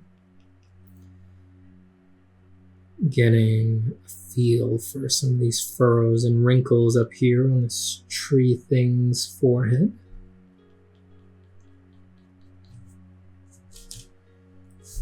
No easy solutions in a spot like this, that's for sure. If you really want it to feel like this is facing towards the light more, and these shapes that are down here are all rolling down, there's really nothing to be done for it. You must compress aggressively in the light area, and that is no joke.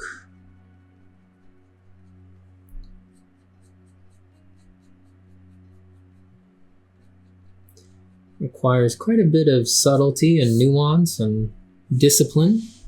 And then the worst part is you might nail it, and then it turns out that just via reproduction, no one online will ever see the work that you did in that area. And you'll either have to swallow that and accept it, or you'll need to go back in and blow the contrast just so that it shows up. Just so it shows up in a scan or in a photograph.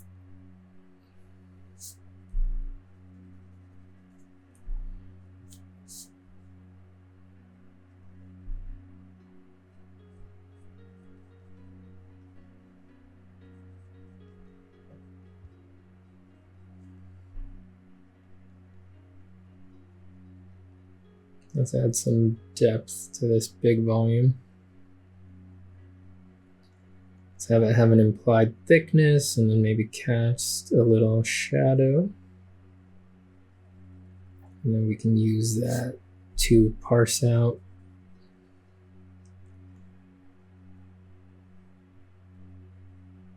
the transition between the brow and the nose.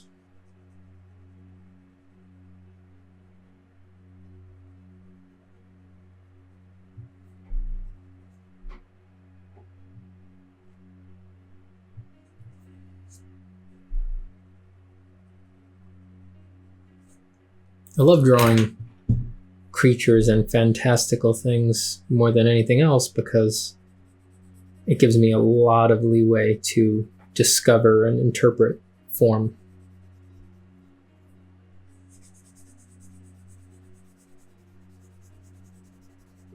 If your goal is realism and you do stuff like this, you're going to blow the realism.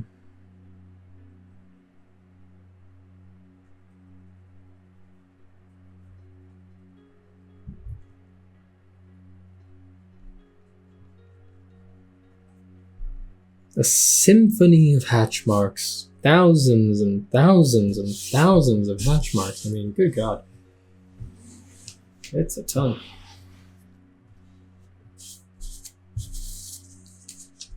It is really no joke. Drawings like this are really, honestly, truly made up of just thousands of little lines.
You should find your own unconventional method of planning your drawings. I don't see any reason why we should expect people's processes to converge. They do sometimes. But I think it's a little weird that we expect it. That we expect the thumbnail to comprehensive to final execution with a color thumb in there somewhere in the middle. I think it's a little weird that we expect that to converge. It can converge. Maybe it will often converge, but to expect it, why? Why, when everyone has different taste and everyone wants something different from their art? Why should those processes always occur in the same way, in the same order?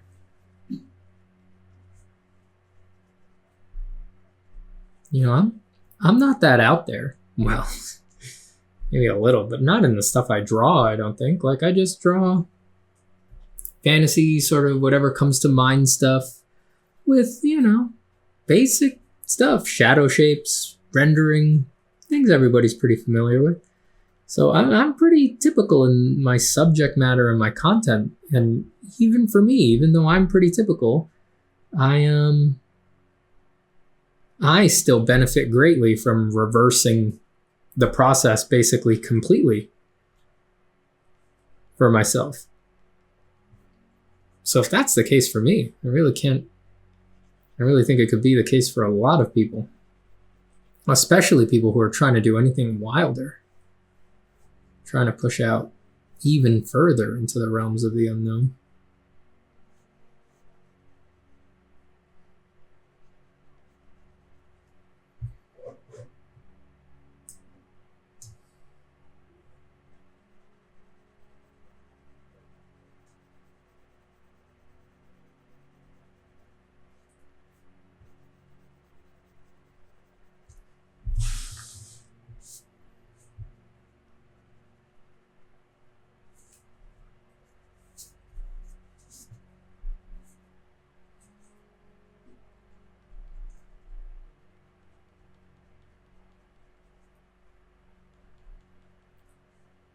So yeah, screw it. Play with every part of your process. Do it backwards like me. Try it backwards like me. Odds are that won't work for you either, because you need your own individual thing. It doesn't make any sense that what I do would work for you, but try it. Try it backwards. Try what I do and start with a rather elaborate drawing and let that give you access. And then pretend you didn't dump all those hours into it and just diagnose it. Say, all right, there's a pretty elaborate, almost finished drawing. What's wrong with it? What's no good about it? I know I liked doing it. I know I enjoyed it. What's wrong? What didn't I think through because I improvised? Make those corrections in a thumbnail. Again, backwards we're working here. And then do the real thing. Try it. Just try it on for size. See what happens. I could cast a shadow from this onto this. If I had planned right. I still could, but you can imagine even that. If I'm like, oh yeah, it would be cool if this wrapped over this the foreground tree and then cast a nice cast shadow onto it. That would definitely be something that could be integrated in the second pass, in the second attempt.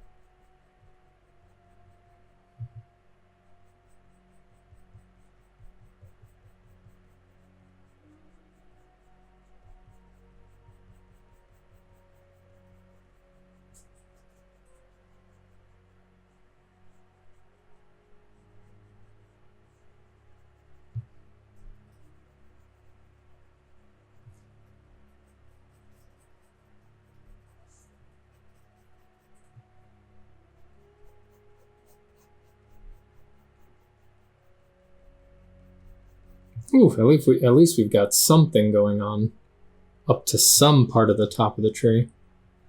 Gives us something to elaborate. I feel like the shots are getting pretty straight, so let's cut some interesting weird shapes into this trunk. Don't need to worry about it. Just do whatever. You ever seen a Frank Frazetta tree? My God, everything is going on in those things. There's not a safe spot on those trees. It's chaos everywhere.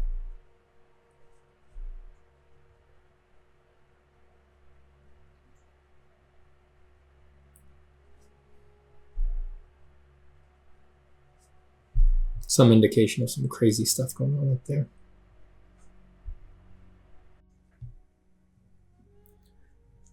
I've decided, even though it might seem crazy, to extend the brow on this tree. Some people would say, how could you? How could you imagine, even for a second, that a tree would have such an extended brow? But what can I say? I'm a radical.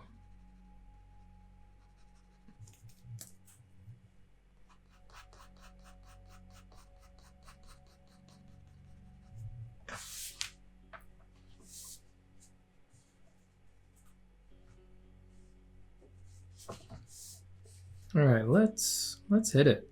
Let's really draw on this thing, you know? Let's not be afraid anymore. Let's not let fear drive us.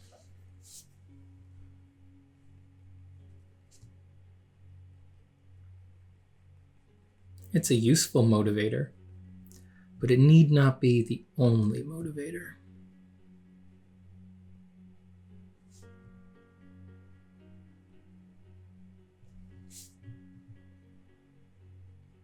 What will motivate me now is the desire to not worry so much.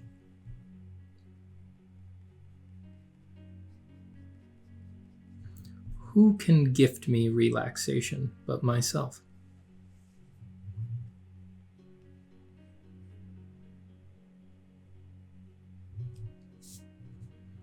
No matter what guise of causality relaxation takes on, it will always be a boon I'm granting to myself.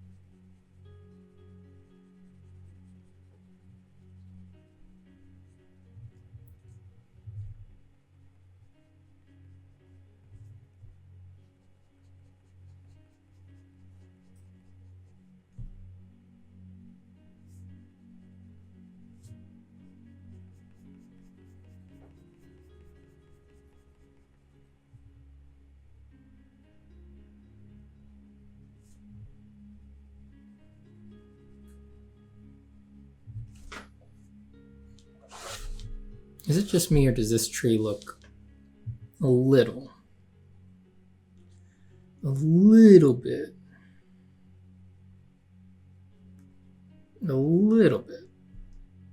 like Christopher Walken?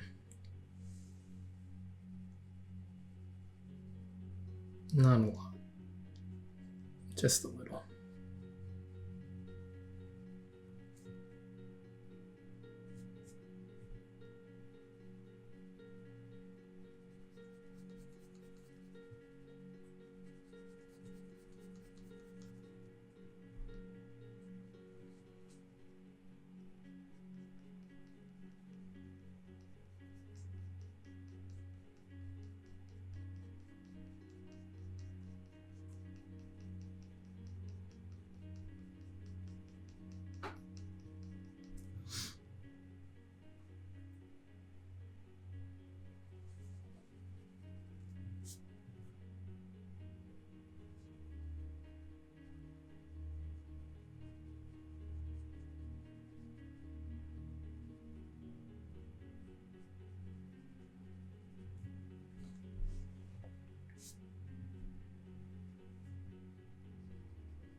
All right.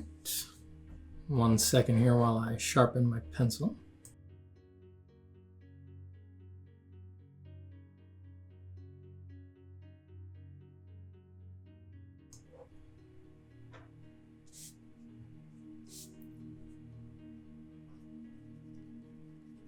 Let's do these darker areas with the darker medium. And I started letting my habits determine what was going on in this shadow area. So I'm gonna try to fight against that a little bit and make it look a little bit more convincing.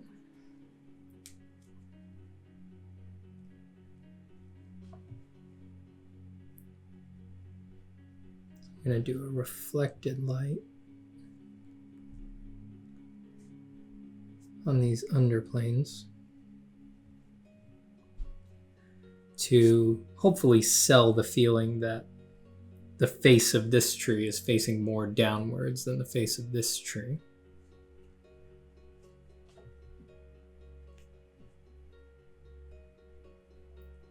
And if I fail, as we have said, diagnostic. Useful. Very, very useful.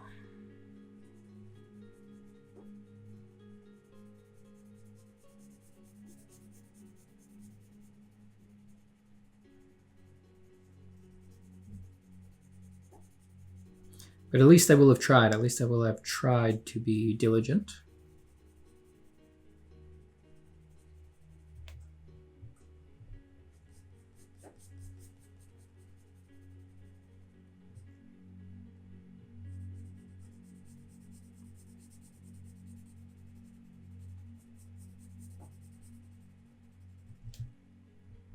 I feel like after a certain point, corrections and fixes and improvements to the drawing really do they offer themselves up.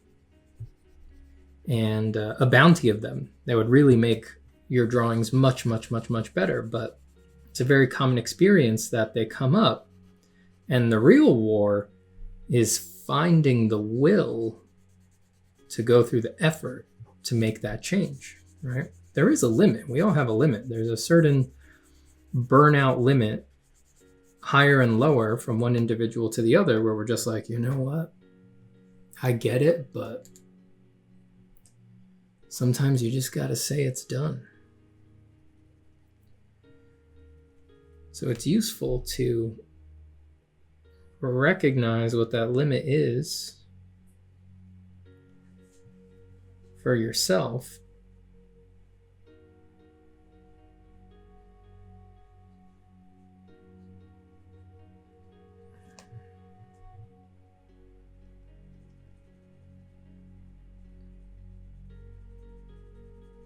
And then whenever you feel it, push against it.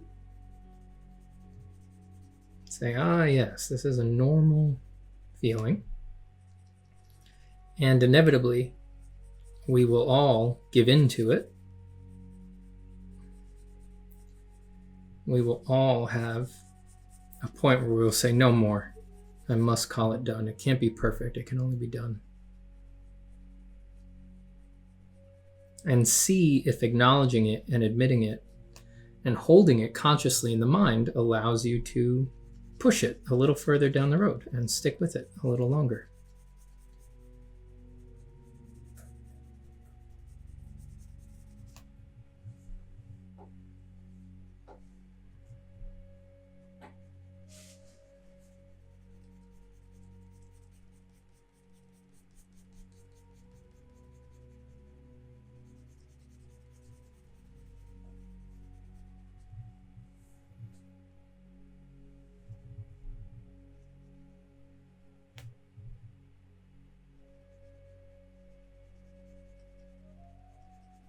This is a downward plane that in this reflected light system would theoretically be pointing towards the bounce light, but it's also a crease between the prominent features of the lip and the chin, and that crease will create occlusion that I reckon will override the bounce light and let it just dip into darkness instead.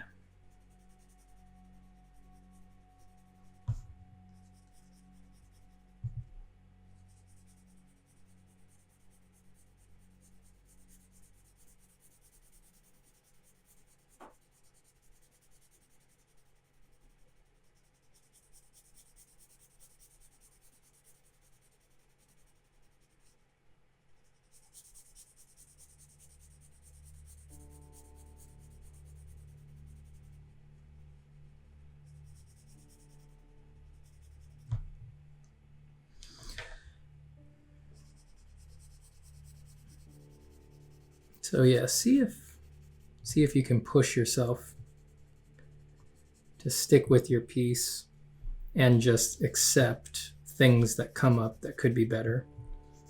And try to play a little game with yourself where you say, all right, on my last drawing, I fixed 8 of the 30 corrections that came to mind while I was working on it. On the next one, I'm going to try to hit 10 corrections. On the next one, I'm going to try to hit 15. This is symbolic, of course. No, you can't count the number of corrections that arise, or at least probably not. I can't. So I'm just saying, I'm just using that to say, you should look for the feeling that you're doing more of the corrections and occurrences on each drawing. That you're ever so slowly building up your endurance for making your pieces better and better.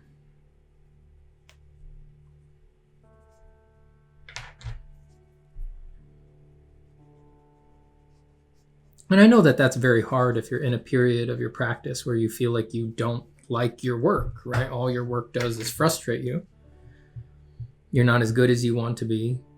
You're very attached to the surface result of your pieces, and they are deeply unsatisfactory for you, so it's very difficult for you to just grind it out on a picture that you just aren't feeling even after hours and hours and hours. Well, that's very frustrating indeed. But the catch-22 there is that the only way you're going to improve your drawings is if you're willing to correct them. Is if you're not willing to go with your tiredness and accept your first impulses.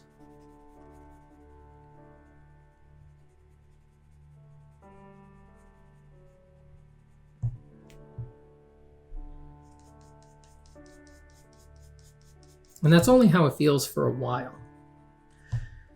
After a while, if you're thoughtful, if you're careful, if you really pay attention, the truth comes out. You realize that there's no real effort in making art. That things arise and suggest themselves all on their own. And then it's not so much of an effort to do all those things, to make all those corrections, to stick with a drawing. It gets easier and easier and easier because you realize all you have to do is take yourself out of the equation more and more. Now, it doesn't mean not make work that's personal, right? The truth is that if you remove your judgmental self, if you remove the critical part of yourself, you can still wind up making extremely personal work. In fact, it's unavoidable.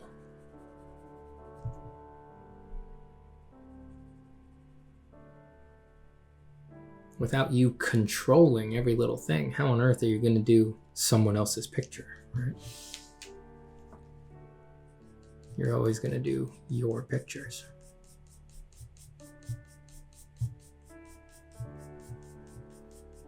It will be full of your taste, your love, your fascinations.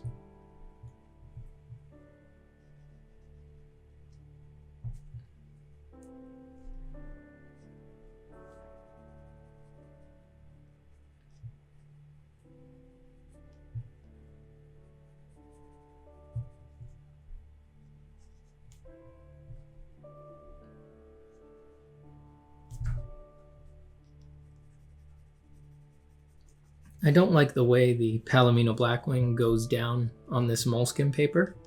It feels a little chalky to me, and I don't like that. But I do like how quickly the kneaded eraser scoops up graphite off of this surface. It pulls it off fast.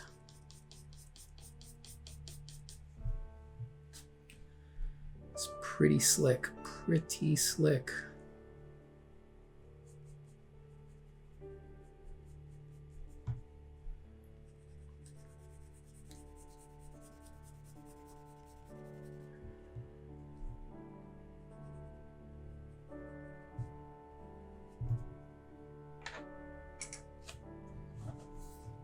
It always takes a while to get areas like this nice and dark.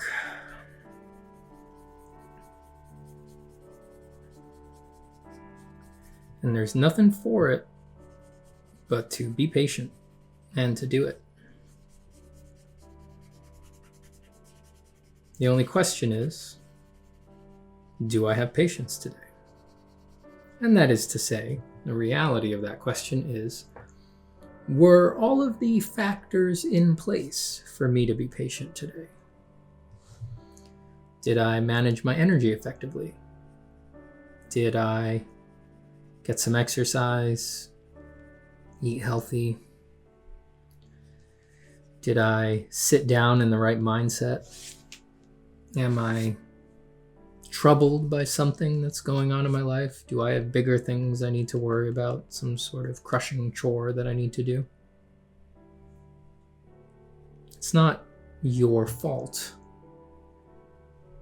if you fail to exercise your patience today, if you throw your pencil across the room, say, damn it, I just can't do it. It's nothing's fault. It is just the natural result of certain conditions being present. So there's no reason to get down on yourself. And we all already implicitly know this, right? We all are attuned to the importance of our habits. You know, for example, putting on your favorite music while you draw is an example of that. Why do you put on the music? Because it helps you get into the zone. It gives you a nice little divergence that you can sink into when you don't need your full attention on the thing that you're drawing at the moment. It serves a very good conditioning quality to the drawing environment. Same with anything you've done to set up your space, right? You have your desk just the way you like. You have your plants around. You have your favorite art on the walls around you. Anything that you do to make your space your little drawing space. That's the same. Those are conditions. You put those there instinctually because you know that these things affect you. Everything affects you. So don't go beating up on yourself if you lose patience one day. Just try again the next day. Who knows why you couldn't be patient that day? Maybe you were picking up on some energy vortex launched at you from the beating of a butterfly wing in Taiwan or something like that. Are there butterflies in Taiwan? Probably. Taiwanese fans, please let me know in the comments if you all have butterflies.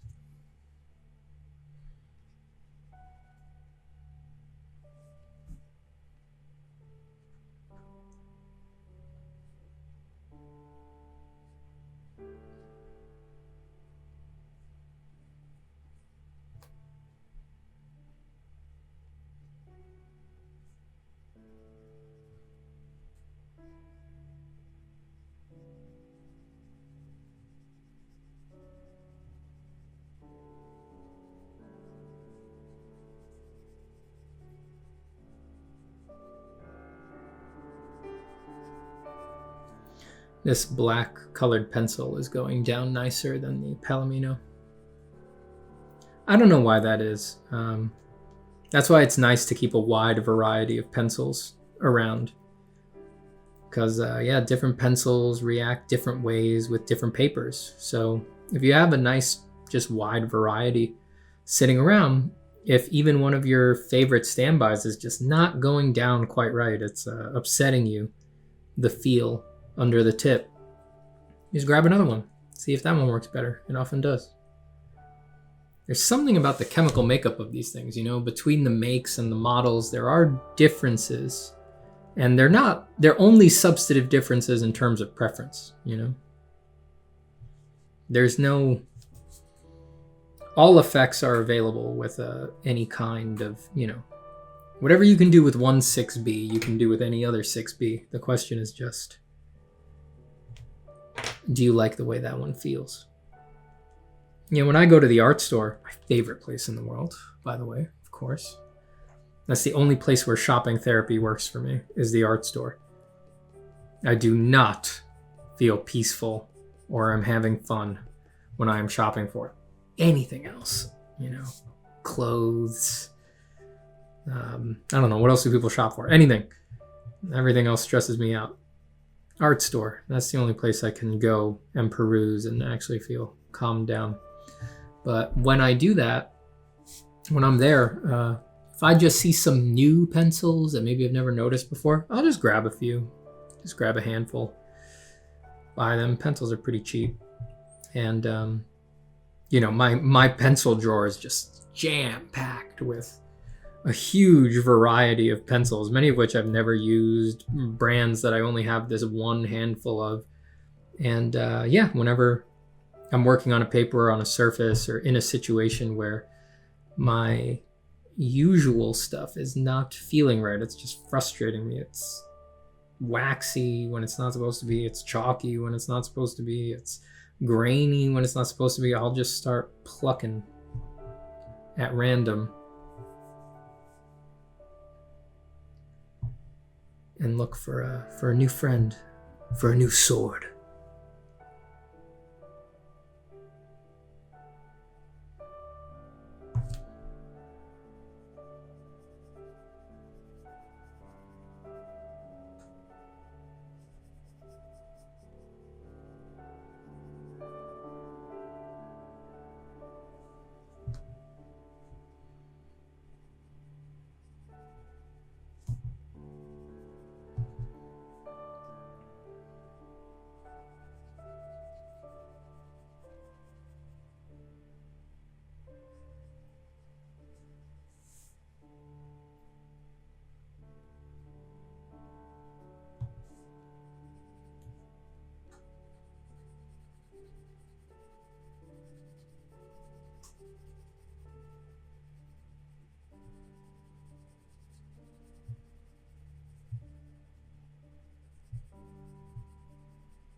You start affecting the value range like this in one part of the drawing, you inevitably need to change everything else. Now this eye crease looks too light, much too light.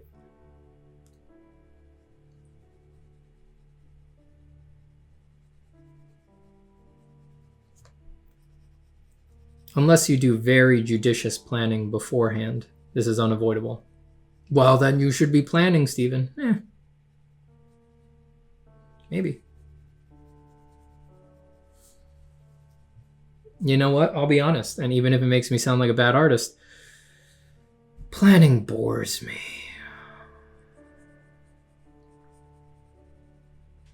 I'm the kind of artist, I like the rush. I like the performance. I like just being in it and not knowing what's going to happen. That's not every artist. I think most artists are so worried about how they're going to do, and maybe they feel like they've never done a good drawing, so of course their anxiety is quite high. That like, I got to get there, I got to experience it for the first time, I have to get a good drawing. And so they're very inclined to want assurances. Planning sounds very promising. Very good to have assurances when you are in that mind state, when you're in that situation. But for me personally, I know how to plan. I've had to do it for tons of stuff. Obviously for work, I need to present my plans all the time before I go to final. But screw it. I just don't like doing it. It ain't for me. I like to improvise.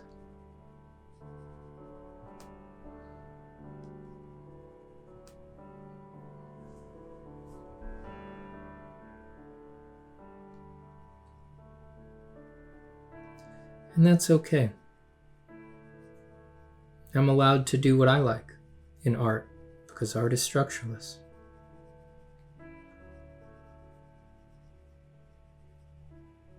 There's no art police gonna come to my house. They're not gonna knock on my front door. I'm not gonna see them through the screen door. Be like, it's the art police. Hide it. Hide the stuff. Hide this stuff. Hello, officers. How are you doing today? Step out and close the door behind me, of course. Lock it.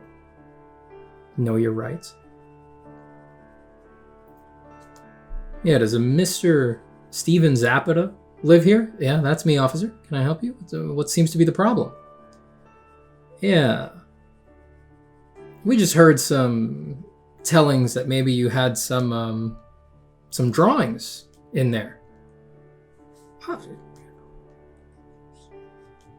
There's a few, yeah. Is that a problem? Well, we were just wondering if you did them the right way.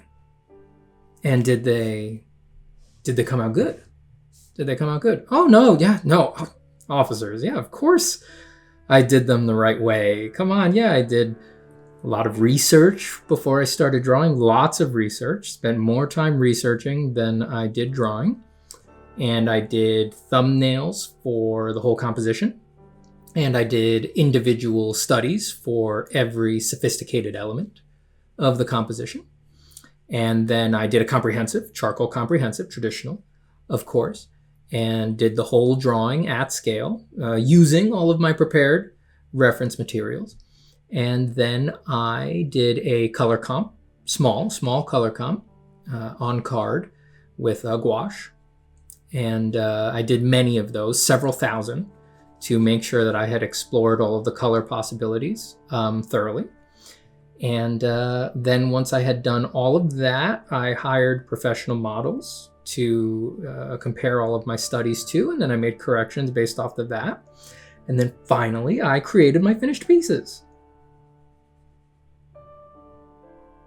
Do you mind if we come in and take a look around? I'm sorry, officer. I don't consent to any searches, and I can't allow you into my home without a warrant.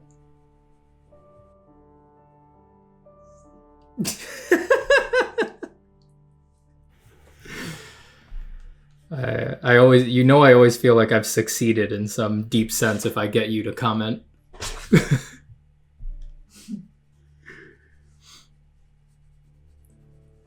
Know your rights, people.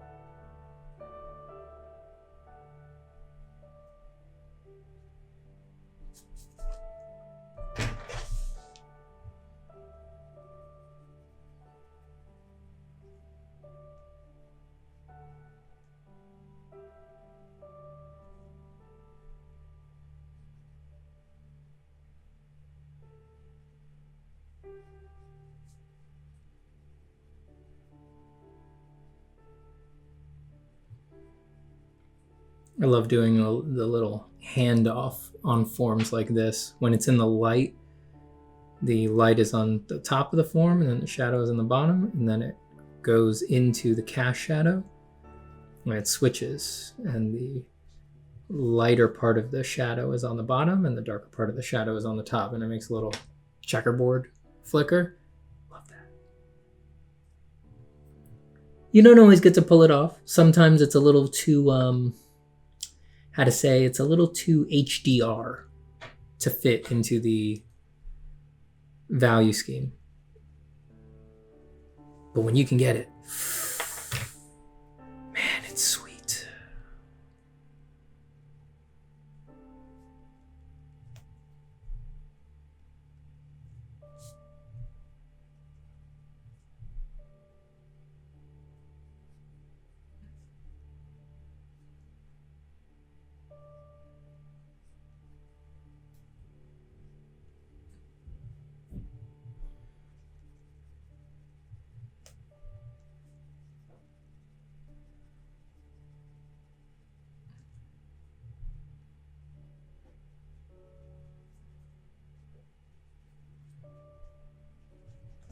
All right, so that eye area is finally, that's feeling like it's approaching the right value range.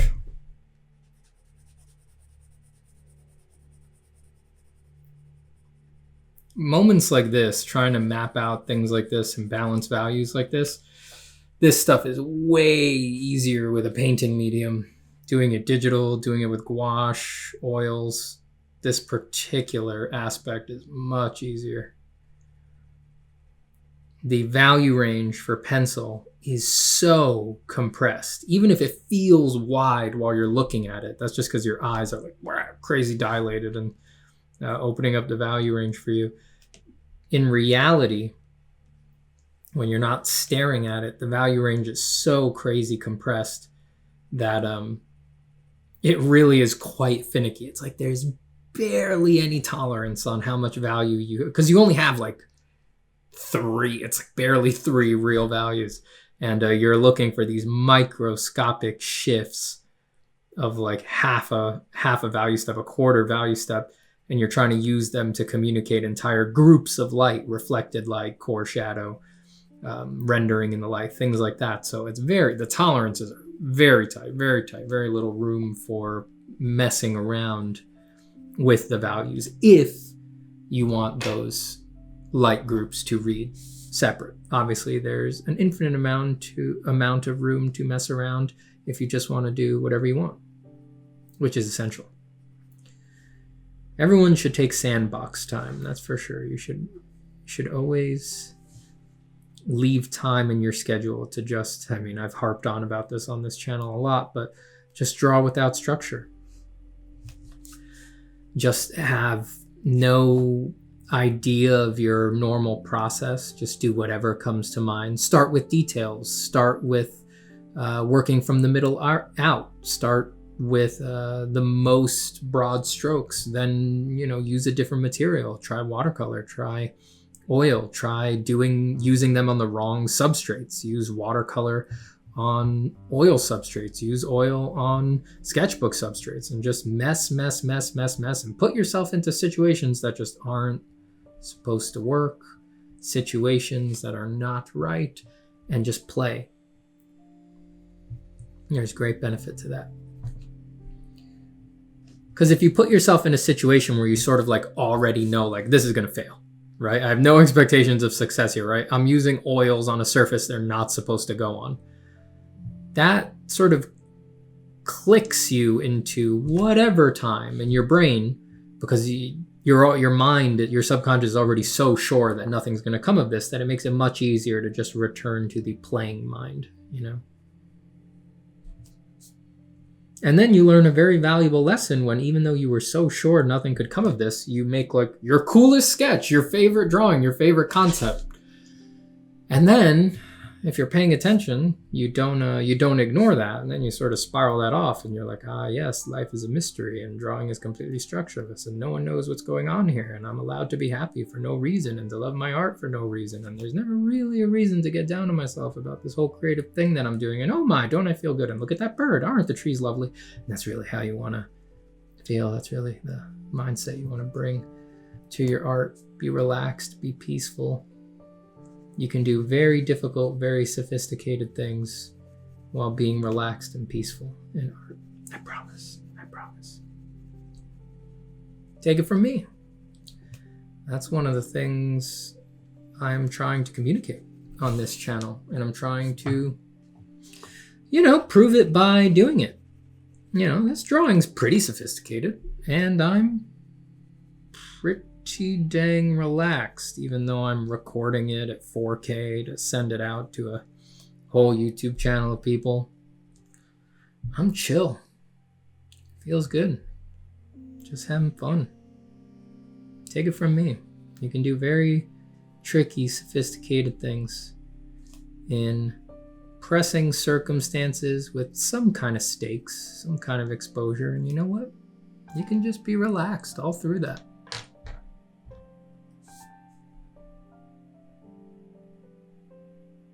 It's up to you.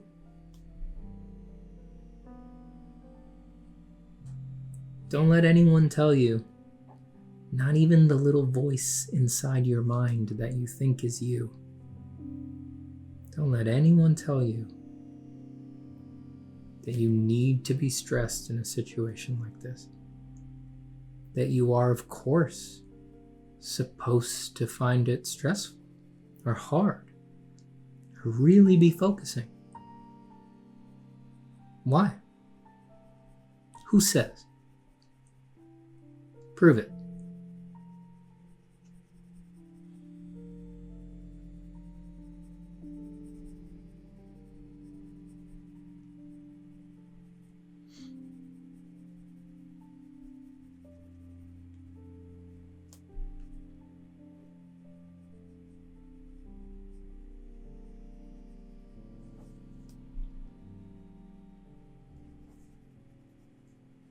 And trust me, I get it.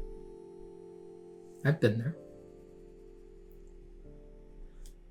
I'm not trying to be totally disingenuous about what it takes. I'm the first to, I have a lot of biographical facts. I spent a lot of time working on my skills, working really hard to improve my skills.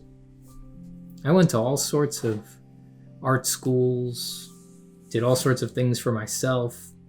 I've probably done whole careers worth of both self-teaching and being taught, so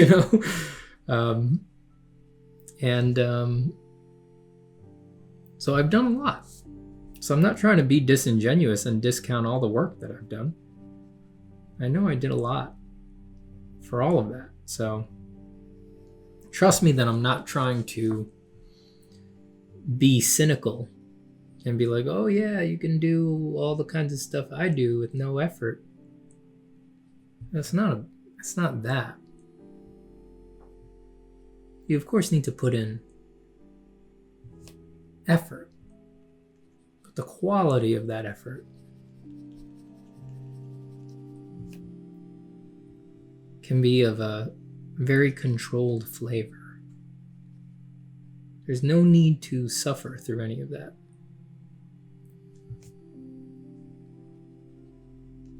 It doesn't need to be a grinding effort. It can be a joyful effort.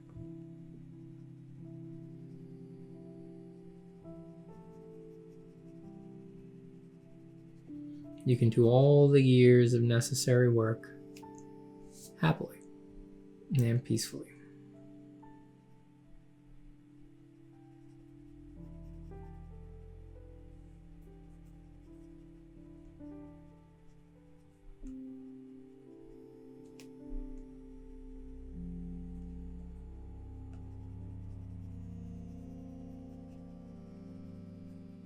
I will not compromise on that. I have the courage of my convictions on that point.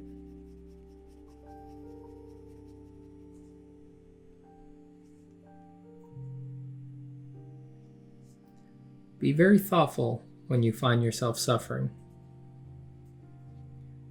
in the art world. Where did you get trapped? Who told you what to think?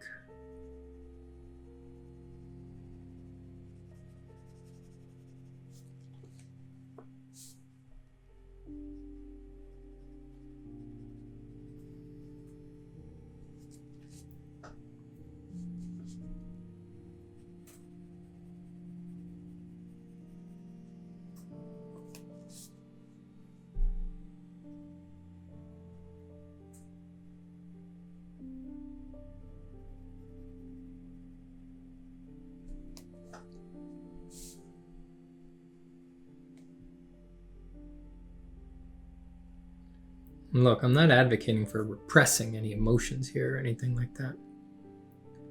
I've definitely also been in the stoic trap. You sort of feel like you grasp that concept, and then you're like, all right, well, anytime that I get angry or get down on myself or I'm suffering, that's a failure on my part, and I really shouldn't have let it get that far. And you just find a new thing to beat up on yourself about, right? I do that a lot. I have a pretty classic guilt complex, so you should watch out for that too. It's balance.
Opening up some value range in this big shadow by darkening areas that I think might be up planes in this shadow.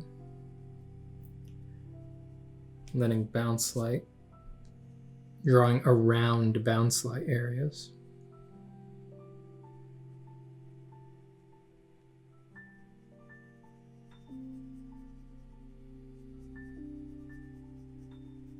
Generally want to spend more time darkening the shadow than you do erasing out bounce light or anything like that.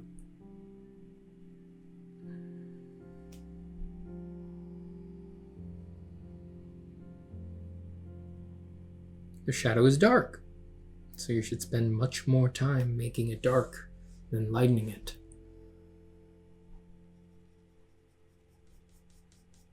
This area right here is a failure in that regard. That area where I erased to imply the bounce light for myself remains too light. It's resisting me. It says, no, I'll never darken down. Now that you lightened me a bit, I insist on staying light.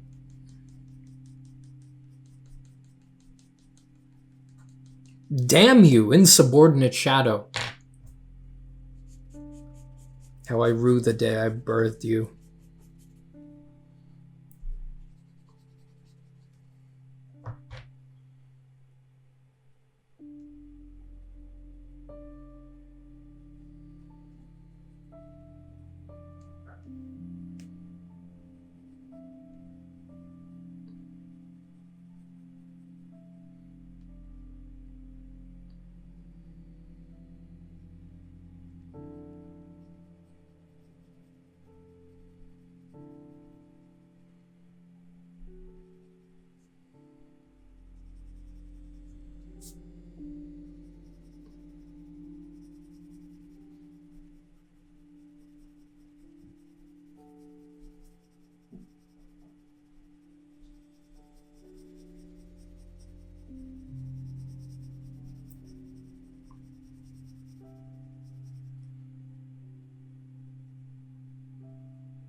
All right.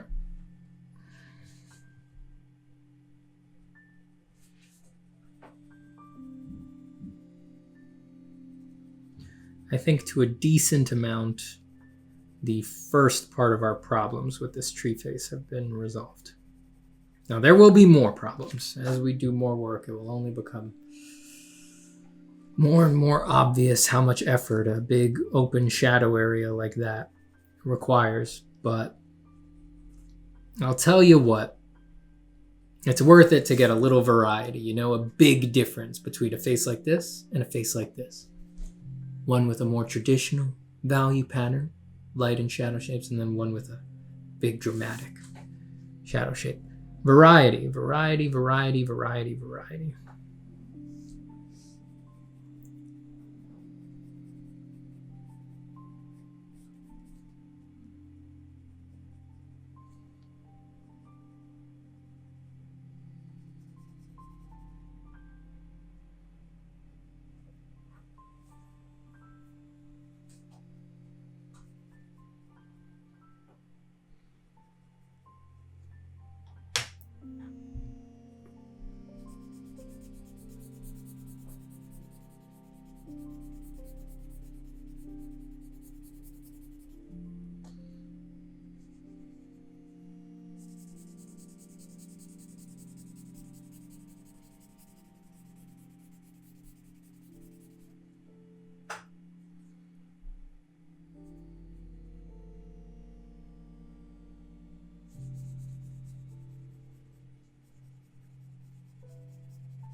So I figured that little zygomatic bone plane is going to be the lightest, you know, it's facing the most upwards on that cheek area.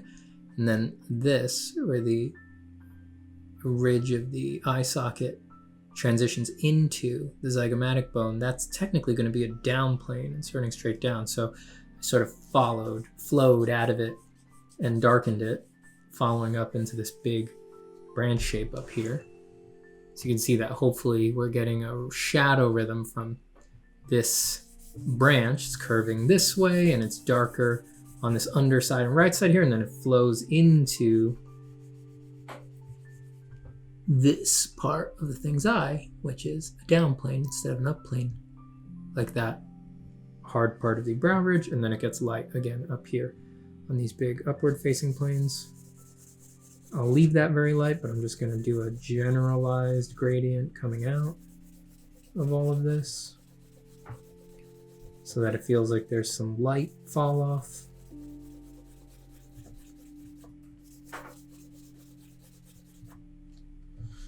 And let's see what we can do with that.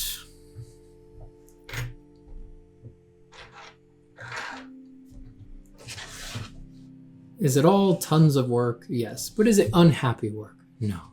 It's joyful work.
I'm not quite sure what I want all these forms to be, how I want them to interact. What's a ridge? What's a line? What's hugging what? What's pressing into what? Many possibilities. I'll need to figure all that out.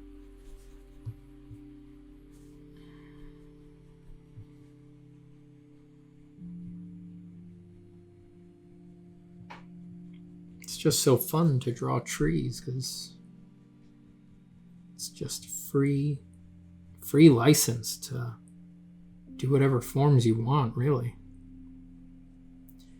Anything and everything occurs on trees, form-wise.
Just going to go back and forth here between the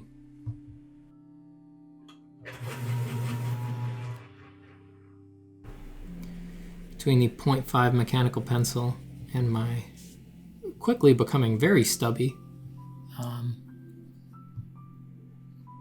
black Faber-Castell Polychromos colored pencil.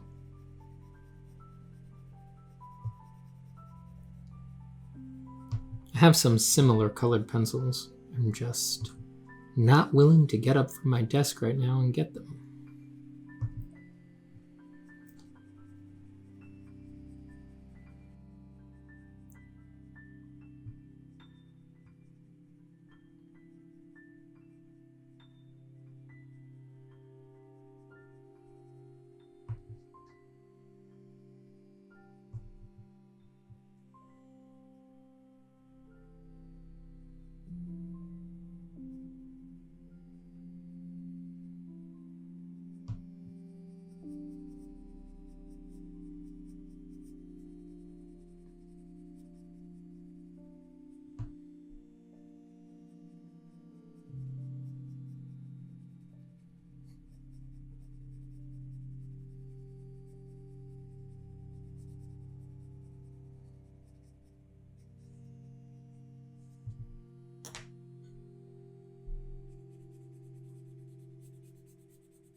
My stomach is growling again.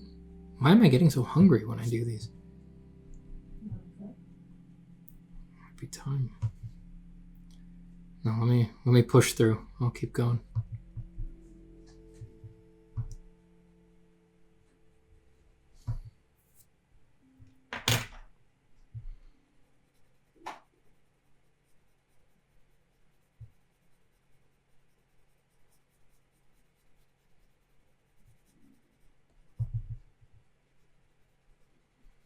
I will try to sate my physical hunger with drawing success instead of food.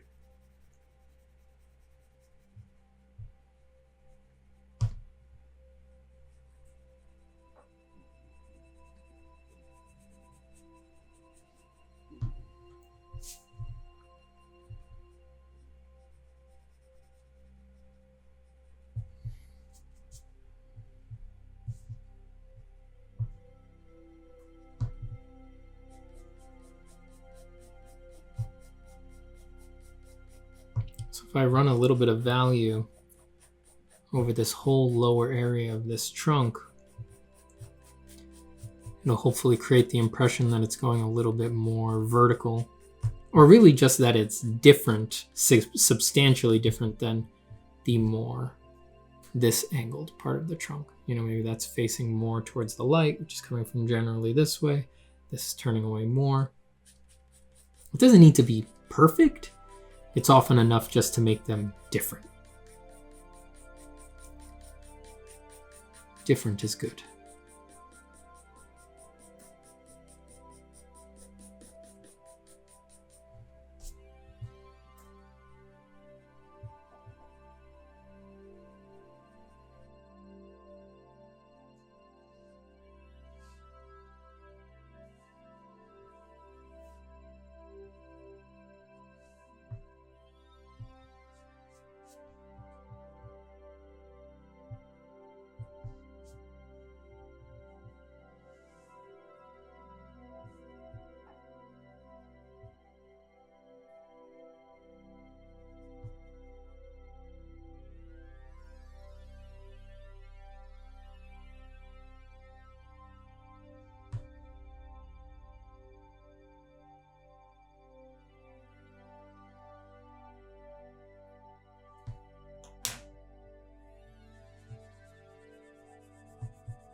There's a hysterical irony to feelings of impatience arising at times like this. It's like, you did choose to do a pencil drawing at A3 size. Is this A3? I think it is. This is something like, I think it's like 17 inches high and like 11 and a half inches wide.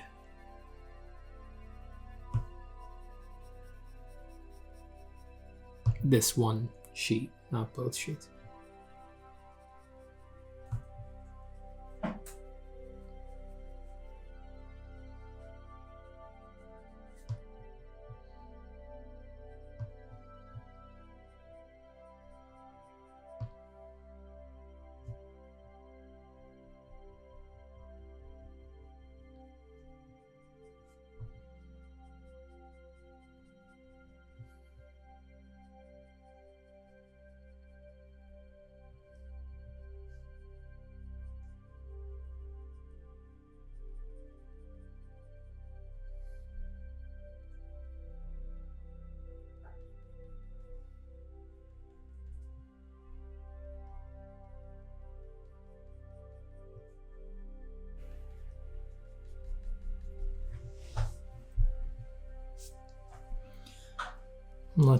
Let's take a moment to integrate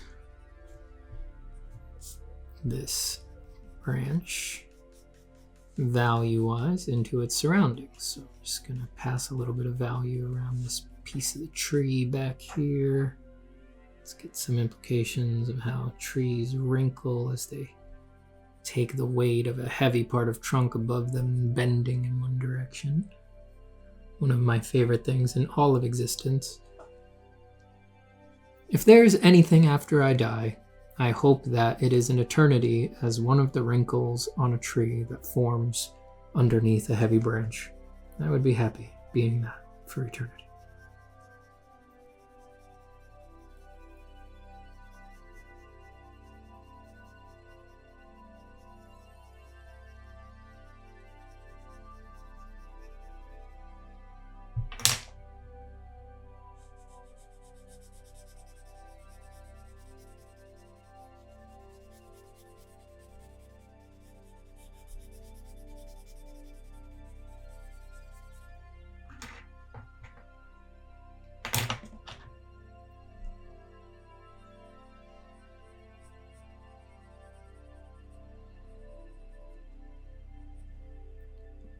So you got a nice hot dark accent here where this form and this form are kind of threatening to collide.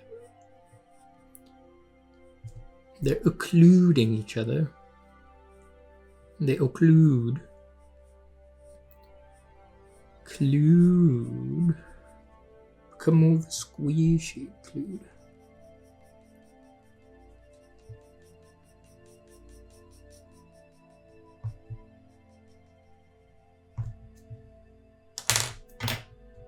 If you've never been to the part of YouTube where people try to transform clouds into different shapes by talking to them, you gotta visit.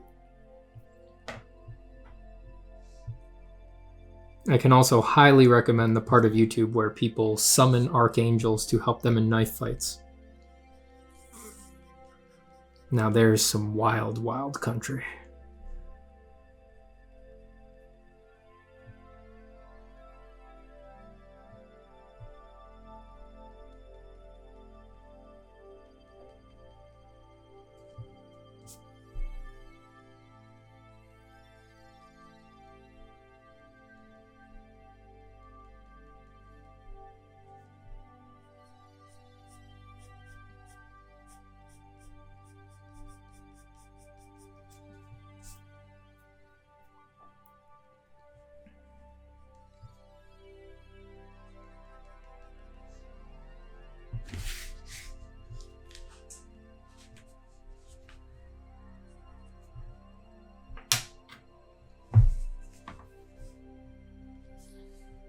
Now, these forms are becoming a little, they're repeating.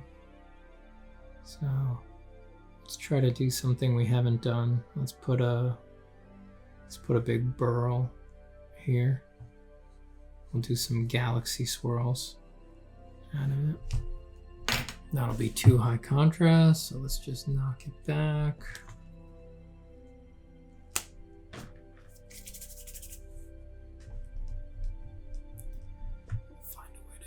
Something like that.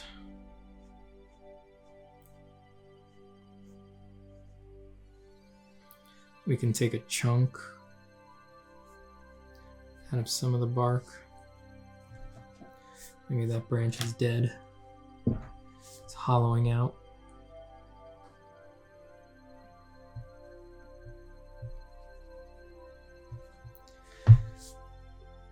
Definitely taking great weight. Let them take great weight.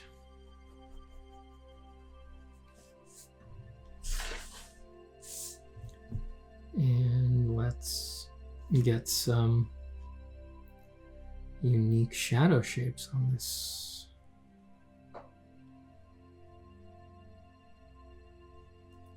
Whatever it is that's going on here.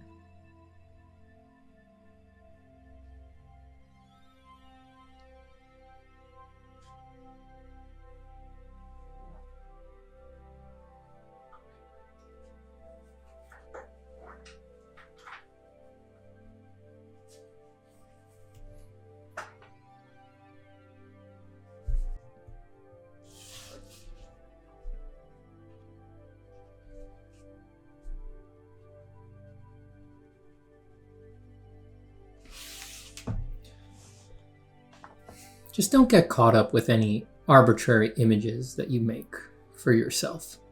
Not drawings, I mean like models that you have in your mind of how you're supposed to be, what you're supposed to succeed with.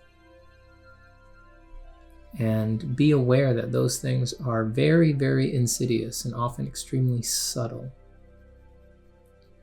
You know, it's not helping you if, for example, you hear things like, oh, this artist is relaxed and doesn't need to put effort into their work, and or doesn't need to suffer through their work, and I need to be that way or else I'm not a good artist or I'm not a real artist. But here I am, I'm suffering, so I'm doing something horribly wrong. And if it starts just doing the same old stuff, if you just find yourself ruminating still on these things that are supposed to be helpful and freeing, that's not right. That's not useful.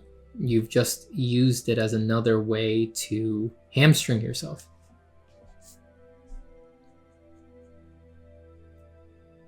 Remember, when we're trying to make progress with controlling our reactions to our practice and opening our hearts to possibilities, we want to always be on the lookout for what is opening effectively, right? What is leaning towards freedom? If it's producing openings that you are just taking as opportunities to close off more, to become ever more narrow-minded, to become more convinced that you are a failure or that you're not doing something right, that's just the same old system continuing to run. It's a very sophisticated system. It's a well-practiced method of finding reasons to be distracted, to be disappointed in yourself, to not focus on your creativity, to not allow yourself to sink into the warm chocolate love that is your art practice. So insist that what you focus on from these explorations, that what you focus on from these analyses of how you interface with things, insist that you focus on the good, that you focus on the good it's doing for you and the parts that are helpful. Don't be so easily hoodwinked by it's very easy to turn all of this stuff around on itself and find a reason to continue to beat up on yourself. Try not to get influenced by that. Try not to be taken in by that.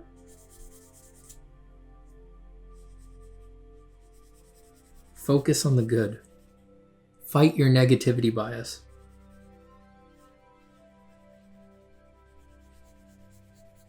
Fight for your joy. No one else is going to do it. The world sure isn't going to do it. Culture is not going to do it. You need to fight for your joy. And don't let any arbitrary image of what you think that joy needs to be or how it's supposed to be found, don't let any arbitrary image get in the way. Produce that.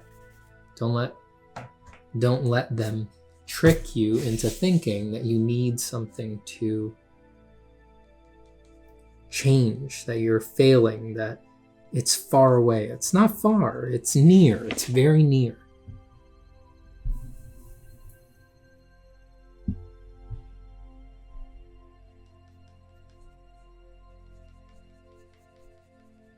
It's extremely intimate and close.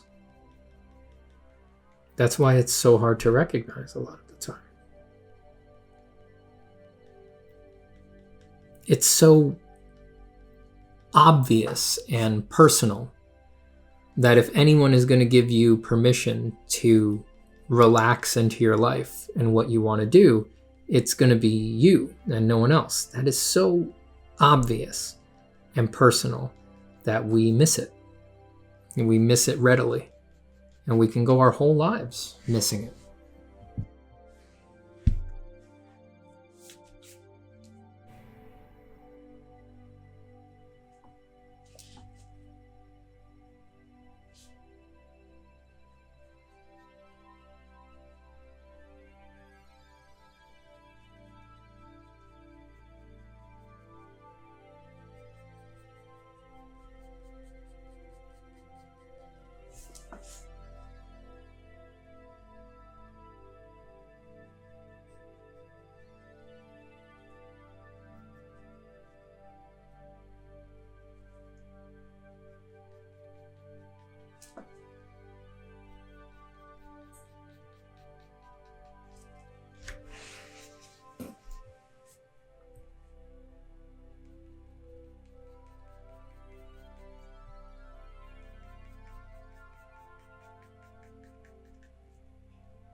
since this is the very first page of this sketchbook, it's sort of, you can see it like, it's not like quite part of the binding. It's like a little bit half glued to this first page, the leaf page. So it's fighting me over here near the crease. The rest of the book will lay down nicely flat, but this first one is just, it's like a ½ inch off the sheet underneath, and it's making it a little hard to draw in an area like this.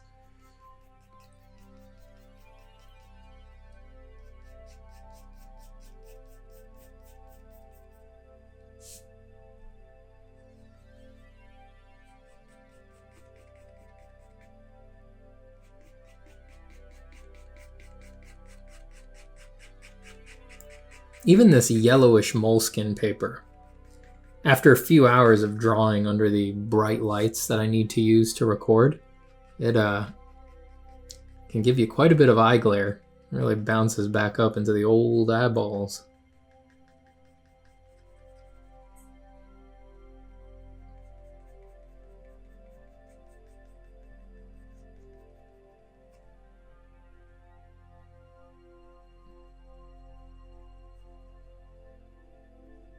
Squinting at the features that I'm putting down and making sure that they're not nearly as dark as anything going on down here before the face plunges into shadow. I want there to be a significant fall off before that area.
It's proving very hard to draw right. The paper is really buckling a lot with every stroke.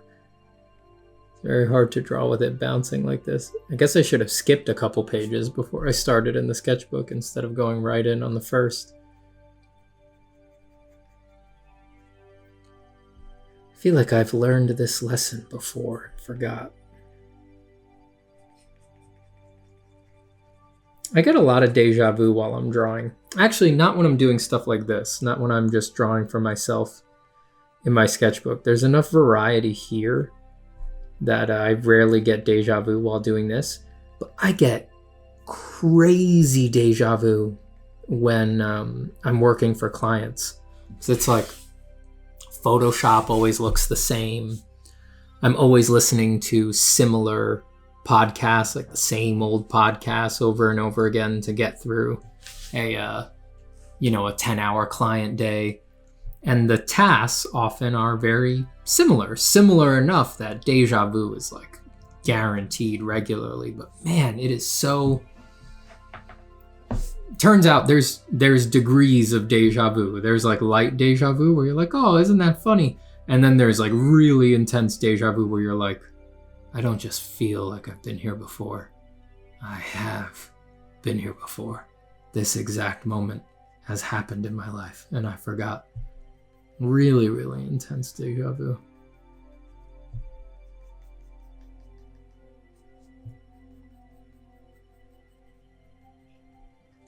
It can sort of make you feel like, maybe I've been doing this too long.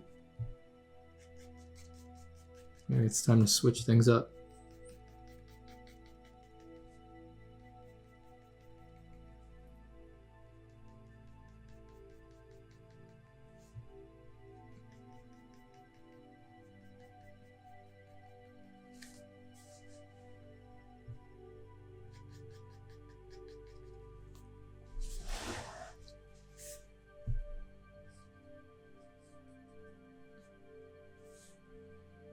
like I said, doesn't really happen with traditional drawing or drawing in my sketchbook. There's just enough variety here. Everything's always a little different. And I always seem to be switching up what I'm drawing significantly enough to avoid the intense deja vu.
That dinner that my wife and I just cooked is smelling good.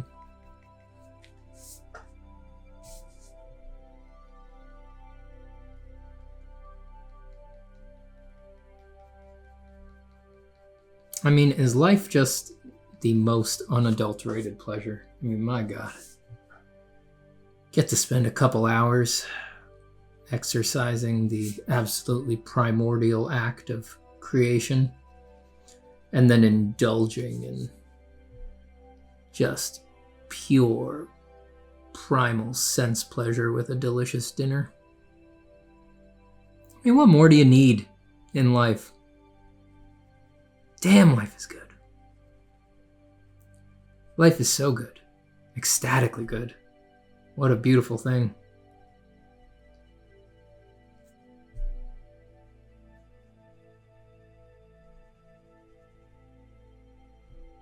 It really is everything everyone always said it was. It's always been the little things. We're just inclined not to believe everyone because it seems so commonplace, but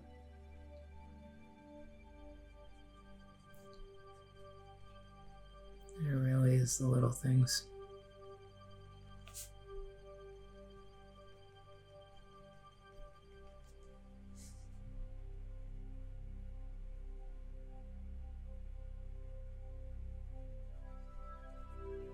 It's the little things and birds.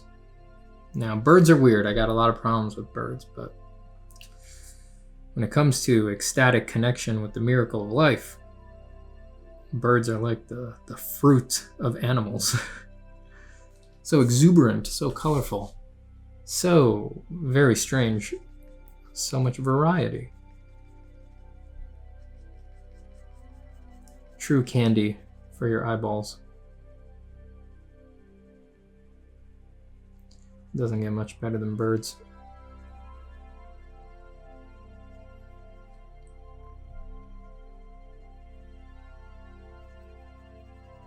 And they're weird. Like I said, I know they're weird. Like really weird. Why do they look like that? You know, it's really odd.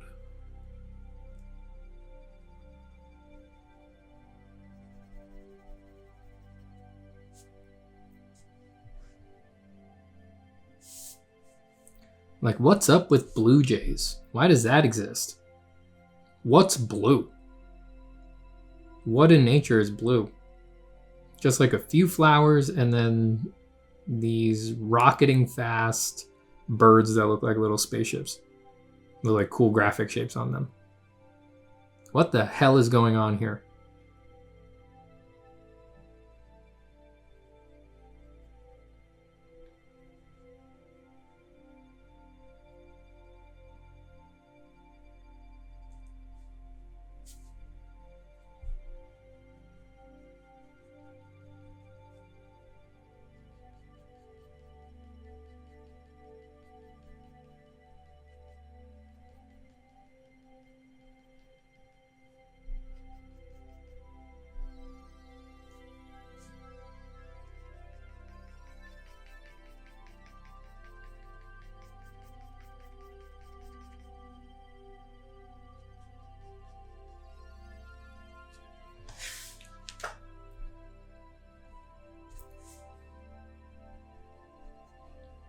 You all need to let me know after you watch this in the comments. You all need to let me know if you're like, all right, we're good now.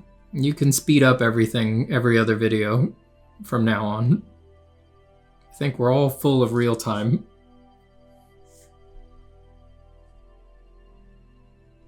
You gotta let me know.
All right, you're in really deep here.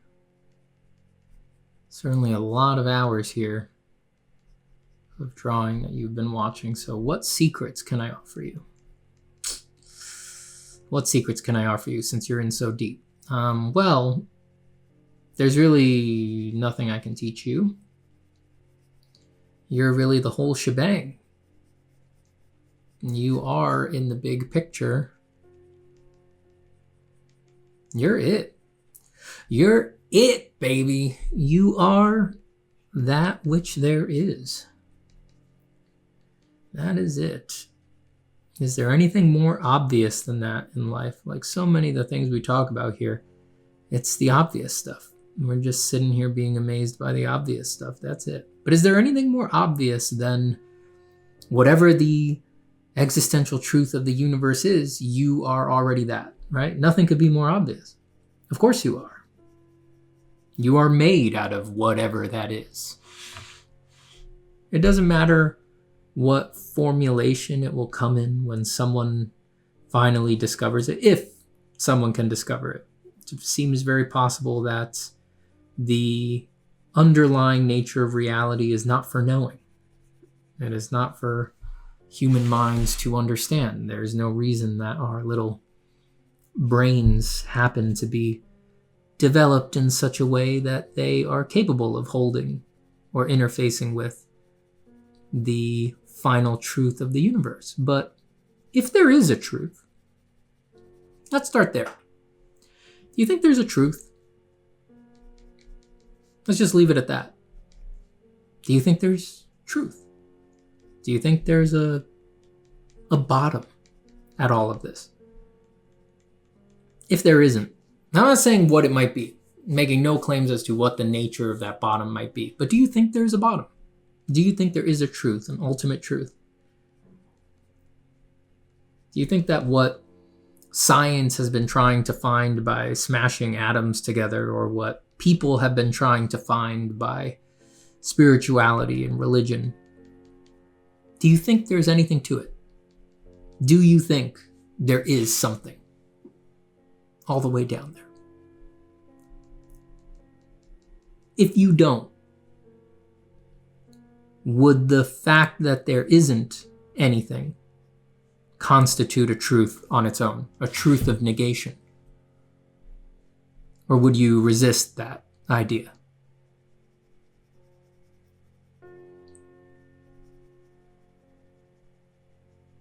Well, let's say that if there isn't a truth to reality, and that the lack of that truth is somehow not a truth in and of itself.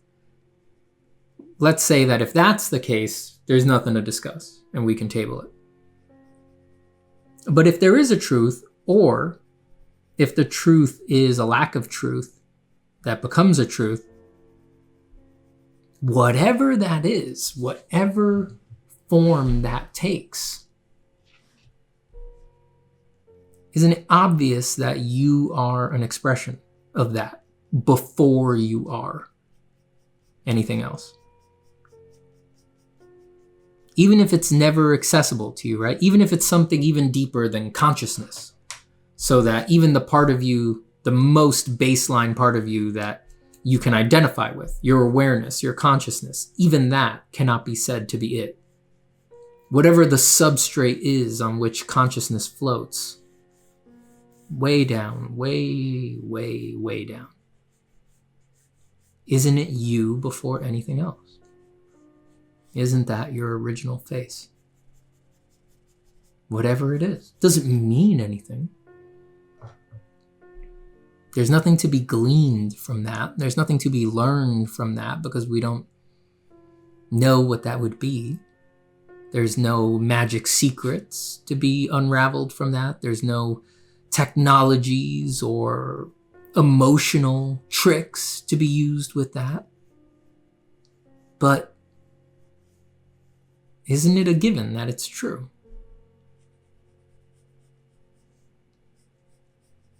So what if that's not a part of you that you'll ever have access to? So what if that's not a part of you you can ever touch, no matter how intense the peak experience or anything like that? It's still there. You're still some sort of natural unfolding of that. And to some degree, whatever that ultimate truth is, it is such that it allows for experience and love and art and music to float on top of it, even if those things can never feel identical to it.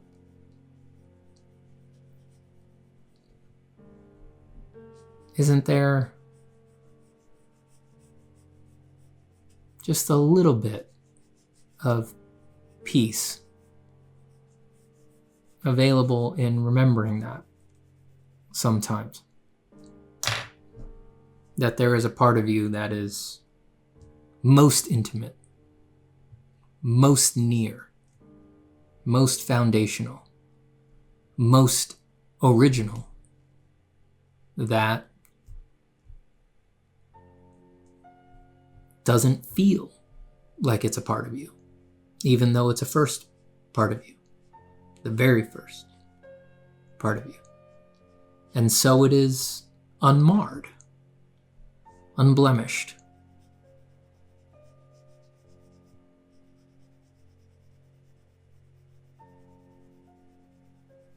It can't be damaged or destroyed because it is unborn, was not made.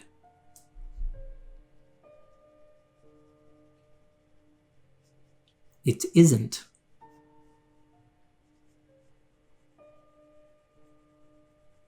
It has nothing to do with you. But it has everything to do with you.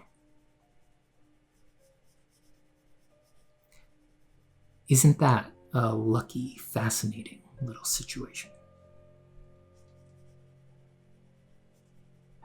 And then it's only our own ego, our own conditioned drive to aggrandize ourselves that makes us feel like we need to know it, like we need to be able to describe it or identify with it. There needs to be something I can do with this thing that turns me into a glowing yogi on top of a mountain, right? That's just another image. Just another thing for you to wish you were, to keep you from being very content right here, right now. Just remembering that you're already that.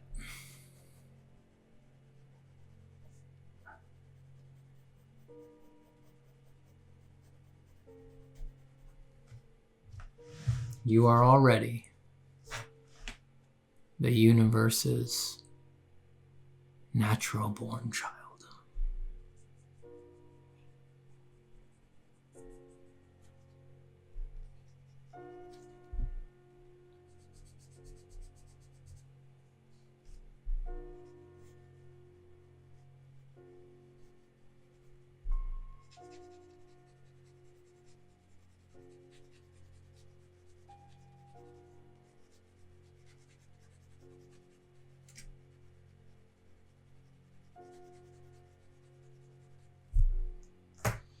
And hey, if it doesn't do it for you, cool.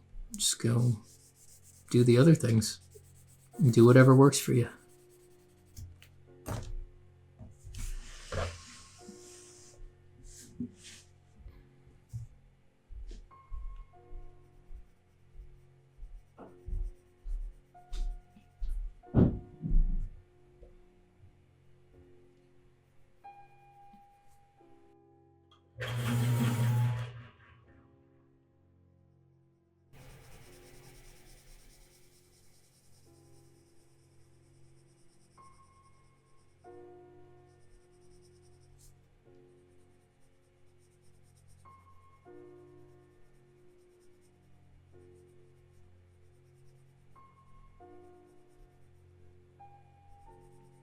If you do see anything in that, that also means every little drawing that you do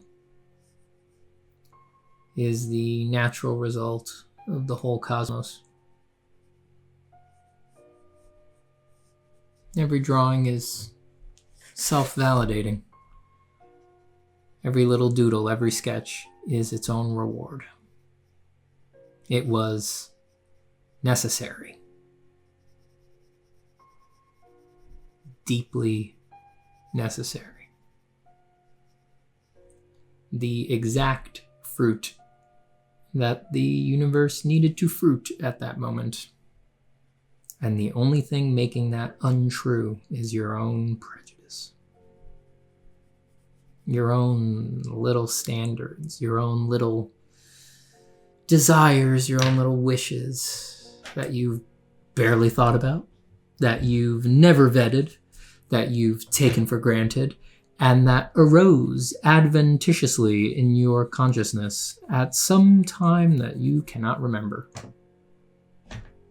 That's all that's getting in the way of you accepting what you're doing.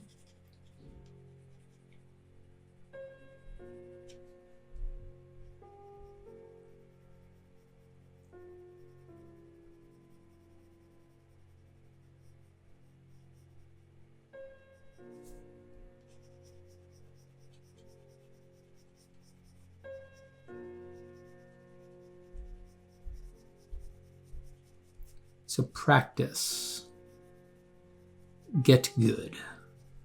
Draw well. Love your work. Enjoy it. Make it delicious. Increase your virtuosity. Get, unbelievably good at drawing. drill it like crazy, go through so much mileage, such high volume, execute the most sophisticated acrobatics tricks of drawing so that they become second nature, so that they slip under the waves of consciousness and you can really feel the truth every time you draw. Once they're gone, once it's all gone bye-bye, values, rendering, line work, anatomy, shapes, once it's all just flowing on its own, then it's always whispering the truth to you. Sort of like what I'm feeling right now. That line, this line, that line, I didn't choose them. They required no conscious input. They never did, even when I thought they did. They just go. They just go. They're what needed to go down in that moment. Doesn't mean they can't be erased later. Doesn't mean prejudice can't get involved at some point. But this thing handles itself. Whether it's the hand doing it, the subconscious doing it, the cosmos doing it, from this sequestered little viewpoint that is the sensitive, illusory little homunculus behind my eyes, it all might as well be the same thing. Things just seem to happen.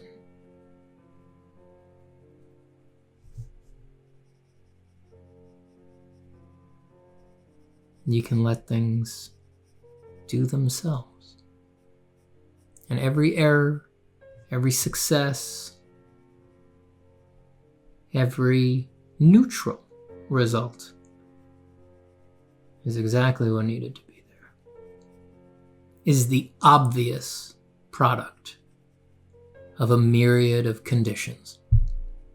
It couldn't have been any other way.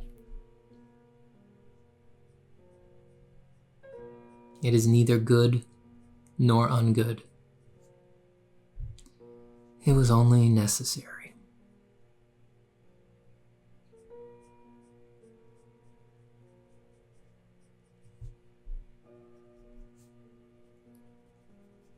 And in some very strange sense, I am as much a part of it as I am not part of it.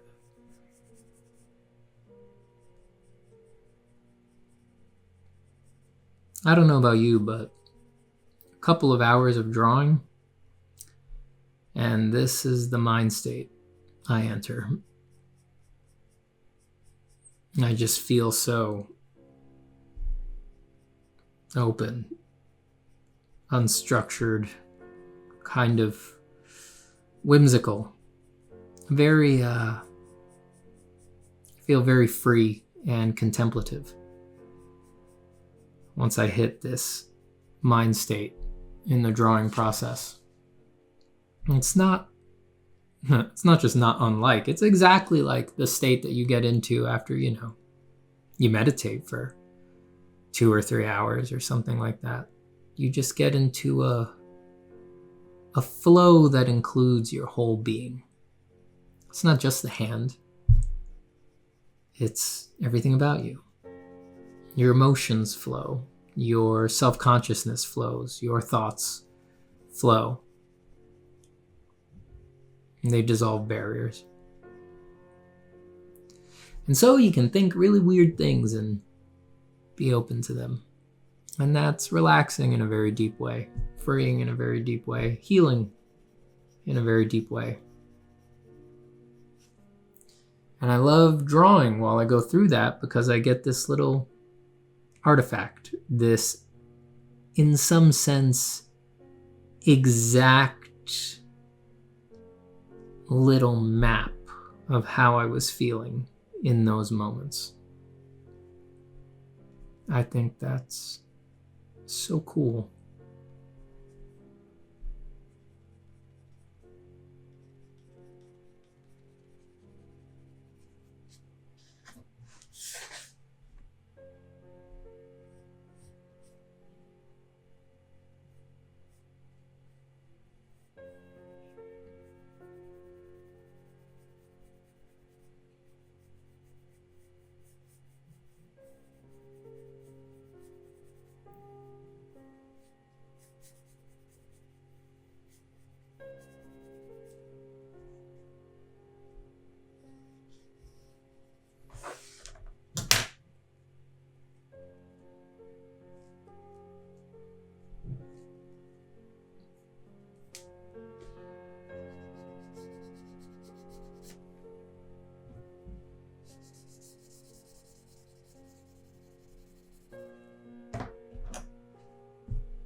That's a pretty dramatic shadow shape.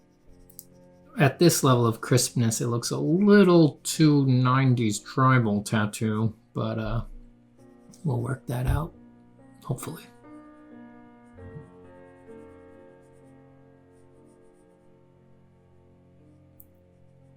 It just looks a little too streamlined, too designed for a natural thing like a tree.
Let's do some work to finish up the top of this tree up here.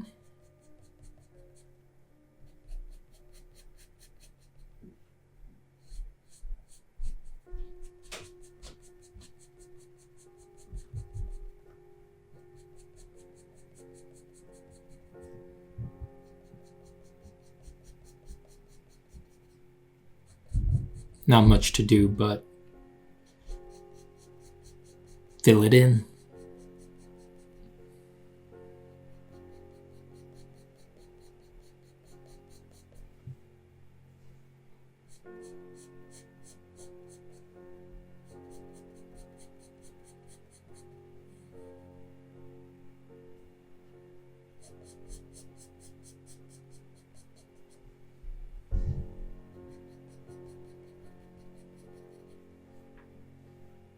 I think we can let the trees generally get darker as they go near the top.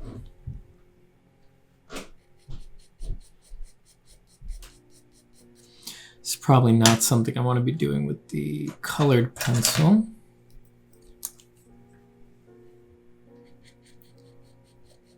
Since in all likelihood I will want this stuff to blend down. If you know you're going to blend it, you know, it's a first pass, it's a first establishment of form. If you know you're going to blend it, you're probably better off doing it with graphite. Colored pencil will blend. It's just a little tougher. It won't let itself get dragged around as far. It's not as versatile for blending as the graphite is.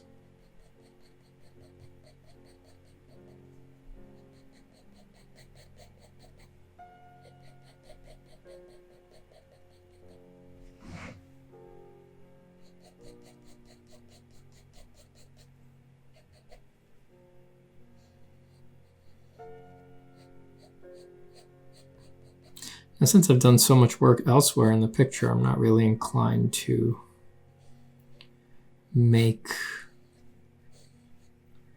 any crazy or intense statements on these branches up here. I'm just going to try to use them to get done, you know. If the picture was still lacking in interest, if I hadn't done a bunch of work elsewhere, I might be inclined to look for more unusual, strange, and memorable forms up here. But simply by the happenstance place where this landed on the linear progression of the drawing, it gets subordinated. No need to have it pop off that aggressively. Sorry, what a show of bad luck there. Apologies. Apologies, drawing. Actually, not apologies, whole drawing, just apologies to this particular part of the drawing.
Just trying not to rush here.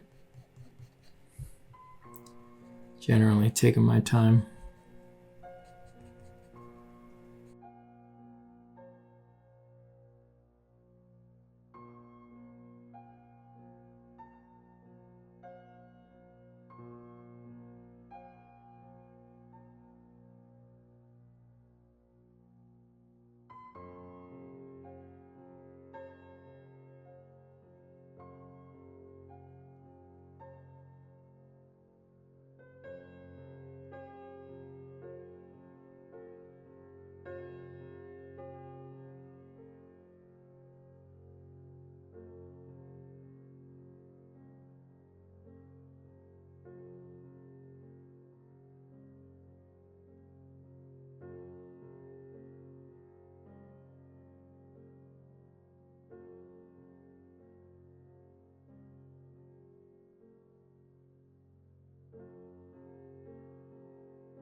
Trying to avoid having to do a lot of high contrast work on this tree. It may come down to it, but I can also occasionally remember that I'm in my sketchbook and I don't have to do it all. I can leave it the way it is.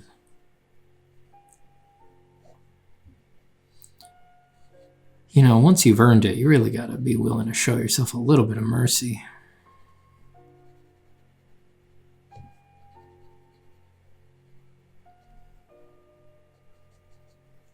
You can trust yourself. You know when you've worked hard or not.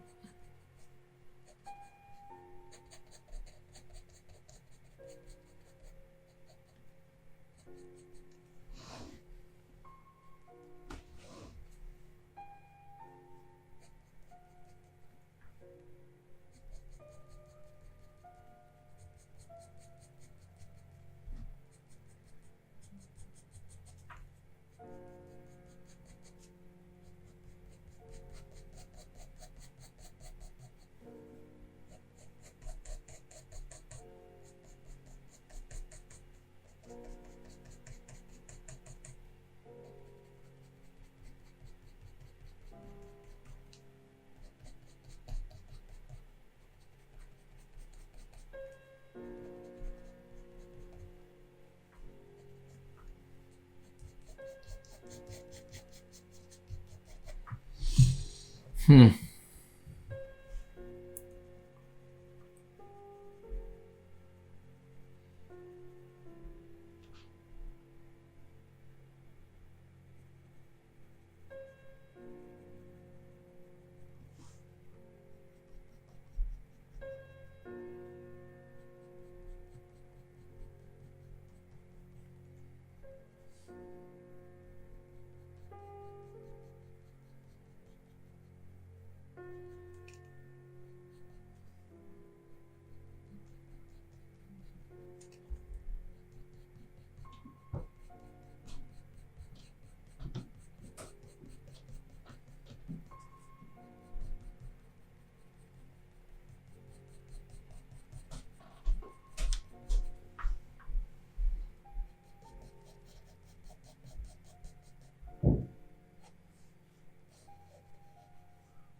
Not sure where to draw the line.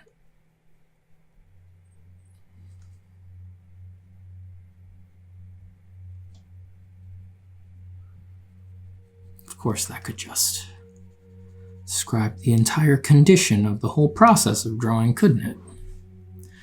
Not sure where to draw a line.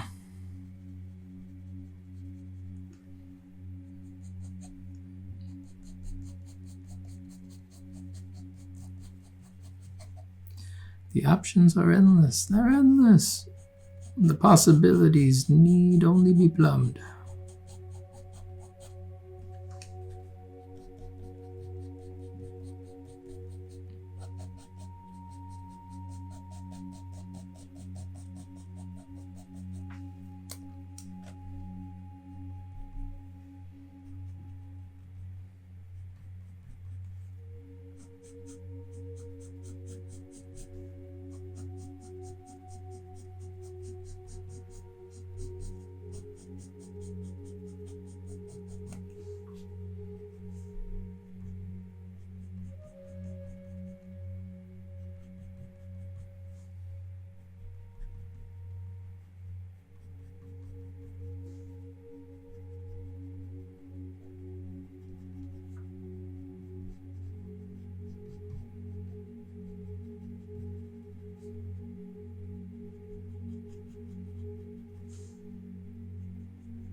Are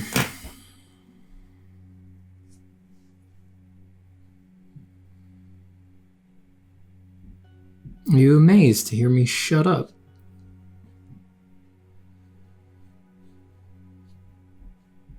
You know, really just barreling headlong towards finish here.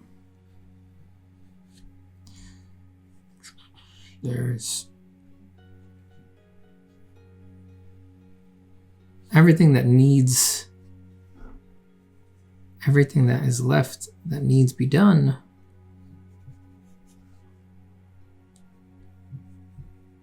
is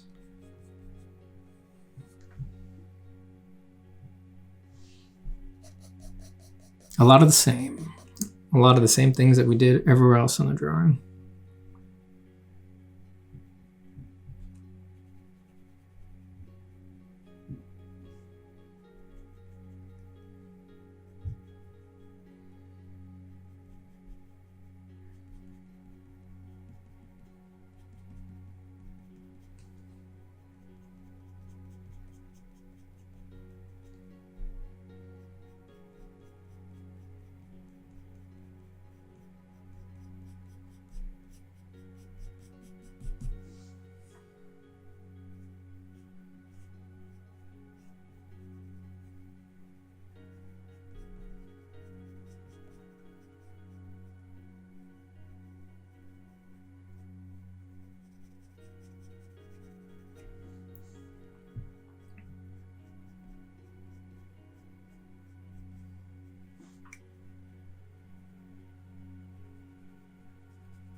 Let's do a little work under this chin.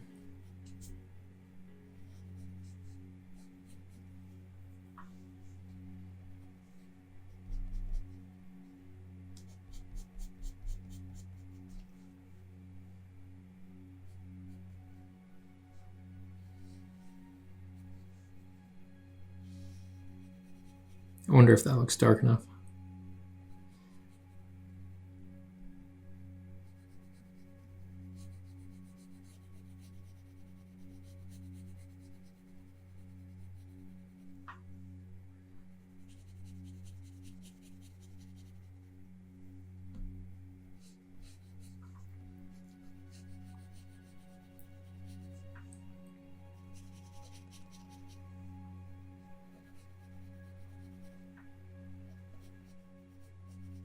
So I don't know if I'll take any part of this to full finish. Actually, I do know I won't. I won't take any part of this to full finish, but usually what I will do as I approach finishing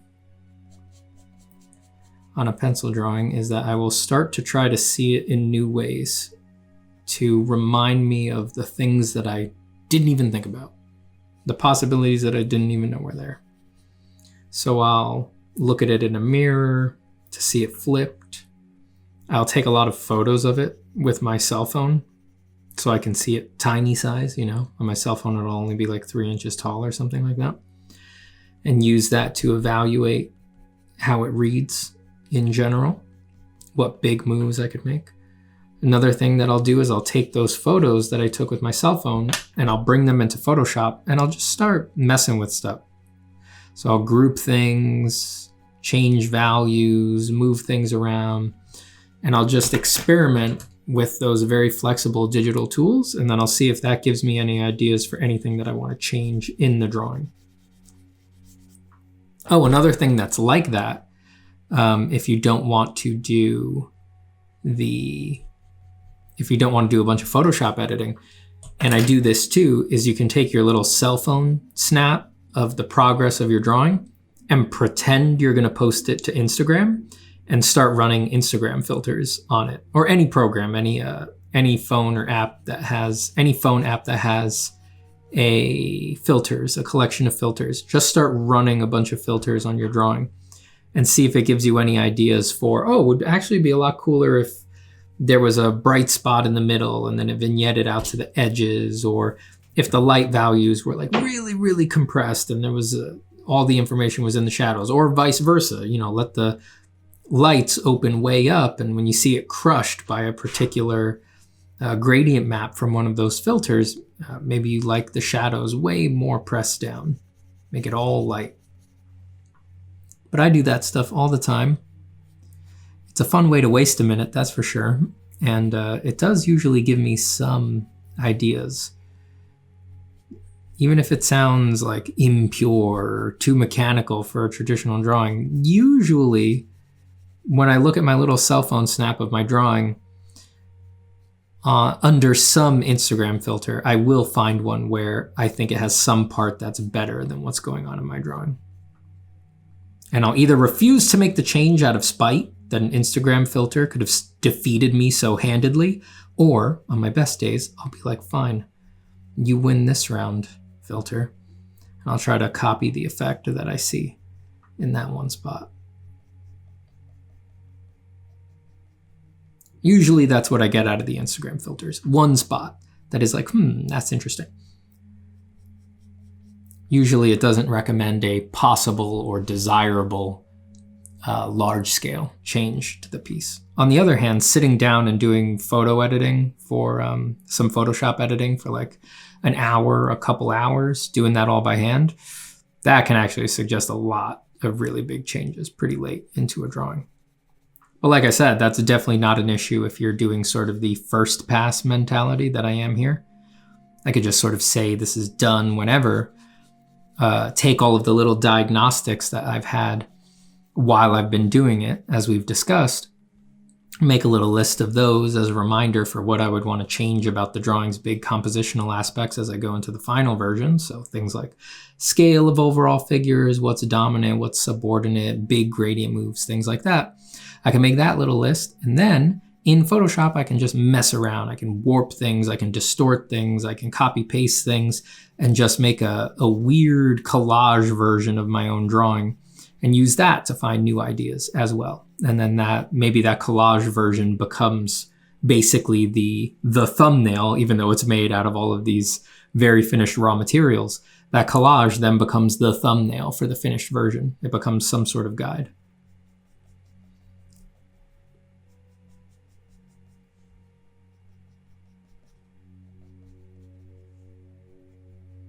That can be a very useful guide indeed.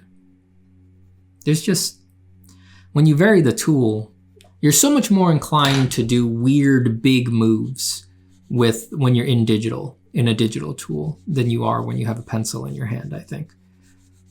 Pencils tend to have small tips, they leave small marks. You wind up thinking small, just here to there, A to B. It's very rare to make like big sweeping moves. It's hard to think in shape. It's hard to think in really gigantic gradient. It'd probably be really, you have to have been unsatisfied with your pieces many times to start a pencil drawing by thinking of a big overall gradient move from top to bottom on a big piece of paper. It's just that medium doesn't really lend itself to that, So on the other hand, the airbrush in Photoshop definitely lends itself to that, begs you to do things like that in your work. So blending those things can sort of obviously pull your head out of what it's used to and encourage you to do effects that are quite counterintuitive for your medium, which often makes them attention grabbing and interesting.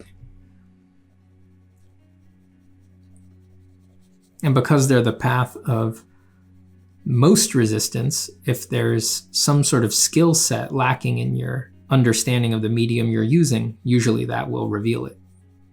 Trying to drag it into the skill set of another medium, the preferred skill set of another medium.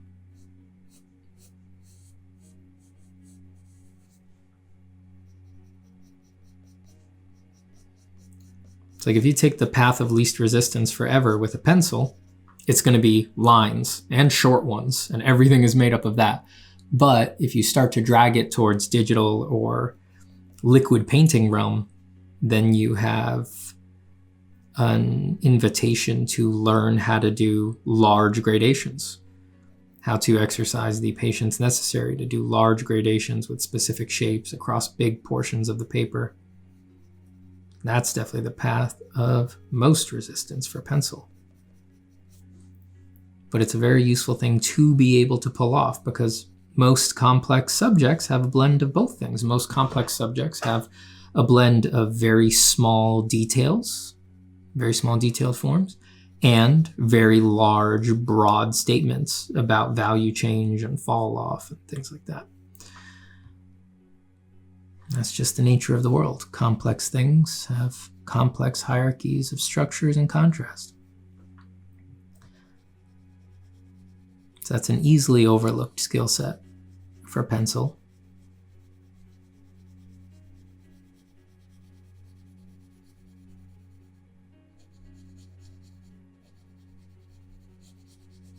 And then if you get it, right, if you master it to some degree, if you internalize those, how to execute those things that are the path of greater resistance for your medium, then with all the time that you've spent with them, you'll actually start like thinking in them. You'll always seek them in your reference, whereas otherwise your mind would have kind of like subconsciously avoided seeing them. You know, it would have focused on the things that it could do with the medium. Now, because you've worked that out, you instead get this common effect where you are seeking those things that your medium is not good at. There's a big gradation that would be hard to do. I'll be sure to plan for it and get it in there.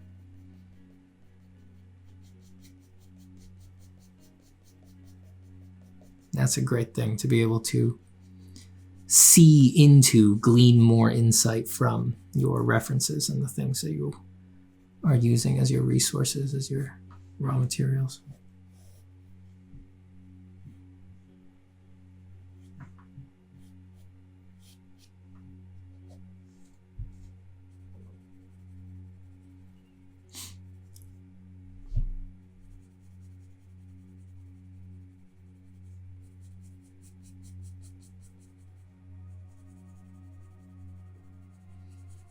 I'm just assuming this is all in shadow, so I'm doing the little reverse trick where the underplanes are light and instead the upward facing planes are dark.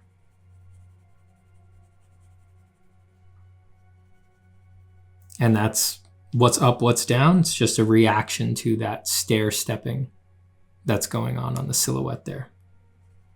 I'm just taking those as my cues. I'm assuming they sort of wrap around the shape like belts, and then I'm drawing those belts, those ribbons of value.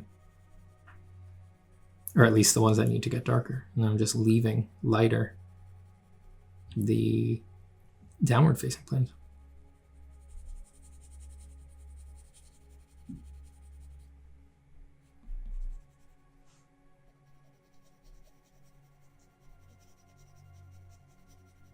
There's a lot of forms coming together right in this pinched area, so I'm going to occlude them. That is to say, darken them as they approach each other. They're blocking light from each other. The regularity of those shapes is a little bit upsetting, right? All the same width, all the same length, kind of all doing the same thing. Bummer. So let's just, screw it, combine a couple. I'd rather have variety than the sort of slavishly sticking to what would actually be going on there thing. Oh, they're all up planes, so I was all going shadow. And isn't it nice? That idea gave me perfect stripes right across my form. It's great. Rather go for variety.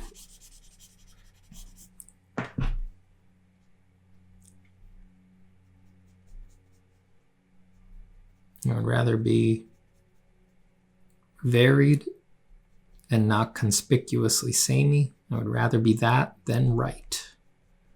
Who cares about being right? I want it to look good.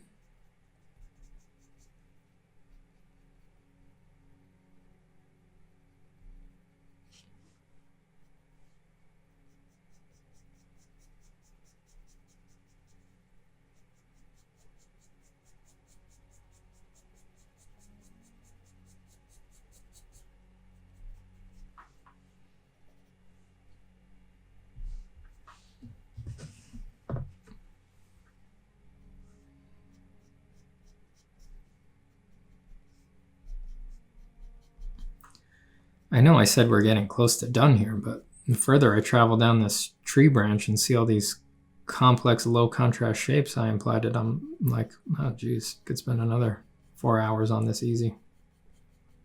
And it would still be a sketch. Maybe that's too much to subject the audience to.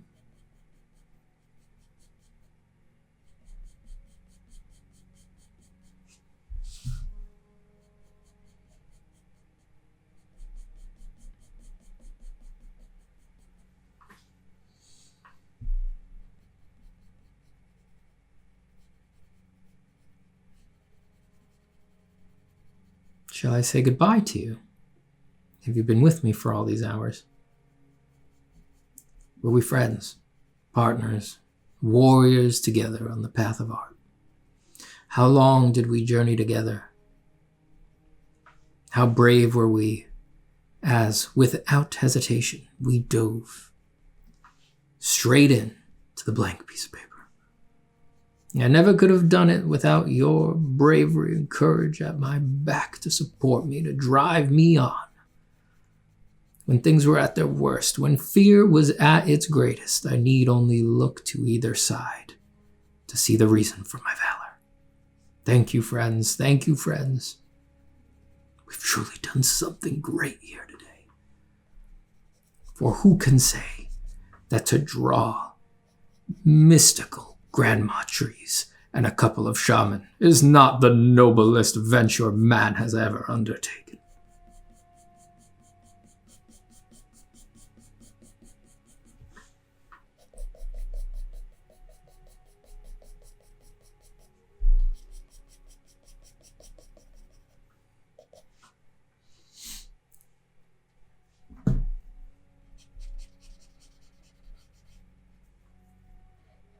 So keep being strong out there.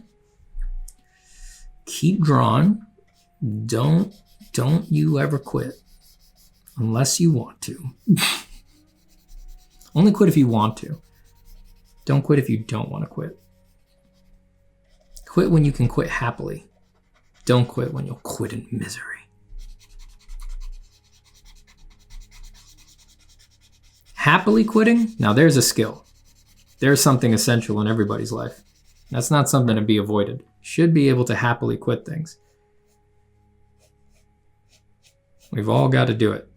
We've all had to do it. We'll all keep having to do it. But that's definitely the better way to quit. Not misery quitting. Not, I couldn't do it. Oh God, I can't believe I'm giving this up. Man, I really wish it didn't have to be that way. If you're saying that, don't do it. It's not a quit. It's just a break. You'll be back. Plan on coming back. The other kind of quitting, happily quitting, like, yeah, let's just never do that again. Sounds good. I'm going to go on with my life. I got a lot of other wonderful things to do with my time. That kind of quitting is good. That's a good kind of quit right there. Own it. Own your quitting if you're going to quit.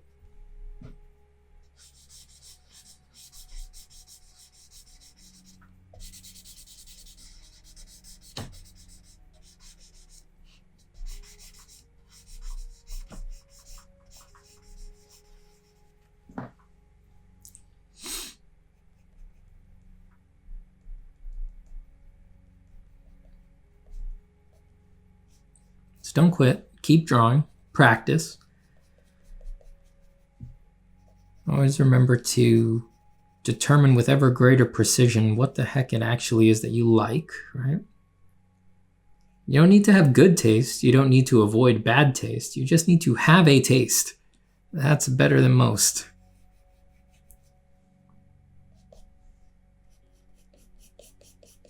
Find out what it is you like and why. You don't have to know for real. Just have a guess. Guess better than nothing. Just assume there's a reason. Assume there's a reason and figure it out.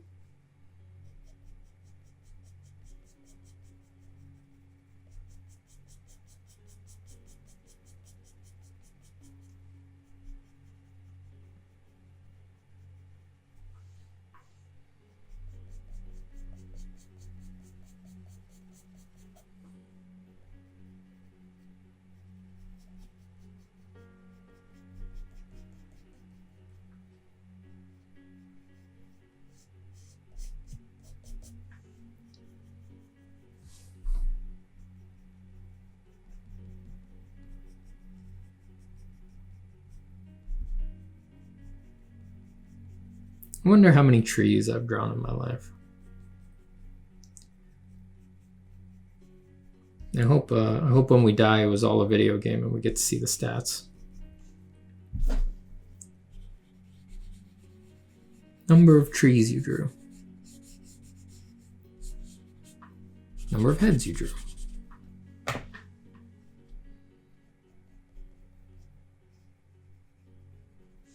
Number of trees and the whole possibility space of trees that you didn't draw.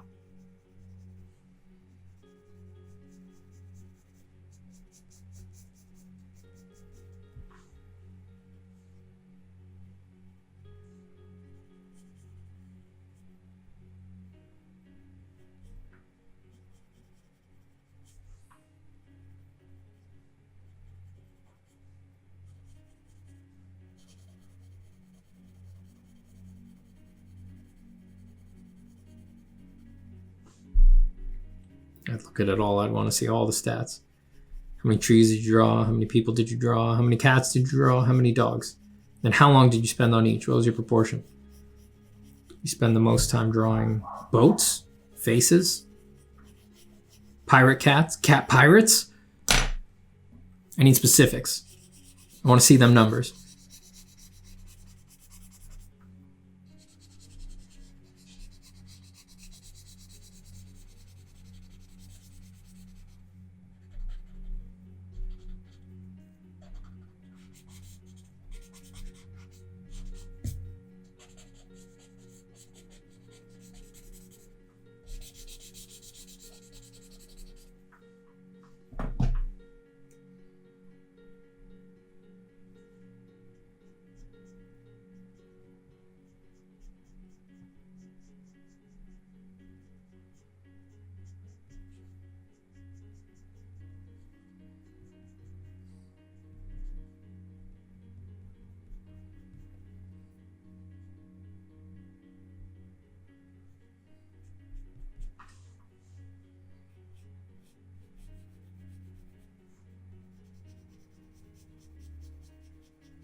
Sometimes I don't know why I go from one tool to another.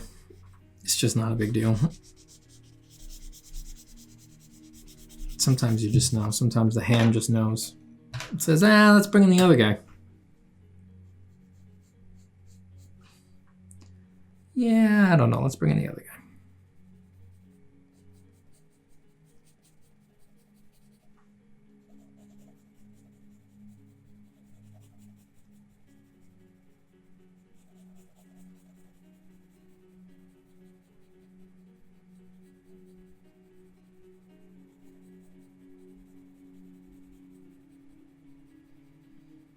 Trying to create some occlusion between parts of this tree. Let's try to get a little bit more overlap out of them. Might be asking too much at this point since I didn't design for it early.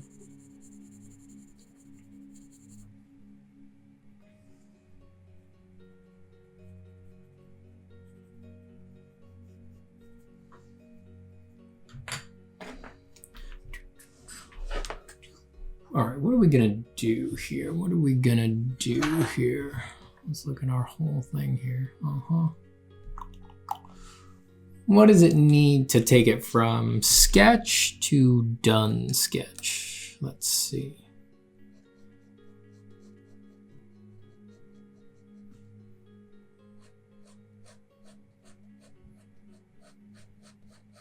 Should I do anything in that background? No, God, I don't know. Probably not.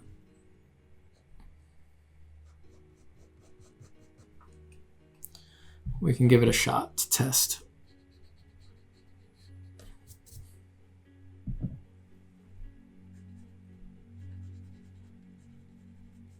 It can never be simple around here, right? Not in this crazy corner of the artist world. Nope. It cannot be simple. It can be just about everything else, but it cannot be simple.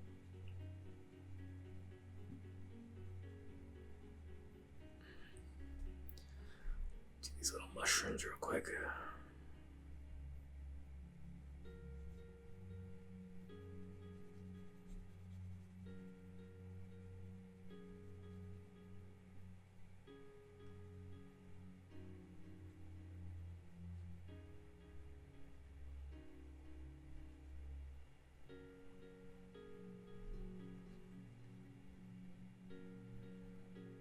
Mm-hmm.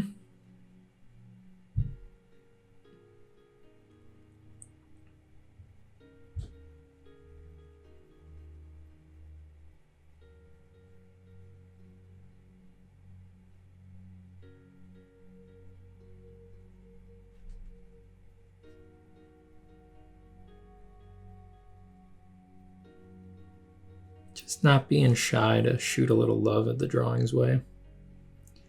Especially when the body is saying, you know what, I'm tired. I think I'm burnt out on this one. Feeling a little fatigued. Maybe we could draw something else. Especially when those feelings come up. Noticing that and saying, of course, well, the natural response to that is to throw a little love at the drawing. Manifest compassion and love for the drawing and then throw it at it. In as great a quantity as possible. Obvious reaction. Obvious reaction.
Mm-hmm.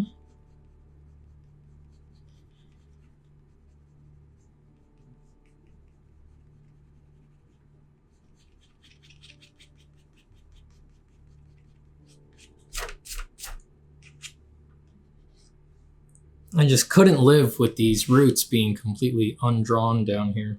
I couldn't live like that. With everything that I've been through in my life, I couldn't live with that. That's what I couldn't live with.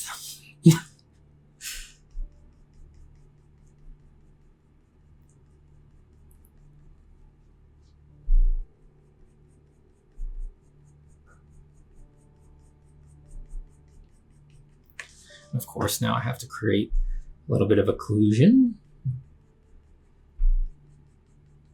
where they overlap.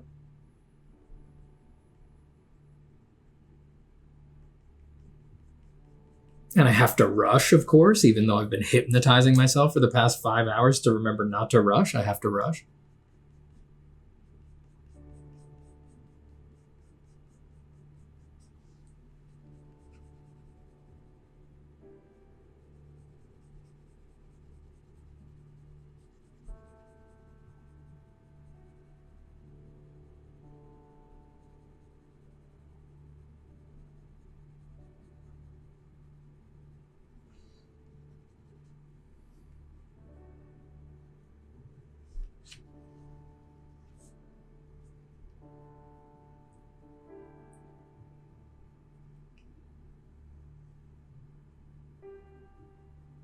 It's just, if you really take your time with some tree forms, man, what's more fun to draw? Because you could just make it like anything. You can make it like absolutely anything.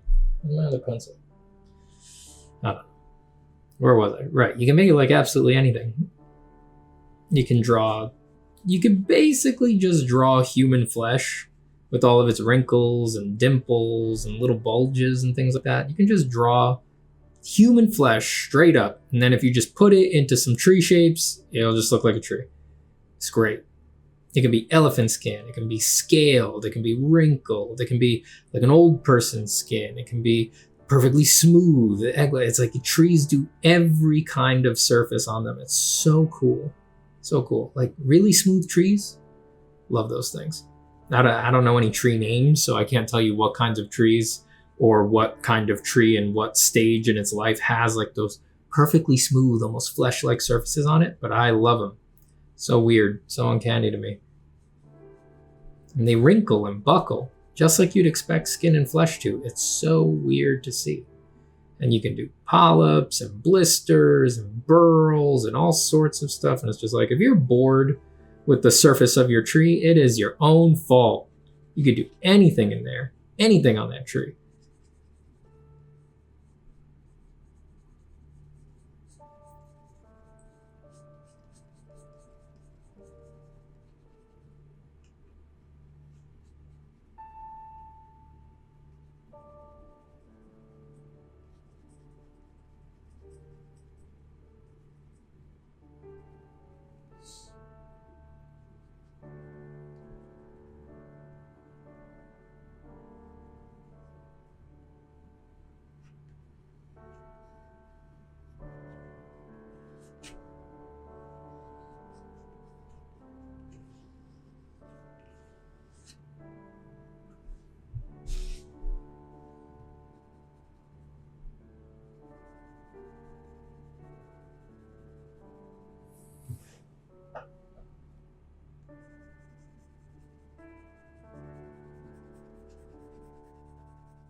On the next one of these, we'll try to do something with more reference.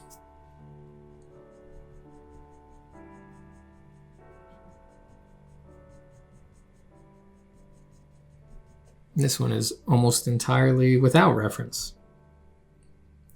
Maybe entirely. I guess if you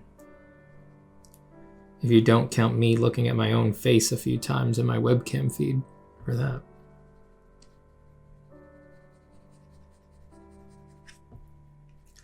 This one is basically without reference, but I like the sort of tableau, like very symbolic feeling that I get from working without reference. But I think after spending this long on this page in the sketchbook, I feel like the next page in the sketchbook should be something pretty heavily referenced. Who knows what that'll be, but I just feel like it'd be good to practice the other part of drawing, the sort of analyzing, something that is already quite extraordinary and finding a way to transfer it. That's always how it goes for me. Working too much from imagination just whets my appetite for reference, and then working from reference just whets my appetite for working from imagination. It's a virtuous cycle, for sure.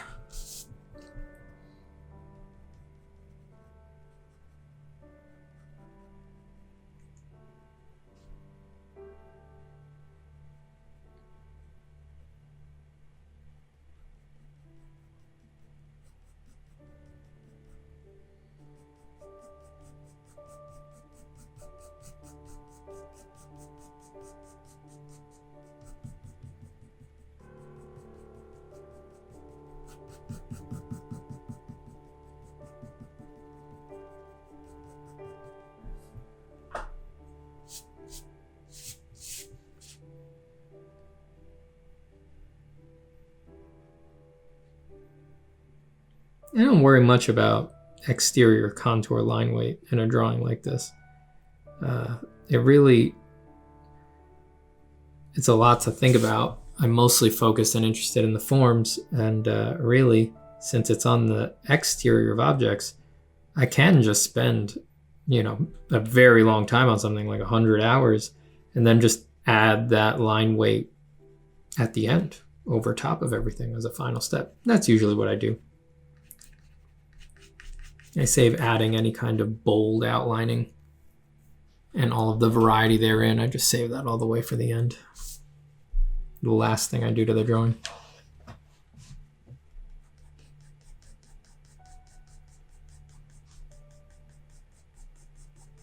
I want the drawing to hold up on its own with the values first. Usually. That's not right for every drawing.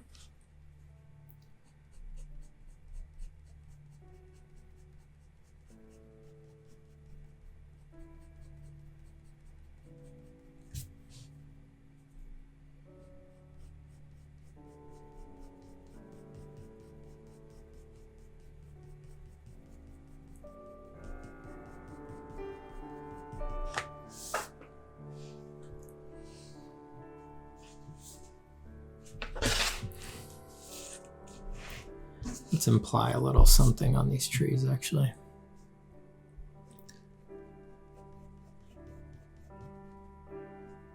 We'll do it very lightly if we can. Now, here's a little trick about working with pencil.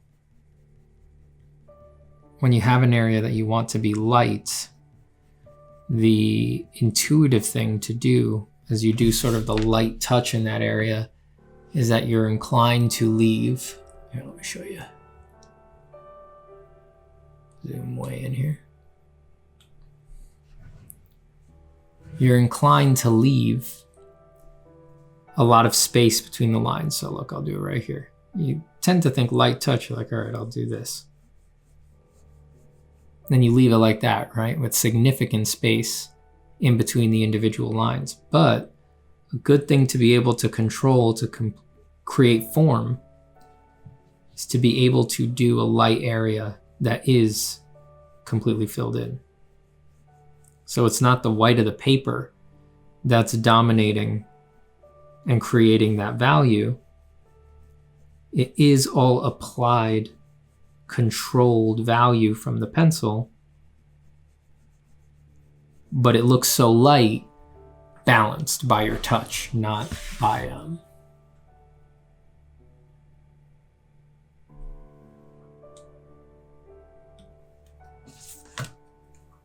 the value of the paper showing through in a sort of halftone effect.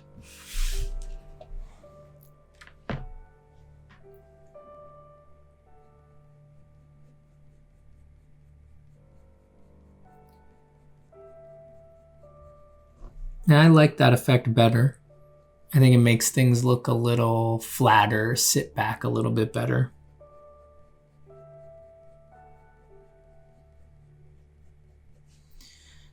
Makes a simple, flat value area of high value feel a little bit more like a statement, like it's done. Whereas if you have the lines spaced further apart, more doing the halftone effect, that tends to look a little more unfinished, or like something is still waiting to occur.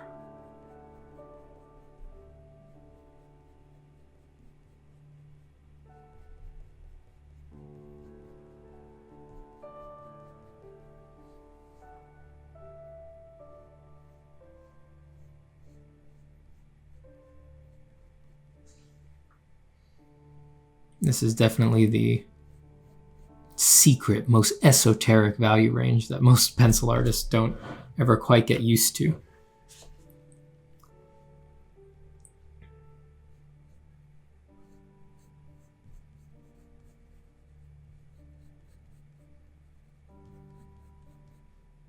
It's very powerful in a finished rendered piece because if you can develop a lot of sensitivity to this value range, you can model, do that trick that we were talking about before. You can model full value, solid form. You can model solid form in this very, very compressed value range and make it look finished, which is very tough to do in graphite, but it would be an essential skill for a picture that's like, let's say someone in a white robe standing next to someone in a black robe, completely different ends of the colors of the value scale, right? How are you going to do in graphite that person in the white robe? You need to keep all the values grouped way up on the white robe for it to feel white. If you drop, even in the shadow areas, if you let those shadow areas get way too close to black, it's not going to feel like that white fabric naturally falling off into shadow. It's going to feel like a hole punched through the paper. It's not going to feel dimensional. It's going to feel 2D, flattened. So to pull off that white robe, you've got to be able to keep your touch very light and still model form.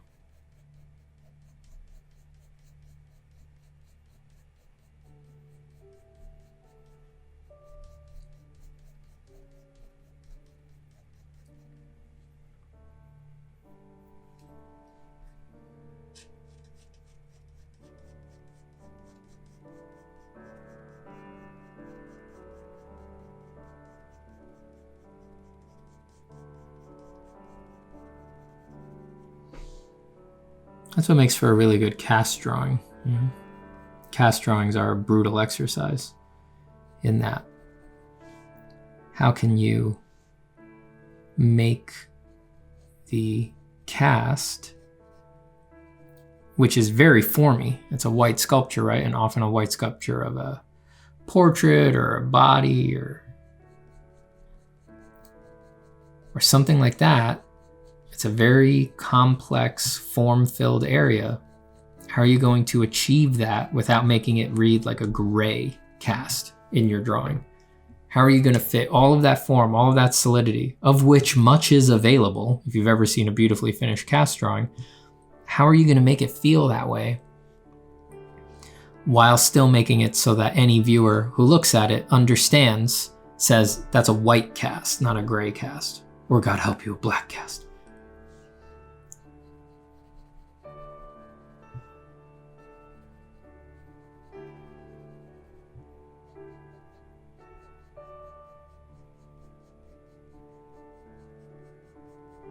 You've got to be able to roll all the big structural forms in very little value range. And you've got to be able to achieve the surface finish that you want for the picture. That is to say, is it all very smooth? Is it all very filled in? Or is it all have a consistent hatching and halftone effect? You've got to be able to achieve whatever finish you're going for in your drawing. You've got to be able to achieve that finish in that compressed value range in order to make a cast sell as a cast, as a white cast.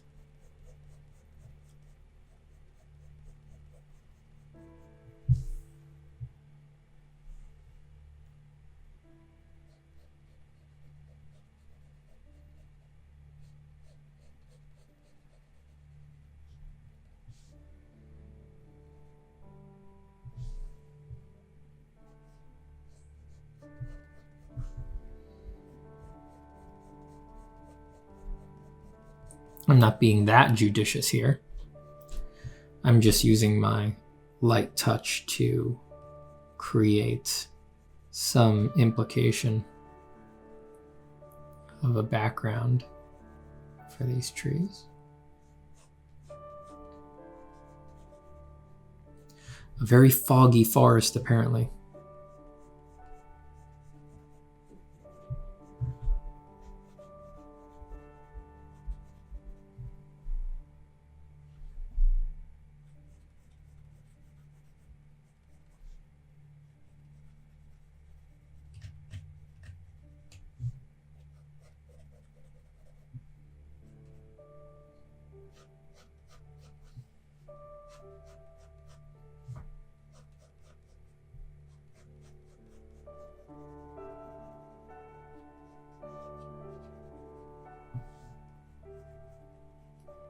You can also be more precise with your shapes if you don't go for the halftone thing.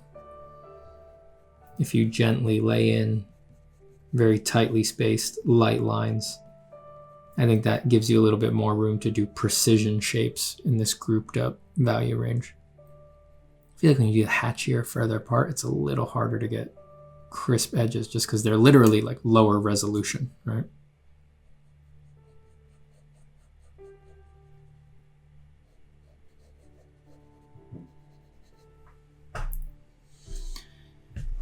And let's do some continued implication of that over here on this side of them as well. Why not? I mean, we have all the time in the world, right?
Patience, patience.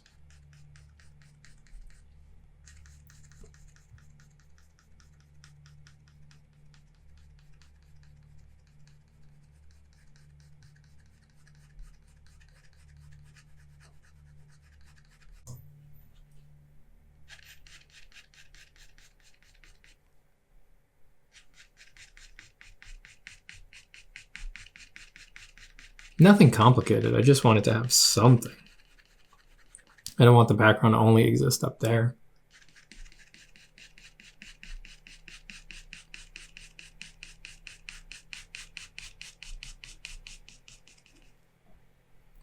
Maybe this is a broken tree.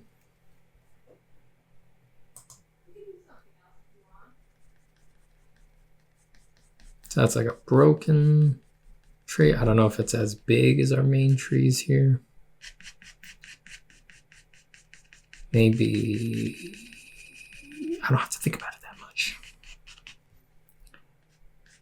We can just leave it be. We'll continue our branches. Nothing crazy. Then let's see.